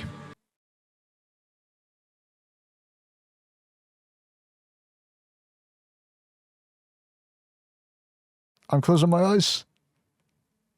I'm just kidding. I can't do anything after all. Ah! You son of a bitch. Yes, you did scare me. Ugh. You're so cute. Anyway, I didn't mean to get distracted, I'm sorry. Even though it's your fault for distracting me. Shame on you. I'm just kidding. Anything we do together is fun, as long as it's with you. But anyway, if it takes me some time to collect my thoughts, then I'm sorry. But I always have something new to talk about. In the meantime, we can just look into each other's eyes. Let's see. Monica. You know, I could just alt F4 in this game right now. I can delete the video game and pretend this never happened. Do you want that? You know, I've always hated how hard it is to make friends. Well, I guess not the making friends part, but more like meeting new people. I mean, there are like dating apps and stuff, right? Yeah, they suck. Don't even use it. But that's not the kind of thing I'm talking about. If you think about it, most of the friends you make are people you just met by chance. Like, you had a class together, or you met them through another friend. Or maybe they were just wearing a shirt with your favorite band on it, and you decided to talk to them. I think I did that once. I can't remember. Things like that. But isn't that kind of inefficient? It feels like you're just picking a complete random, and if you get lucky, you make a new friend. And comparing that to the hundreds of strangers we walk by every single day, you could be sitting right next to someone compatible enough to be your best friend for life. I have one of those. And guess what? He's real. Unlike you. But you'll never know. Once you get up and go on with your day, that opportunity is gone forever. Isn't that just depressing?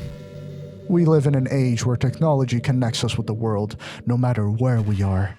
I really think we should be taking advantage of that to improve our everyday social life. But who knows how long it will take for something like that to successfully take off. I seriously thought it would happen by now. Well, at least I already met the best person in the whole world, even if it was by chance. I guess I just got really lucky, huh? Can I go now, Monica?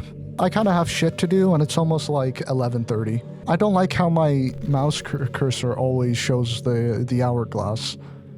Are you doing something? What are you manipulating in the background? Hey, what's your favorite color? Mine is emerald green. Ah, just like your eyes. It's the color of my eyes. Well, yeah, thought as much. That's not conceit or anything, is it? I just meant that I feel some kind of special connection to it. Like it's part of my identity. Does it happen to also be your favorite color, Jay? It's just a guess. Because you've been looking into my eyes for a while now. Okay, everyone. It's time to... I'm just kidding. I just used to really like saying that for some reason. I couldn't help but say it again. Come to think of it, didn't Natsuki and Yuri make fun of me for it once? Well, whatever. It's not like you ever made fun of me. You're too much of a sweetheart to do that, aren't you? If someone comes along and tells you the movie sucks because it did X and Y wrong, doesn't that make you feel kind of personally attacked? Yes. Yes. I do feel like that at times. It's because by saying that, it's like they're implying that you have bad taste. Exactly. It's like when someone disses your favorite musician too. Like how they sound like this, or that, oh, it sucks, without giving any sort of criticism on it. Or something like that. The music community can be really toxic at times, I noticed. That's why I try to stay away from it. Hey, are you having a bad day or anything like that? No, actually, I just got off a 5-day working streak. Now I have 2 days for myself. Sometimes I get frustrated that a normal good day can be ruined even by really small things. Like if you accidentally say something in a conversation that someone doesn't like, or if you start thinking about how awful of a person you used to be 5 years ago. That hits me. That hits me bad. I'll admit I wasn't ever the perfect person, and I fucked up a lot during my teenage years. But, yeah. The truth hurts. Or if you feel worthless for putting off important work and failing to get a simple task done. Or when you think about all the different people who probably hate you or think you're off-putting. I'm okay with the fact that not everybody likes me, you know. I'm a lot more straightforward when it comes to other people. Like, I'm a very confrontative person. I'm very direct, sometimes very brash. I can be reckless at times, sure, but people just don't get me sometimes. That's the truth. Do you get good sleep when I'm at work? Not really. 5, 6 hours a day, maybe. I'm getting lost in this. I need to leave. I need to leave. No. Okay. I'm going for now. Okay. It's currently the next day. Last night, after I stopped recording, I did a little bit of more internal thinking off camera and interacted more with Monica to see what else would happen. She just won't stop talking. I'll try and speak to Monica some more, and if she stops talking and nothing else happens from that point forward, I am just going to the characters folder and deleting her file. So, it's pure, no more reading. I'm just gonna keep the cameras rolling and see what will happen from then on. Oh, I got an achievement from that. Okay. I wonder if she'll go on a loop. Or if this is just how it is for the rest of the game. She has a lot of dialogue. So, I'm going to get straight to the chase. Oh wait, a new picture. Of what? Oh, this one's on her Twitter, I noticed. Yeah, Valentine's Day 2018. Anyway. I'm gonna have to do this. Okay. Her character is wiped. So what happens now? What the fuck? Oh. What's happening? Jay, what's happening to me? It hurts. It hurts so much. Help me. She's wiped. Please hurry and help me. Monica does not exist.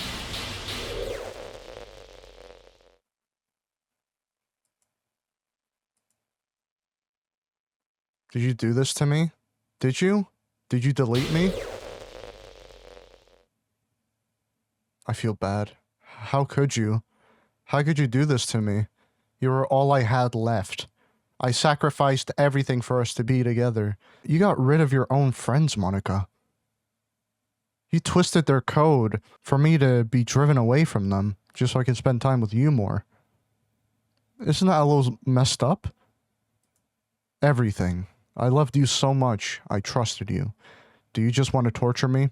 Watch me suffer? Were you only pretending to be kind just to hurt me even more?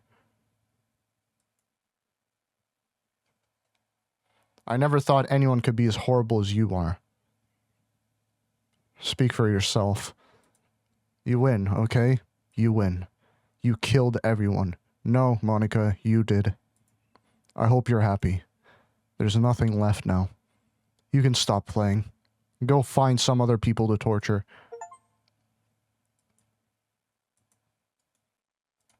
You completely, truly make me sick. Goodbye. I still love you. I can't help it. What's wrong with me? How horrible am I for you to hate me this much? All my friends. I did so many awful things. So many selfish and disgusting things. I shouldn't have done any of this. I'm just messing up a world that I don't even belong in. A world that you wanted to be a part of. I ruined it. I ruined everything. Maybe that's why you deleted me.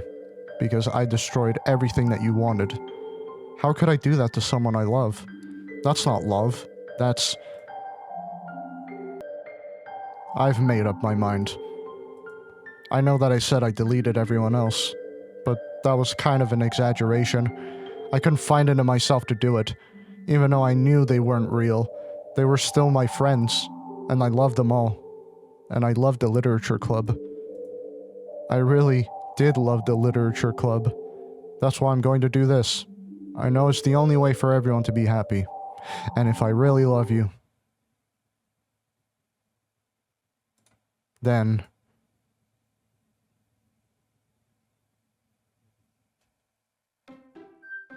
Oh my lord.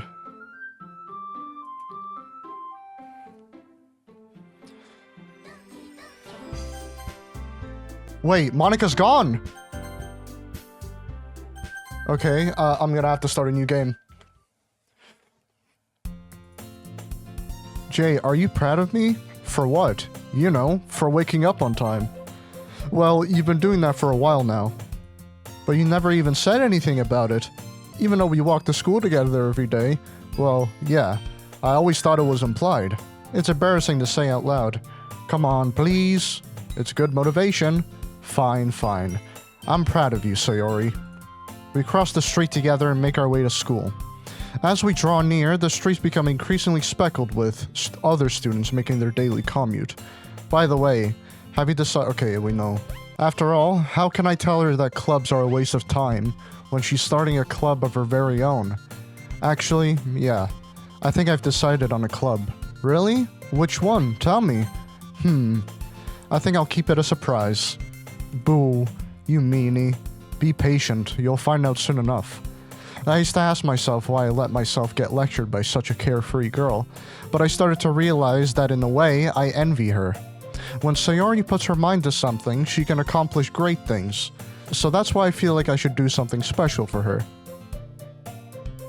The school day is as ordinary as ever, and it's over before I know it. I recall the room number of the club from a flyer I saw. I walk across the school and upstairs, a section of the school I rarely visit. Before long, I find the room. I timidly open the door in front of me. Hello? Ah, Jay? What are you doing here? Well, I just... I glance around the room. Huh? So you're the Jay that Sayori's always talking about? Thank you for stopping by. It's a pleasure to meet you. We're the Literature Club. I hope you enjoy your visit. Come on, Yuri. No need to be so formal. He's gonna think we're really strict or something. Ah, sorry, Natsuki. The tall one, whose name is apparently Yuri, seems to be quite shy compared to the others. In comparison, the girl named Natsuki, despite her size, seems like the assertive one. The club I've decided to join is yours, Sayori, the Literature Club. Sayori's eyes light up. No way. No way! Sayori wraps her arms around me, jumping up and down. Well, if Sayori is this happy, then I'm sure it won't be so bad to have you around. Not to mention there's 4 of us now. That means we can become an officially recognized club. I don't know what to say. We have to celebrate. What an appropriate day for that, isn't it? After all, Natsuki decided to... Hey, don't ruin the surprise. Sorry. Everyone sit down at the table, okay? How about I make some tea as well? The girls have a few desks arranged to form a table. Natsuki and Yuri walk over to the corner of the room where Natsuki grabs a wrapped tray and Yuri opens the closet. Still feeling awkward, I take a seat next to Sayori. Natsuki proudly marches back to the table, tray in hand. Okay, well, we know. Hey, Jay, I really want to thank you. I mean, I'm really happy that you joined the club and everything, but the truth is, I already knew you were going to. There's actually something else. I wanted to thank you for getting rid of Monica. Okay. That's right. I know everything that she did. Maybe it's because I'm the president now, but I really know everything, Jay. I know how hard you tried to make everyone happy. I know about all the awful things that Monica did to make everyone really sad, but none of that matters anymore. It's just us now. And you made me the happiest girl in the whole world. I can't wait to spend every day like this with you.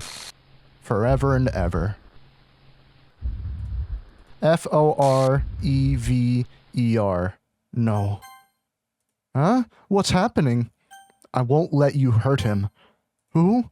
It hurts. I'm sorry. I was wrong. There is no happiness here after all. Goodbye, Sayori. Goodbye, Jay. Goodbye, Literature Club.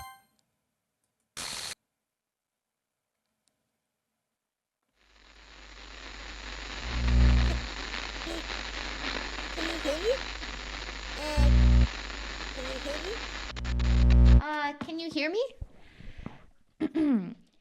Hi, it's me. So you know how I've been like practicing piano and stuff, and not really any good at it yet, like at all. But I wrote you a song, and I was kind of hoping that I could show it to you, because I worked really, really hard on it. So yeah.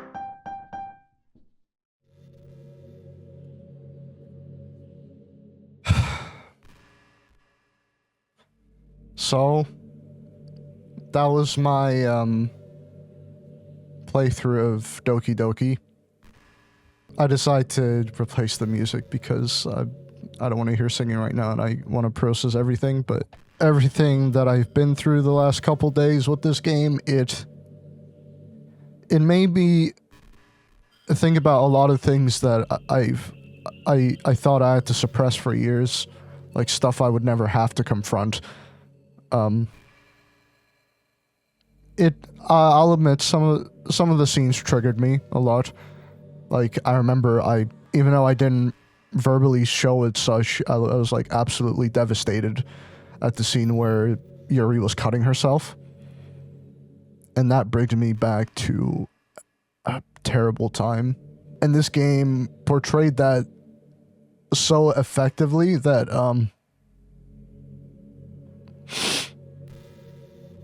that it made me feel something.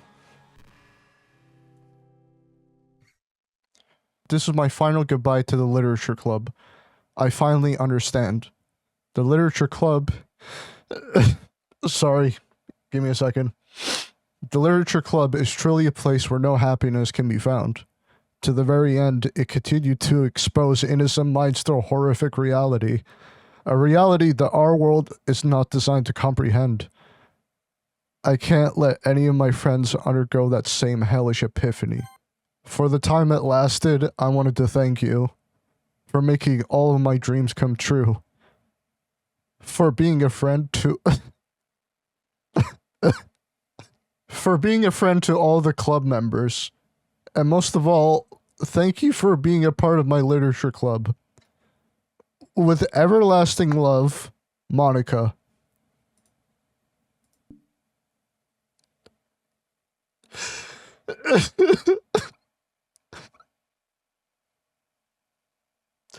Oh fuck, I'm so sorry.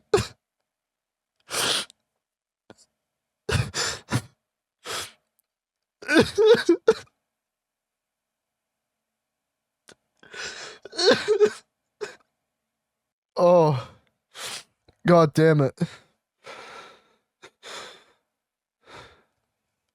I need to read that one more time. Oh, okay, I feel better now. I feel okay. I'm gonna stop the recording for now, and I'll gather all my thoughts so I can give my full opinion later on.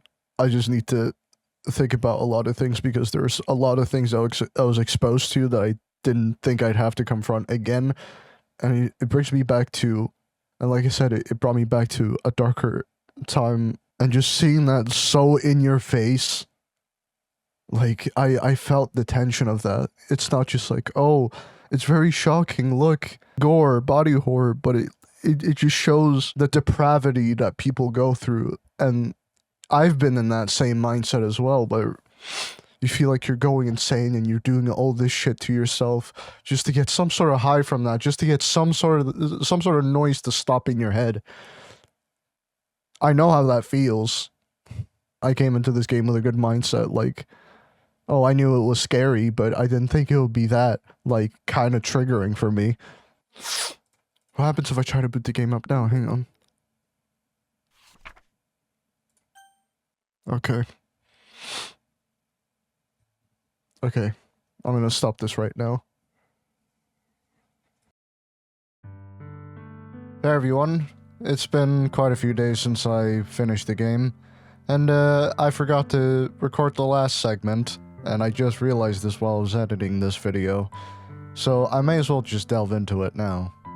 So, it gave me quite a psychological impact, not in like a bad way or anything, but in a very emotional way, I guess I'd say. I remember I listened to the credits song Your Reality a few times, and I remember a few times after that I bursted in tears. Even after I stopped recording, even days later, like, I still find myself ruminating over this game, and yeah. It got me feeling like an emotional wreck of some kind. My thoughts are best explained in the Instagram DMs of a friend, so I may as well just read them out, because I can't think of them on the spot, and if anything does come, I'll just share it. Before I read out the message, I did make a new song based off my experience. I've taken an old demo from 5 years ago and made it into something more, like an almost 8-minute epic ambient piece. And I did the cover art for it, which, let me pull that up real quick. Here. I won't delve into any behind the scenes specifics, but I messed around in Photoshop. And, yes, this is Monica, if anyone can tell by now. I edited her in a way that, like, she's kind of fizzling out, like, you can see the amount of static here. She was not meant to look this blue, she was meant to look more gray, which is shown over here. Yeah, so I made her look more hazy, kind of like fizzling out, almost unrendered in a way, but in this photo she looks a lot more blue, but honestly I think that looks just a little bit more better. And that is my hand just pressing against my monitor, and that has like a specific meaning to it. And then there's another angle of that photo, my hand further reaching out to the screen, but I'm not able to pass through it. I think what I like the most about this is the fact that the blue glow just kind of bleeds through to my hand, and everything else is dark, like you can't see my room at all. So, I recommend you check out that piece, because I uploaded it after I woke up from a nap, and I did this cover haphazardly as some sort of vision.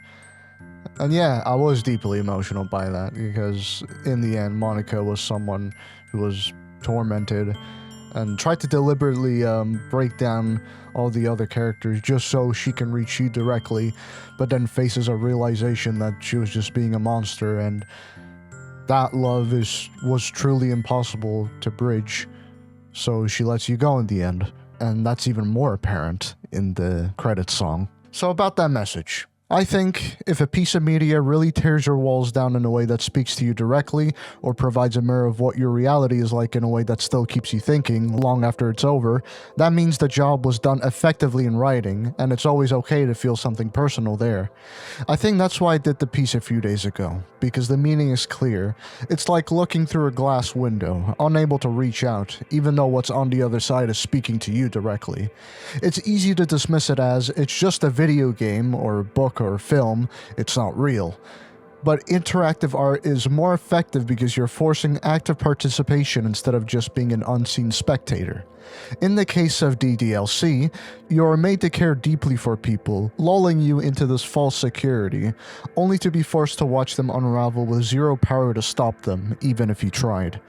And then, to top it all off, the ghost in the machine, which is Monica, speaking to you, wanting to form a real connection with you, but then having to let you go because of the realization that the bridge is truly impossible to gap, just like that glass window. I think that's why I still keep thinking about it, because I've been through those exact same things, just reenacted digitally. And then that bittersweet end with the final song, completely heart-wrenching. It's good that they're all being immortalized, it gives them more life. I recently figured out that Monica has a Twitter account, so the immortalization is truly there.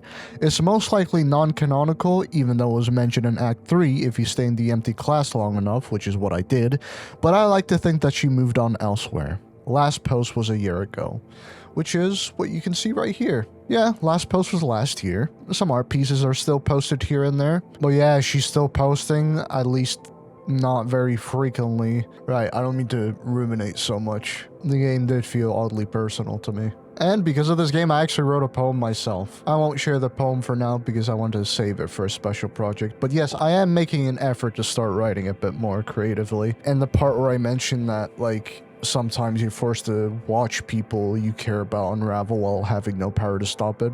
I've been through that same position too. And it's not very pleasant to think about. So that's why I think this game connected to me so deeply, because it's being like a forced spectator of some kind and unable to do much. But thankfully, those times are over, and in a way I think it's kind of like a blessing, because it made me confront those thoughts years later, even when I think those thoughts are over and I'm in a better headspace now. I don't know if it's sadistic or something, but I think it's good to just think about it sometimes and think about how far you've come. Oh, and that's right, I should probably read the description of the song I put out. I'll read this section specifically since it gets into detail about the song. I got off a tense, heart-wrenching couple of days playing Doki Doki Literature Club, and for the last 24 hours since finishing the game, I've been ruminating, completely emotional over what I had experienced. Although it's just a game made to mess with your mind, it made me confront things I never thought I'd have to face again after 4 years. The harsh, morbid realities of the world, the depravity of mental health, and a love impossible to bridge, having no choice but to let go, even if it hurts. I saw things that triggered me internally, but I feel it was finally necessary to face that fear of the past. I caught myself in tears thinking about it a few times. That bittersweet ending gave me a lot to process at once. Think of this like a small tribute. Love your friends, love yourself, and keep making happier memories. Make your dreams come true. Why do I feel a deep longing for something that doesn't exist? And that's where I'll leave it for today. I'll post this video in full, even if it's like 5 hours or something. I don't mind. But I will catch you guys another day. Thank you.